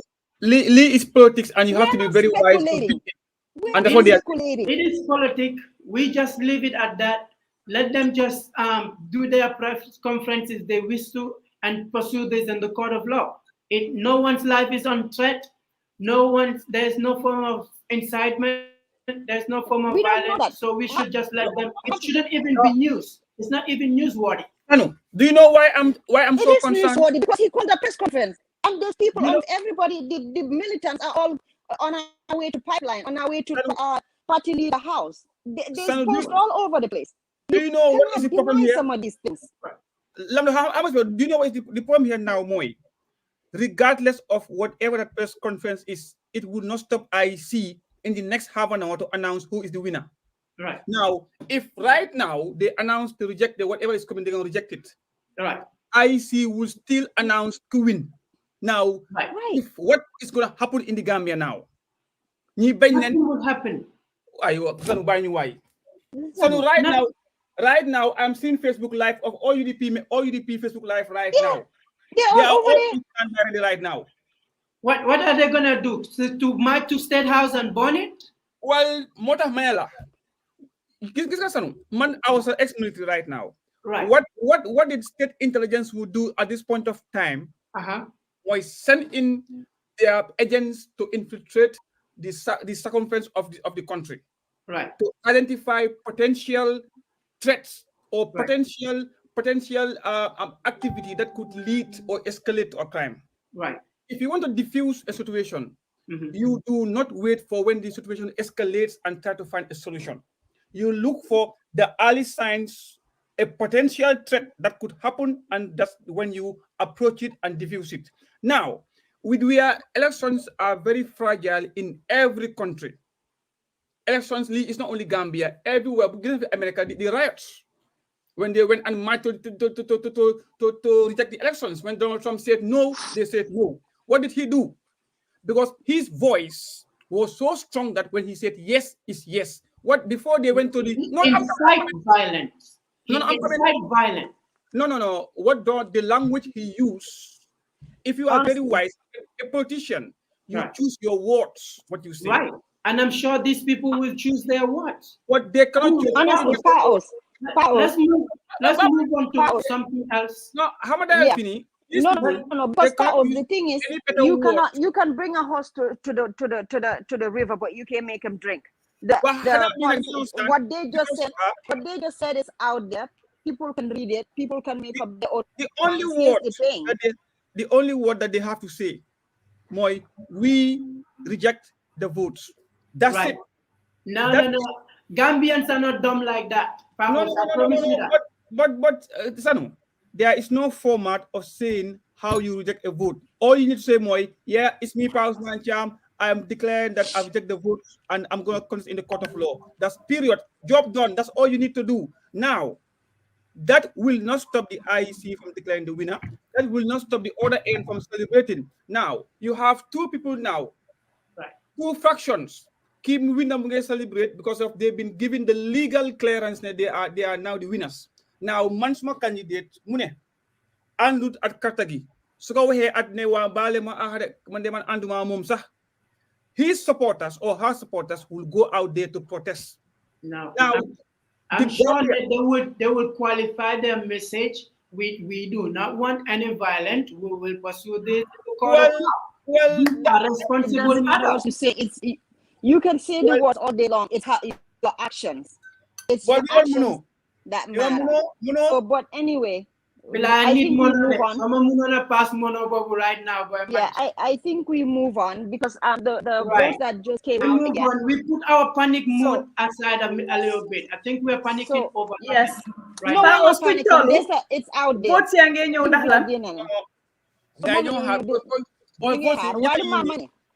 GDC so far. So GDC GDC gis nañ seen win bi gis nañ ne ñoom daal fi ñu win mooy si ko ñi fo nga xam ne mu ngi Jammeh stronghold la woon. So GDC wone na ne moom lim lëngoo Yaya Jammeh ànd si di wax ak moom si ne dañoo bokk kaddu ne dañoo bokk ba def seen ndax def nañ MOU am defuñ MOU ba léegi kenn xamutoon fan la waaye di fact ne Yaya Jammeh mun naa call si rally Mama Kandeh yi wax fa lu ko neex tëj téléphone am wone na ne Mama Kandeh dafa àndaa moom te loolu won na wax dëgg yaay fi Yaya Jammeh amoon stronghold mais ñooñu ñoom Kandeh lañ gëm parce que bu nañ ne lu leen Yaya Jammeh wax ba léegi ñoom si loolu lañ d'accord te loolu lañ gëm so it's very sad and it's very telling that he won in those areas even though so ko xoolee tam margin bi mu fa winee si Fonyi Bintang margin boobu moom was very big parce que foofu moom mu ngi am 5,887 Barrow NPP am fa 2,579 ba pare UDP am fa 1,250 so that's quite a big margin there waaye si am na beneen boo xam ne boobu taxul fa boobu itam noonu la 1,700 la fa Barrow am moom mu am fa 6,000 so loolu mu ngi wane ne ba léegi Yaya Jammeh stronghold am bi ak footprint am bi has not been erased yet so that's because boo xam ne war naa tax ba suñ taxawee pour sa National Assembly bi ñu xam ne su dee ne ñëpp liñ jàppante woon ne dañoo xeex li fi amoon ba du fi amati ñu make sure ne manko booloo nekkat benn comme tey liñ gis si kër Lawyer Darboe bu dee ne loolu dafa xewoon balaa élection bi den ci lu bari dina doon different tey xëy na nombre margin bi du doon demee ba ay 200,000 margin bi gap bi would have been closed much more and then it would have been a much tighter race so liñ am pour wax daal mooy Gambian si ne whatever the case may be nekk am nga sa right am na waaye tamit du ne right yëpp nga dee exercise dang dee restrain sa boppa tey su ma neexee suma biir nit bi nii am naa fi right taal suma music remsis waaye dama xalaat dëkkandoor dëkkandoor am na ay axal yu sa nekk ba du tax ba 10 o'clock si guddi duma toog di taal music pour gétteen suma néebo yi ñu ñaaka nelaw wala sax fajar ñun bu ñoo julli mun na ñoom bu neexoon taal seen music press conference yow dégg man ma I've moved on from that. I'm actually talking about just dëkkandoor ak ay xam bu dee ne luwaa moo dëkk bi moo la tax a jóg dëkk bi moo la ñor te luwaa yi dëkk bi ñor la luwaa bi li mu wax yëpp saka bu jóge ba nga xam ne jël nga sa ba ay mbooloo di la toppa war ngaa tënkale li ngaa def yëpp mu ànd ak luwaa bi mu méngoog luwaa bi ba nga xam ne yow doo def loo xam ne dina tax nit ñi question ba am ñaari xel ba ñoo wax ne daal di ñoo spéculer tam bi waaw loolu la ga yaaxanguñ luwaa de at this point yaaxanguñ benn luwaa waxuma ko yaaxa luwaa tamit waxuma fii kenn yaax na fi luwaa dama ne rek luwaa bi daf ne ñu xaar bañ jeexal bañ vote ba pare den kuy contest wala kuy reject nga reject time boobu ñu xaar bem jeex nga yóbbu ko court waaye luwaa bi waxut ne nga xaar bem jeex nga soga di joxe sa press conference luwaa bi waxut loolu de man waxuma la waxi press conference de press release biñ bind laa la wax ne la reject nañ ñoo wax nañ de rejecting so loolu laa la jéem explain xam nga the bottom line is ñun all you have to do am indil taxu ñoo jóg tamit ñun xam nga ñun as a media right now all we need to do right now mooy tweet for what if we are doing an analysis balal ma nga try them into Gambia Talents ñoom itam ñu ngi wone the scenes at Darboe's house with his supporters. One of the people that we're hearing saying that they will take Ousainou Darboe to State House no matter what, because he has won. Others are just singing peacefully, but there are some that are actually saying things that we can look at. Well, there's always going to be monkeys like that. This is what we're talking about. But Lamdo, you were saying something about Fonyi, the two Fonyis that Mama Kandeh won, Fonyi Kansala and Fonyi Bintang. Looking at those votes, they're not significant. And if this is a referendum on APRC, then definitely Yaya Jammeh has failed, because it looks like APRC has almost been eradicated all over the country. So I don't think this is a good result for APRC or for GDC. I'm sure they're disappointed.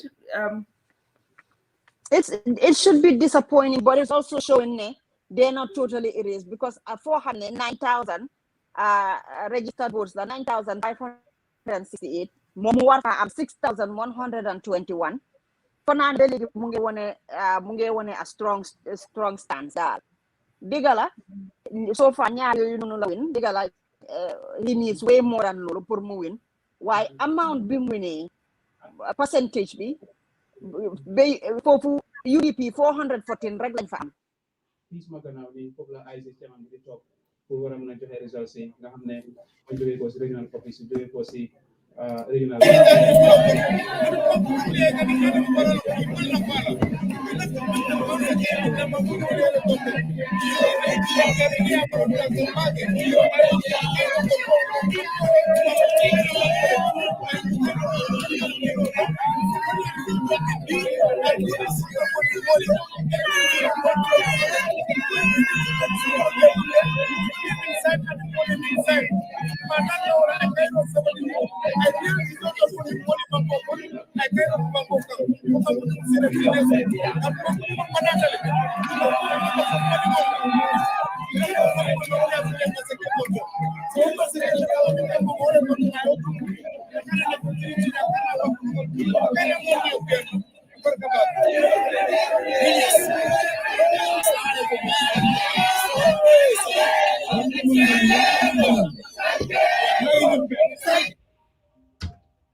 Sanu yaa ma dégg mala dégg magji xam nga gis nga to be honest with you Lee is not a violent crowd right now. It is not. Yes, it's a peaceful new feature the dancer right now. And now everything else could end here. It takes only one word from the party leader to come out after they announce the elections. Accept defeat this crowd will turn to into party crowd. Okay. They are jubilate the content. Yeah. Why? The possibility. Let's look at two actions, right? We always sorale because we are analyzing what could happen. Right. The other side of the coin, moine. After IEC announcing Barrow winner, so guy Guinea Taufi press conference now. We reject all votes. This crowd is going to turn to something different, and this way is going to go viral to the whole country. Again, that there is a possibility of that. There's a possibility of everything. So Motamela, we are only analyzing the possibilities and how could they come and how could these people influence the supporters, right? And what influence they have over them, and what their words are seen as big authority, man. That's what I'm saying. You from the Dabo I know, and from the ISA I know. Even if they reject these results publicly, they will qualify it. We will pursue this through the courts of law. Of course. Would not, they would not. I'll promise you, they will not say we are going to take to the streets or that we're going to reject these elections in totality and we're going to go back to the ballot. If not, we're going to turn this country into flames. No, they would not say that. They would not. No, they would not say that. All they have to say. As we speak, they're doing everything according to law, according to the Gambianness. The GDC have a concern, ISA FAL have a concern. They say, let's go and meet at a place where we can talk about our concern. This is the irregularities that were reported to me. Do you have the same irregularities? Yes. Mama Linger, do you have the same irregularities? Yes. Okay, let's put this together and call a press conference because it's just not Gambian media that are there. There are also international communities that are there. And before the final result is called out, it's better to make sure all of this is highlighted, all of this is addressed to make sure everybody is in the same page. Right now, what the IEC was doing was final results. Right now, we're only waiting for 3 results. No, man, as far as I'm concerned, with these 3 results, they have no effect into Barrow win or lose because of with those 3 Barrow winner without Barrow winner.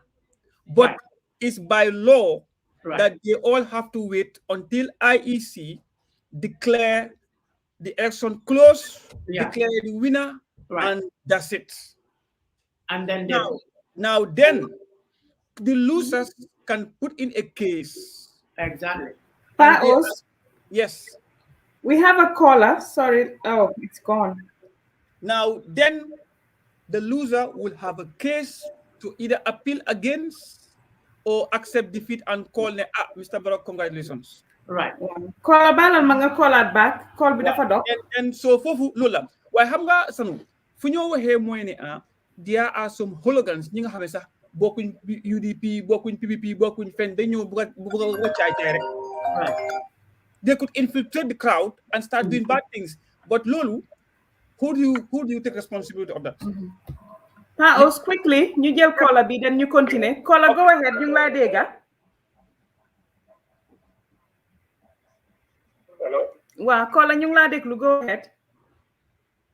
Okay, man dafa am lu ndaw li nga mën a contribute ci dana because comme moom lu ma wax ni yaa mun na ñëw génn yeah, comme lu ma nekk explain mooy moom mu ngi explain like génn bi like to def benn waaw yéen a ma dégg ñu ngi laa dégga bu baax ñu ngi laa dégga waxal. waaw so comme son lu ma wax ni like crowd bu guy ordering at this time man foog naa ne timing is very wrong because one thing I want to understand moo nekk ne fu mu nekk nii IEC in the next 10-15 minutes su ngay génne si ñu ne like Barrow win na ñun li ñu génne si pour jubule right so da nga gis ne crowd boobu noonu nekk ak feneen ne su ñoo ñibbi sax they will go in groups yaa ngi gis so benn card la nit di wax rek dara door kii moo dóor kii moo def nii xam nga affaire yi loolu la lay dooree so da ne ñoom mënoon nañu denjali bi after kenn ci suba foo tey si guddi wala ñoom ñu def ko loo xam ne dañ ko organise am na ni ko may defee sax with this media tey mu ne ko def in Zoom form whatsoever nga xam ne nañ bañ a oote nit ñi ñu dajal because mbooloo soo ko ootee yow ñoom duñu wax ne nañ dem si street bi de nit ñi si street bi already ñoom waxuñ ne nit ñi ñëw leen dañ def press conference waxuñ ne like public rally no dañ ne press conference weekend waaye soo demee xool nit ñi dañu am plateforme te dañoo siyaane ok oncle Ousseynou mu ngi fete wala Issa Fall mu ngi fa so nit ñi dañoo ñëw so it's very lii lu ngay def nii is very serious man like honestly results yi ñëw nañ Paos demal. yeah okay jërëjëf okay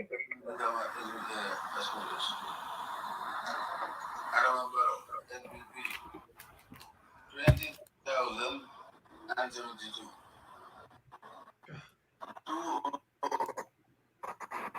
2,072. UDP 19,177. 19,177.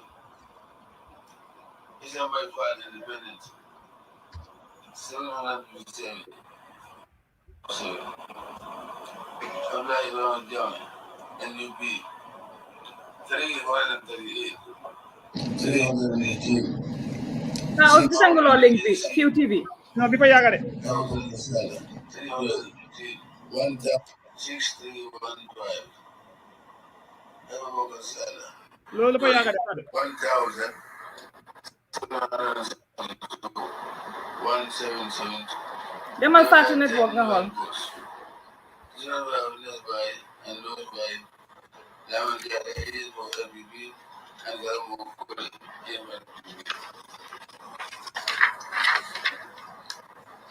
These are released and confirmed at the Ezuna by Dr. Demba Sabari, agent of NPP. No, gaañu aguñ. Man ko santu ben ko bi. Okay. Okay, Fatou Network mu ngi live. It's an old one. Yeah.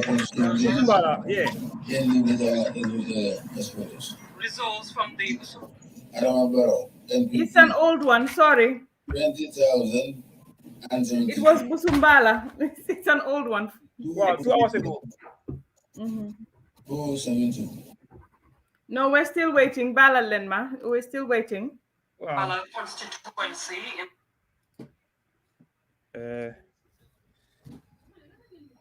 Oi man xama mënoo man.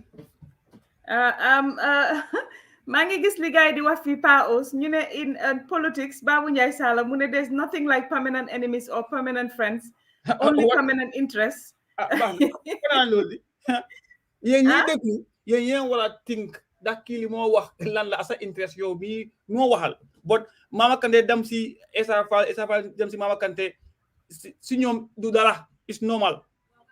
It's politics. They want something from each other.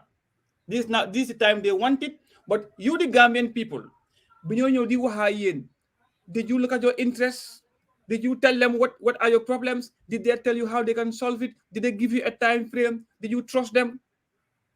It's up to you. The question is up to you. It's not them. Ñoom is intérêt. Xanaa Dr. Klon dama bokki naka doy lu wax gaay so mama affaire daal politique man mi just mon taxaw election tey mama APRC is the biggest party in the Gambia. I want to win. Dama anda guy win. I want the votes. I'm not going by APRC principles. I want the Gambians in APRC party to vote for me. That's politics. That's why APRC ban party mon approach pour ñu nekk coalition Barrow feeñ rek ba si Barrow moo feeñ what party yep they approach APRC but they agreed on a deal. pour gis UDP toog ak Mama Kandeh Essa Mbye Fall toog ak Mama Kandeh with the Jammeh affiliation day man day wax dëgg neex yàlla like many people have said it doesn't sit well with me. It doesn't sit well man daal dama disappoint man nga xam ne si beginning man team Essa laa woon.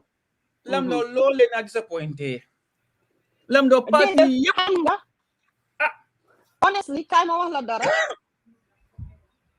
because li ma la mooy li ma fi wax rek xeexi UDP dañ ko eno ba ñun ñëpp ñu exile ñu dëgg la Jammeh lañ dooroon di xeex waaye dañ téyante ak ay UDP li fi nan si doon nettali sànqa si hôtel bi hey Adams ñëpp fa nekkoon du woon UDP kenn de suñ waxatee fale New York du moom kenn de ñëpp a daan ñëw Washington buñ demee taxaw ñëpp a daan taxaw waa Kalama révolution bi ñanti nag ñëpp jóg ñu nekkoon si struggle bi ñëpp jóg nañ jàppale lii ëppa na nag lu ëppa tuuru parce que su jógee si lii kenn xamul kan la ñëw dal si soo benn xeex bi ñu doon xeex noonu moom moo change bañ aksi ñëw aksi 2016 léegi 2016 yow soo xeexee li nga xeexoon li fi bañoon naka nga toogee tey nga war a toog a Yaya Jammeh gis nga xam nga keroog maa ngi ko bindoon ku nekk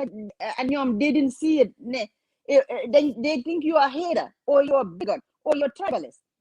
Yaya Jammeh, how do you hate Barrow so much ne Yaya Jammeh yi moo ñëw di wax si Mama Kandeh ngay toog di ko taacul naan mu ne Barrow lii nga ni ko di taacul di si ànda disagree naan aca tontul te yéen xeex bi yéen xam ngeen fi mu jaar li nekkul da nga xanaa su noon ni ñu ñëw 2016 rek la ñu leen ñu gis ko nga ni waaw waaye yow mi PAOS yow mi Zanu Williams yow sa life ñu dañ ko fi daan sitaan ba xaaji guddi dañ nga daan sitaan ba xaaji guddi ñëpp di xeex Yaya Jammeh Mama Linguère di seen nekk si rajo bi pare duga bi Facebook doore nit ñi di dem Facebook live waaye yéen ñi fi ñu am Atlanta da ngeen naa ñële dañoo dawal dem Seattle ñële dawal dem yéen London fu nekk naka 10 Downing Street fii ku nekk def dañ fi xeex Yaya Jammeh at some point bi ñëpp man kooye si la jàmm ji am si la Yaya Jammeh dem so léegi nag dafa mel ni dañ ñëw ba 2021 bugg a dee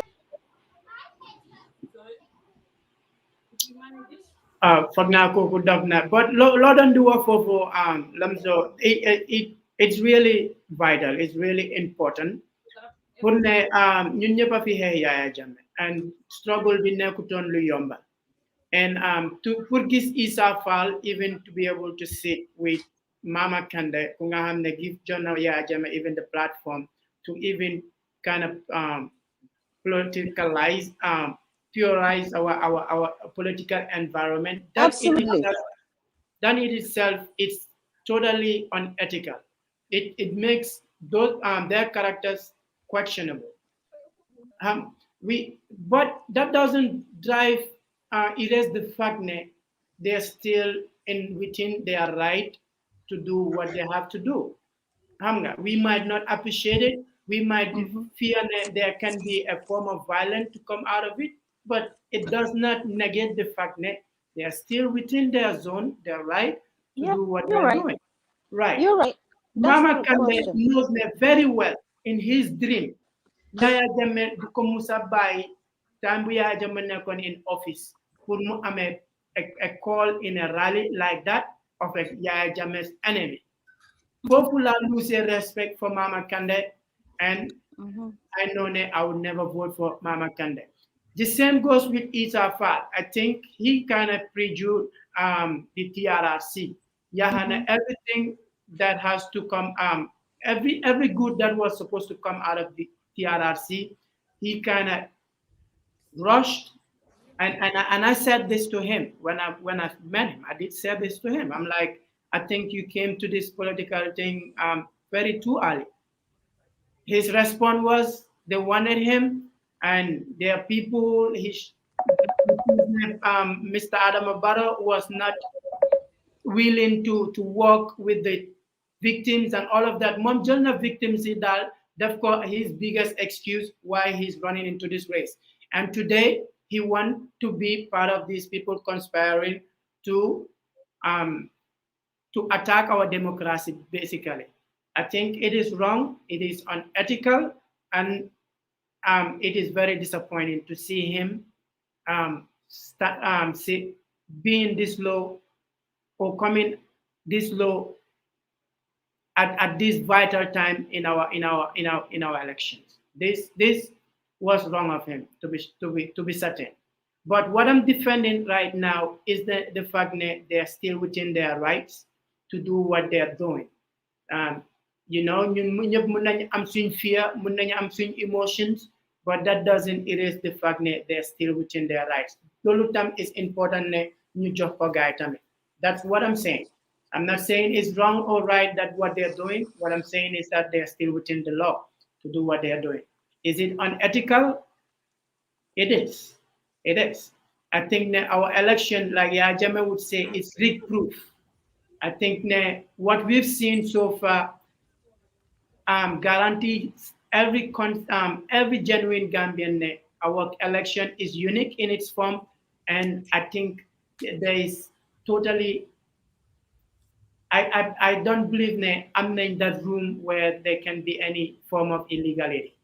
But then, ñom ñoo duga ci langa gi, ñom ñoy boré, ñom ñoo with the evidence pour jox ñu ko né okay yan li ngeen gisut ñun li lañ gis li lañ report ci ñun. Okay, breaking news. Alma Metal, the spokesperson of the UDP, has just come out to relay the message that the UDP lawyer Ousseynou Dabo, Essam Bay Fall Independent, Mama Kande GDC,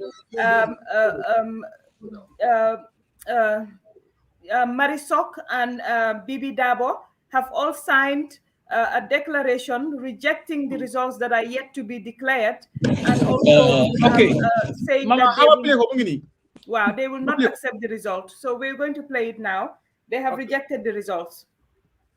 It's not going to go well for Gambia. They have destroyed their profiles. Right. It is wrong. Ladies and gentlemen of the press. Here we go. Because this particular event is intended to really diffuse the feeling silence on the part of the candidates who contested the presidential elections, although it's still not concluded because we do not have the final result. It's still not concluded. So we have this statement to make, and I'm honored that candidate Fall and candidate Mama Kande have allowed me to read this statement. And the statement reads thus.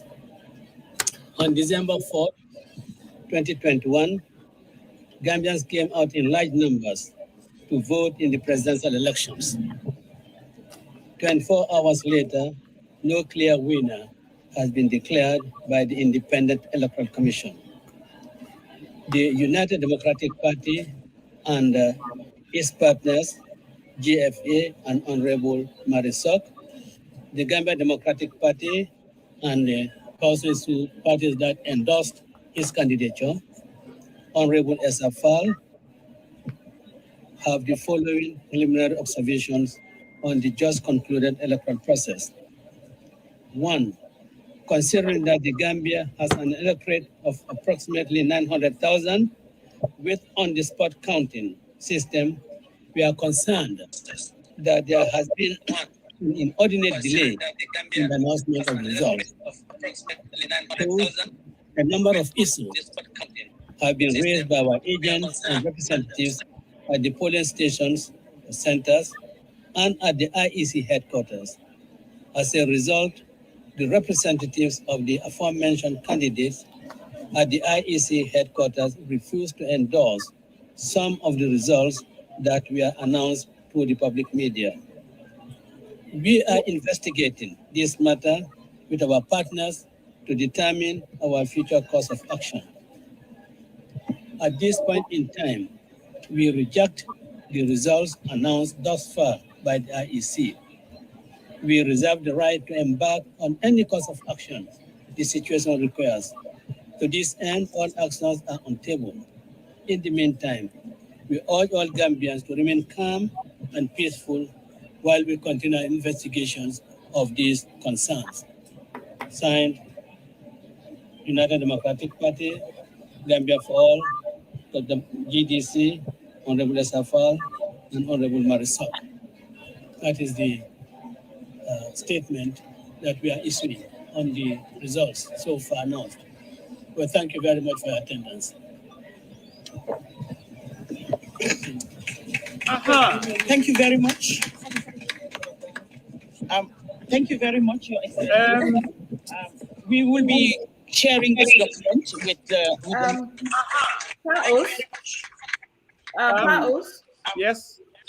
Can you just go back to what they said? Because the reasons that they're giving, I want people to hear those reasons. Go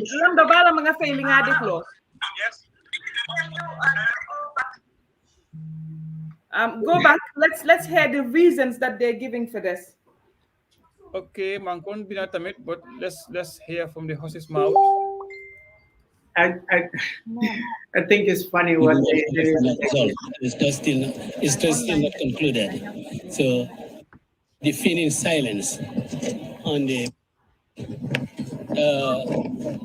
because this particular event is intended to really diffuse the deafening silence on the part of the candidates who contested the presidential elections, although it's still not concluded because we do not have the final result. So it's just still not concluded. So we have this statement to make, and I'm honored that candidate Fall and candidate Mama Kande have allowed me to read this statement. And the statement reads thus. On December 4th, 2021, Gambians came out in large numbers to vote in the presidential elections. 24 hours later, no clear winner has been declared by the Independent Electoral Commission.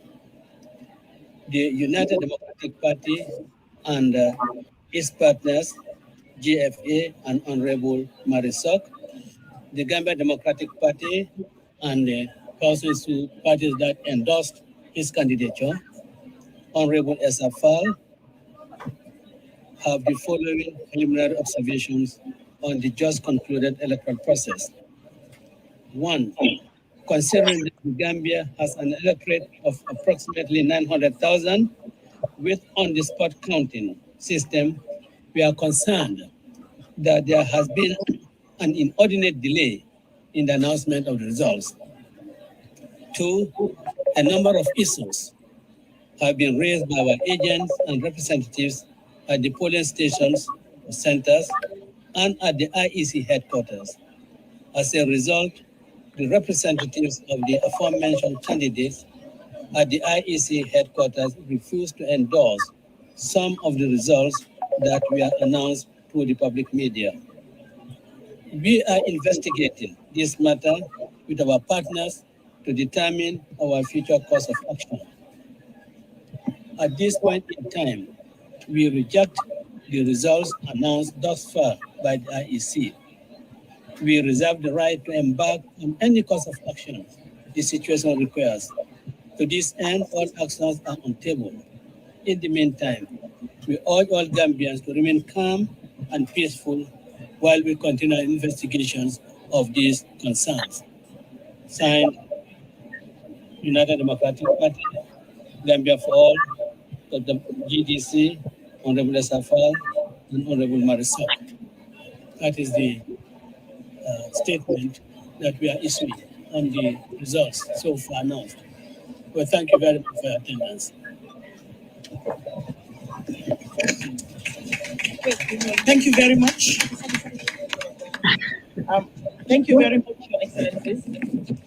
We will be sharing this document with the media houses in the interim.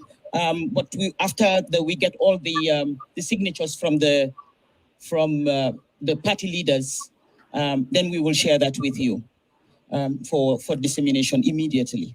Thank you very much.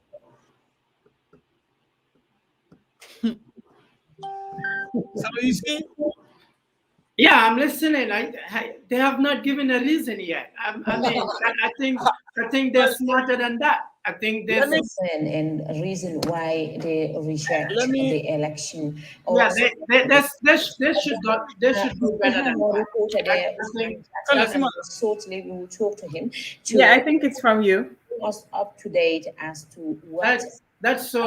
The reasons that I can get is that the results have been announced after 24 hours. They said. And the other one is that the agents have reported some irregularities, and that means that their people at the IEC did not sign. But it doesn't it doesn't mean that their people at the polling agents did not sign, but their people at the IEC. So there's a difference here. See, I know you are a reasonable person. Once you heard it, you will kind of be on this. You get it. Quickly, one more thing. Now, Lila don't Sanu. Now, there is a UDP program. This is the day. Therefore, let's go out in large numbers and vote massively for. And put what? They are now having programs asking them to go, and so this is a UDP program. But that's fine. Move on. I will verify this program. Was Buma in the program? We platform right now. Right. But I'll see what I can do. Okay, let's move on. Well, these are two lawyers sitting there, right? As you mentioned. Right. These are two lawyers sitting there and a politician. Exactly. And person. And I like the way that lawyer Usaidu Dabo did not mention Yaya Jammeh. So he said GDC and their partners. Right. I mean, geez, that's... Zano, if this, let's reflect back. Example, Mama Kante. When Yaya Jammeh rejected the elections in 2016, how was the atmosphere then? Now, today, the reasons that they said just conclude the delay. Right. Now, I don't think I was looking at the Election Act to see what is the time frame for does the IEC have, within what time do they have to announce results? I will check that on the law. But now we have not heard from all media houses of any polling agent raising any concern except for one MPP rep in the morning. Right. Now it is now the court, the defense. I'm not a lawyer, but in defense, these things were these 6 o'clock. Yesterday, all counting stopped at 8 o'clock. The last one was from Latikunda, most about 8 o'clock. You had 5 o'clock till today. Right. You have not reported or make a claim for any concerns and issues at the polling station at IEC until now. That's the one. No, two. You know, all actions are on the table. We don't know what actions are in their minds, but so far they have rejected. Why would they? We have been counting these things since yesterday. Right. When it was, come on, we are all human beings. And even lawyer Dawa even gave out a statement before even the counting continued. He said there's still at less than 30% being counted. I will bring it up. Asking his party supporters to stay calm and wait for the. It's shocking though. It's really shocking that there are two lawyers sitting in this. And this is the best they could come with. Now, those are all evidence in the court. Now, did someone is like, Zanu, you look confused. I'm not. I'm shocked. No. We have two lawyers, and this is the best they can come with. Well, Zanu, this is politics. It's not about being a lawyer or a banner or a judge. That should matter, though. That should matter. These are politicians. No. But pause. This is the thing. Pause. No. But pause. Hamga Zanu. Lila don't wax. Hamga man don't wax ne. Because I heard it and I was just good. So I was saying I'm disappointed. Zanu right now, he's not confused there. He's disappointed because he set the bar for them so high and they came back so low. Because I was thinking that these people would tell me something that would go into my ear. Exactly. Well, Zanu, 5 minutes ago, you said you know Dabo, you know it's our fault. I know that. And I told you many. Zanu, this is politics, and these people, they are going for the highest office in the land. And I said that is not a boys' play game. What you know and what they are now is different. These people, they are politicians. They sit down in those seats, giving a press release in the capacity as a politician, not as a lawyer. Let's forget, SFI is a lawyer. What do lawyers do? They lie. They defend wrong. Case closed. No, but without that, I would expect ne. Man, I'm a politician, but I could have even come up with a better. Why would you expect so much from a lawyer when what they do is different? What is not right? What I say I know them for is that I know that they're not going to provoke any form of incitement in that. Well, they are not provoking incitement. The mere fact they have rejected the elections. Right? Janu, that is election violence anywhere in the world. No, I disagree with that. America, with the most democratic country in the world, they claim to be. Right. What happened when Donald Trump took elections? That's a big idiot. No, hold on. It's different from this then. Donald Trump, Coco, he's in his own corner. No, what makes you think that Donald Trump couldn't it? Because Donald Trump, he's a privileged white guy. No, don't go. But this is privilege.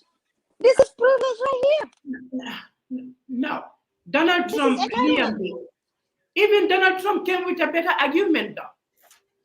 How much idiotic he was.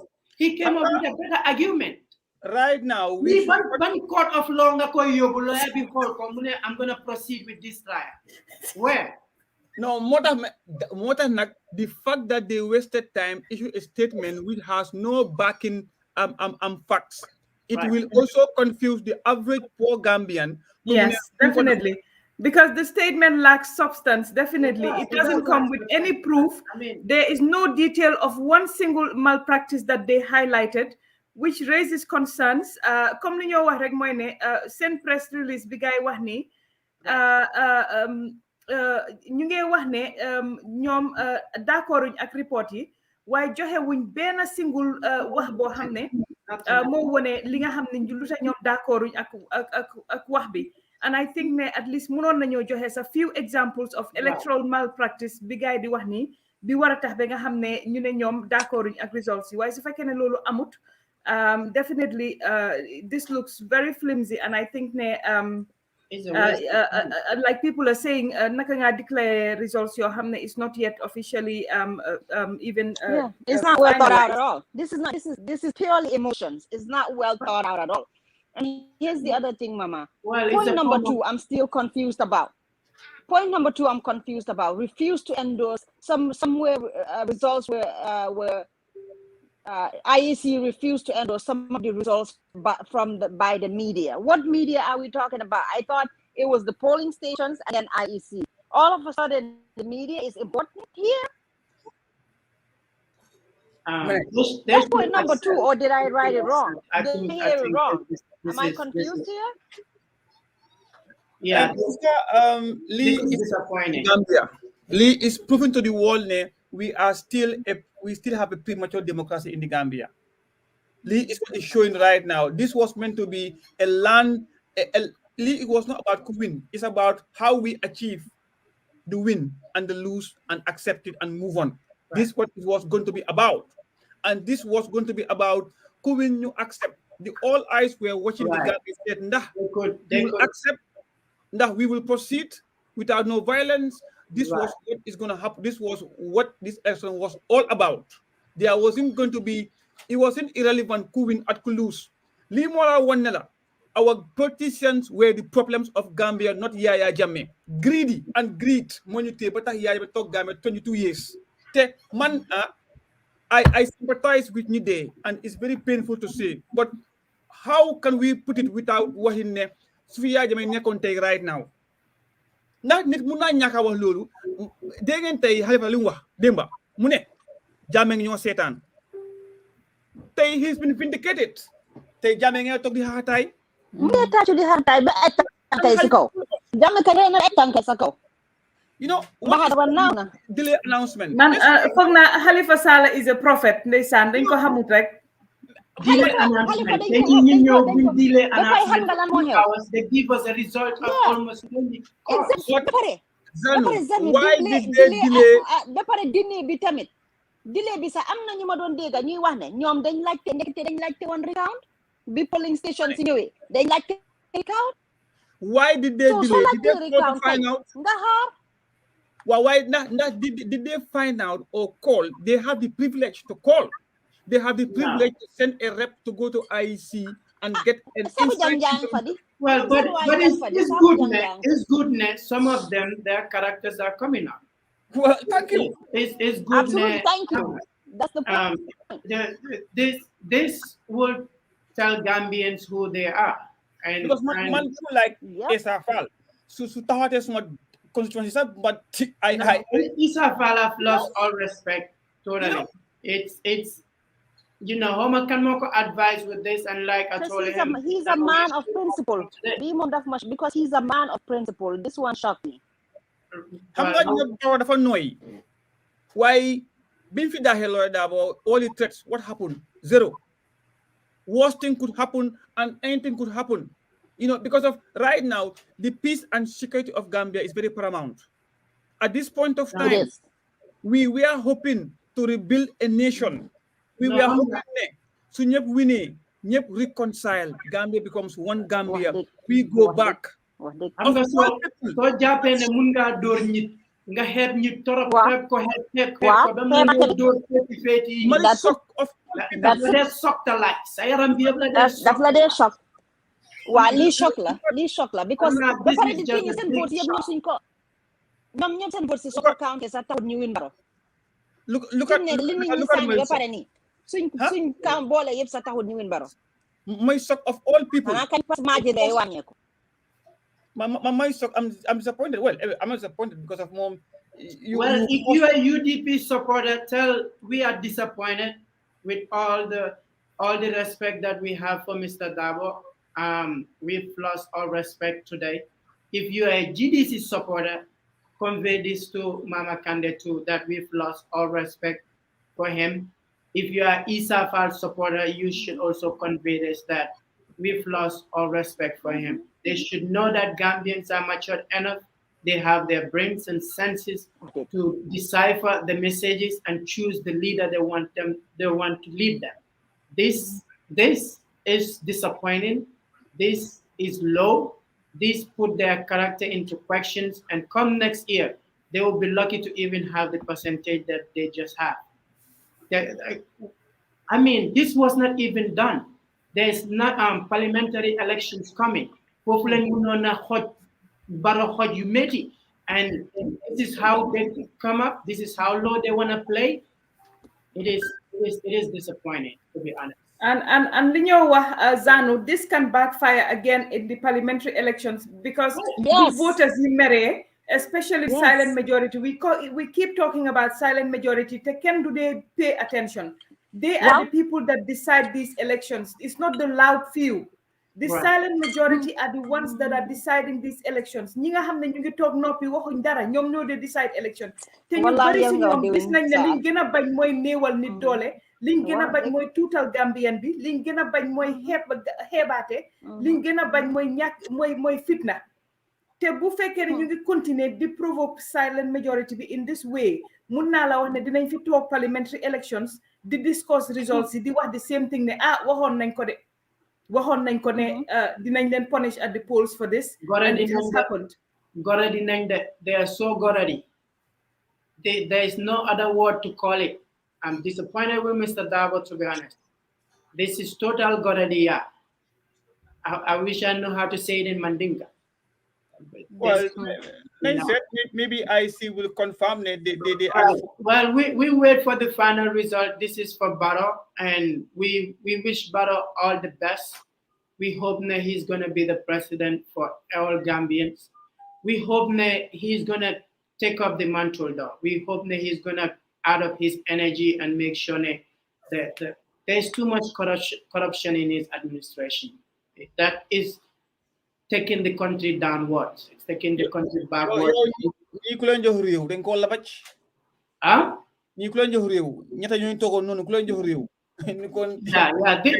it's good, Nak. It's good for us to know who are the people seeking to lead us. I think it's good to know at this point. It's not late. I think Christmas came at an early time. Because they would not stop IEC from announcing the final results. They will stop IEC and not IEC. They have a special power being a hamne. They are off the domain of all these people. Right. Now, this is low. This is low. This is low. Well, Lila don't know, Mela. Once they make this announcement, would not stop the IEC from making the announcements, the final results. Baral Mangaduga sisa Facebook inbox when you link the civil society group bi. Ñoom itam ñu ngi wax. Kan seetal sisa Facebook inbox. It's low.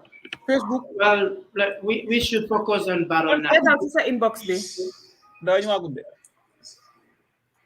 We should focus on Barrow now and his presidency for the next 5 years. No, I totally agree. Yeah, I totally agree. Should not be Barrow because 5 years allowed it. This 5 years. Mansu Tunalawe dama ñibi Gambia ma join election bi ma taxaw president. Nga dafa vice so vini. Nga dafa Minister of Finance. Trust me. It's crazy. Now look at every comment on Facebook now is IEC are criminals now. They have set the trail. The trail is gonna go now. From whole day now. Now more hate on IEC, more negative report, more false rumors is gonna go now against IEC and everyone right now. Motamela, these people don't count those few individuals. No, the power of the influence that they have. There's just 1 out of 100. Now why that 1 out of 100 it emerged from a very high authority. Motamala try to explain later. Right. When these people speak, they have authority and they one small header. But when these people, when they talk, it carries weight and it travels far and they're seen as gods. So Limota said the civil society movement is saying that the elections were observed in an atmosphere of free and fairness. Thank you. In consolidating our democracy after 22 years of authoritarian reminding political parties as signatories of the January Peace Accord of their general commitments to ensuring and safeguarding peace at all times, and in particular clause F, which leads to accept the outcome of votes and results as announced by the IEC, as long as the election is adjudged to be free, fair, and credible, devoid of intimidation, violence, and conducted in accordance with the provisions of the law. Thank you. Knowing that our laws provide avenues for legal redress, should that be necessary. Reiterating political leaders of the sanctity of committing to the tenets of the Constitution of the Republic of the Gambia, the Election Act 2009, the Interparty Committee MU, and the Code of Conduct 2017, and the IPC Peace Pledge January Accord, and the Code of Conduct for Peaceful Elections dated 11th November 2021, signed by all candidates in this election. Reminding the 6 presidential candidates of paragraphs 10 and 12 of the Code of Conduct for Peaceful Elections, which means to accept the results of the elections as announced by the chairperson of the IEC. 12, importantly, to resort to judicial processes to address disputes which may arise from elections. We hereby state that based on our elections observation findings throughout the December 4th presidential elections, we conclude that the December 4th elections are free and fair. I repeat that. We conclude that the December 4th elections are free and fair. We take note of the rejection of the election results released so far by Honorable Hussein Dabo, UDP, Manakande, GDC, and SRFR independent candidates. We recognize their rights to raise legitimate concerns and seek redress as provided for under the laws of the land. We urge to bear in mind their solemn duty to uphold the rule of law, maintain peace and national cohesion, and conduct themselves in line with democratic norms and standards we are known for as a nation. We implore all political party leaders, supporters, and citizens to be guided by the supreme interest of this country at all times. For the Gambia, our home, signed the CSO Commission on Elections, Watch the Gambia, Tango, the Gambia Bar Association, Gambia Participates, Center for Research and Policy and Agenda. Thank you very much. Okay. Kon yena ko dégandor liñ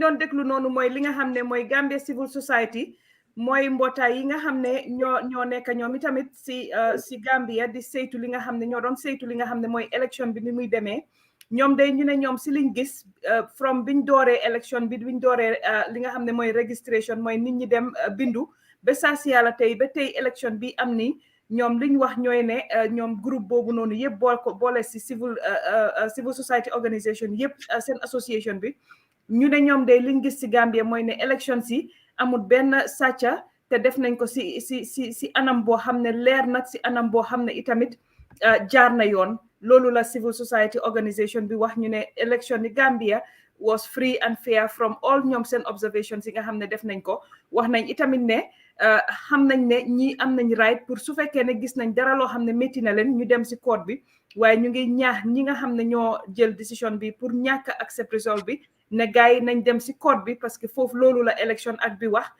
lu dul loolu nekkut loo xam ne dinañ ko rafetlu parce que ñu ngi leen a ñaax ne jàmm li nga xam ne mooy dañ ko sign on di jàmm pour election bi loolu noonu mayut leen pour ñu def leneen lu dem si court bi yóbbu foofu noonu li nga xam ne moo leen naxari kon mbaɗin lamoy laal mba fula ko Gambia Civil Society Organisation min yalon ko tol fanan be election o jibe kannu from the time mi yalon ko mol starta pour kata ke la voters card soto pour be bi min kono tol le fintita sainteng itol fanan diamutale ka foko itol de minje election o to Gambia ya jele ko election o nyantata nyaato election o tatale a nyala foka pare fenje jeto mi yalon ko batandila ko election o manta nyantata la nyaming ikoy be min fola wolom ko luwaye mosole ni man song yeta kiti bundato ibe dol dani la mi yalon koy tol man song ko yeta kiti dulato luwaye so walla bari ame so fem na manke kata kiti dulato wolema kibaro mi yalon ko botas Gambia Civil Society Organisation kon ma bàyyi leen ngeen dugga foofu noonu comme ni ko civil society waxee man de yàlla mag baax na si kër xam nga sax léegi ñu la teen ne Halifa kii wax na ko ne Halifa ni kon génn na wax ne bàyyi leen li ngeen di def mag baax na si kër Gambia Civil Society nag liñ def seen warugal la amuñ lu dul gërëm leen parce que bu dee ñaari sa war a ngi xëccoo foog there always has to be some sanity te foog mu ñëw from feneen foo xam ne is independent parce que Gambia Civil Society I can guarantee you ne because I know those people personally I can guarantee you ne they're not all supporting Barrow.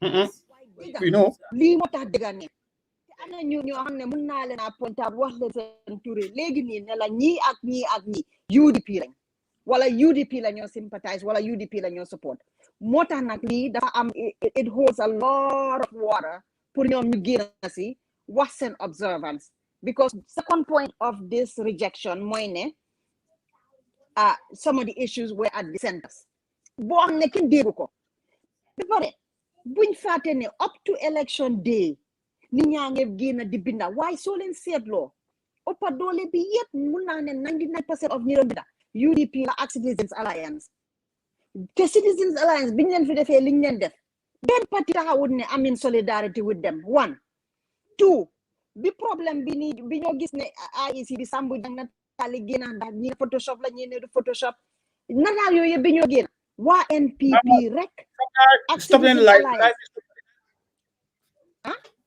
sun live yi fa naa stop na le mama dafa stop waaw dama dugaat dafa stop Facebook 8 hours Facebook daal 8 hours mooy seen korof daal waaw 8 wax nga diga 8 kak ñu dem démb si mama ni ko dégg rek waaye guys fekkee ñu déglu ngeen ba ñu rek foog na Facebook dafa allow 8 hours so waaye ñu ngi dugaat ñu seet waaw ñu baalal ñu rek ñi ñuy seetaan YouTube ngeen baalal ñu rek ñu génn a dugaat parce que Facebook 8 hours maximum la dee allow éega nañ 8 hours moo tax mu dog fi mu nekk nii léegi il faut ñu génnaat dugaat so yéen mi ñëw seetaan YouTube ngeen baalal ñu rek few minutes ñu dugaat mun a connectaat si Facebook bi su ko defee live stream bi di ñëw both YouTube ak Facebook ngeen baalal ñu rek few minutes rek ñu ñëwaat léegi nii rek ok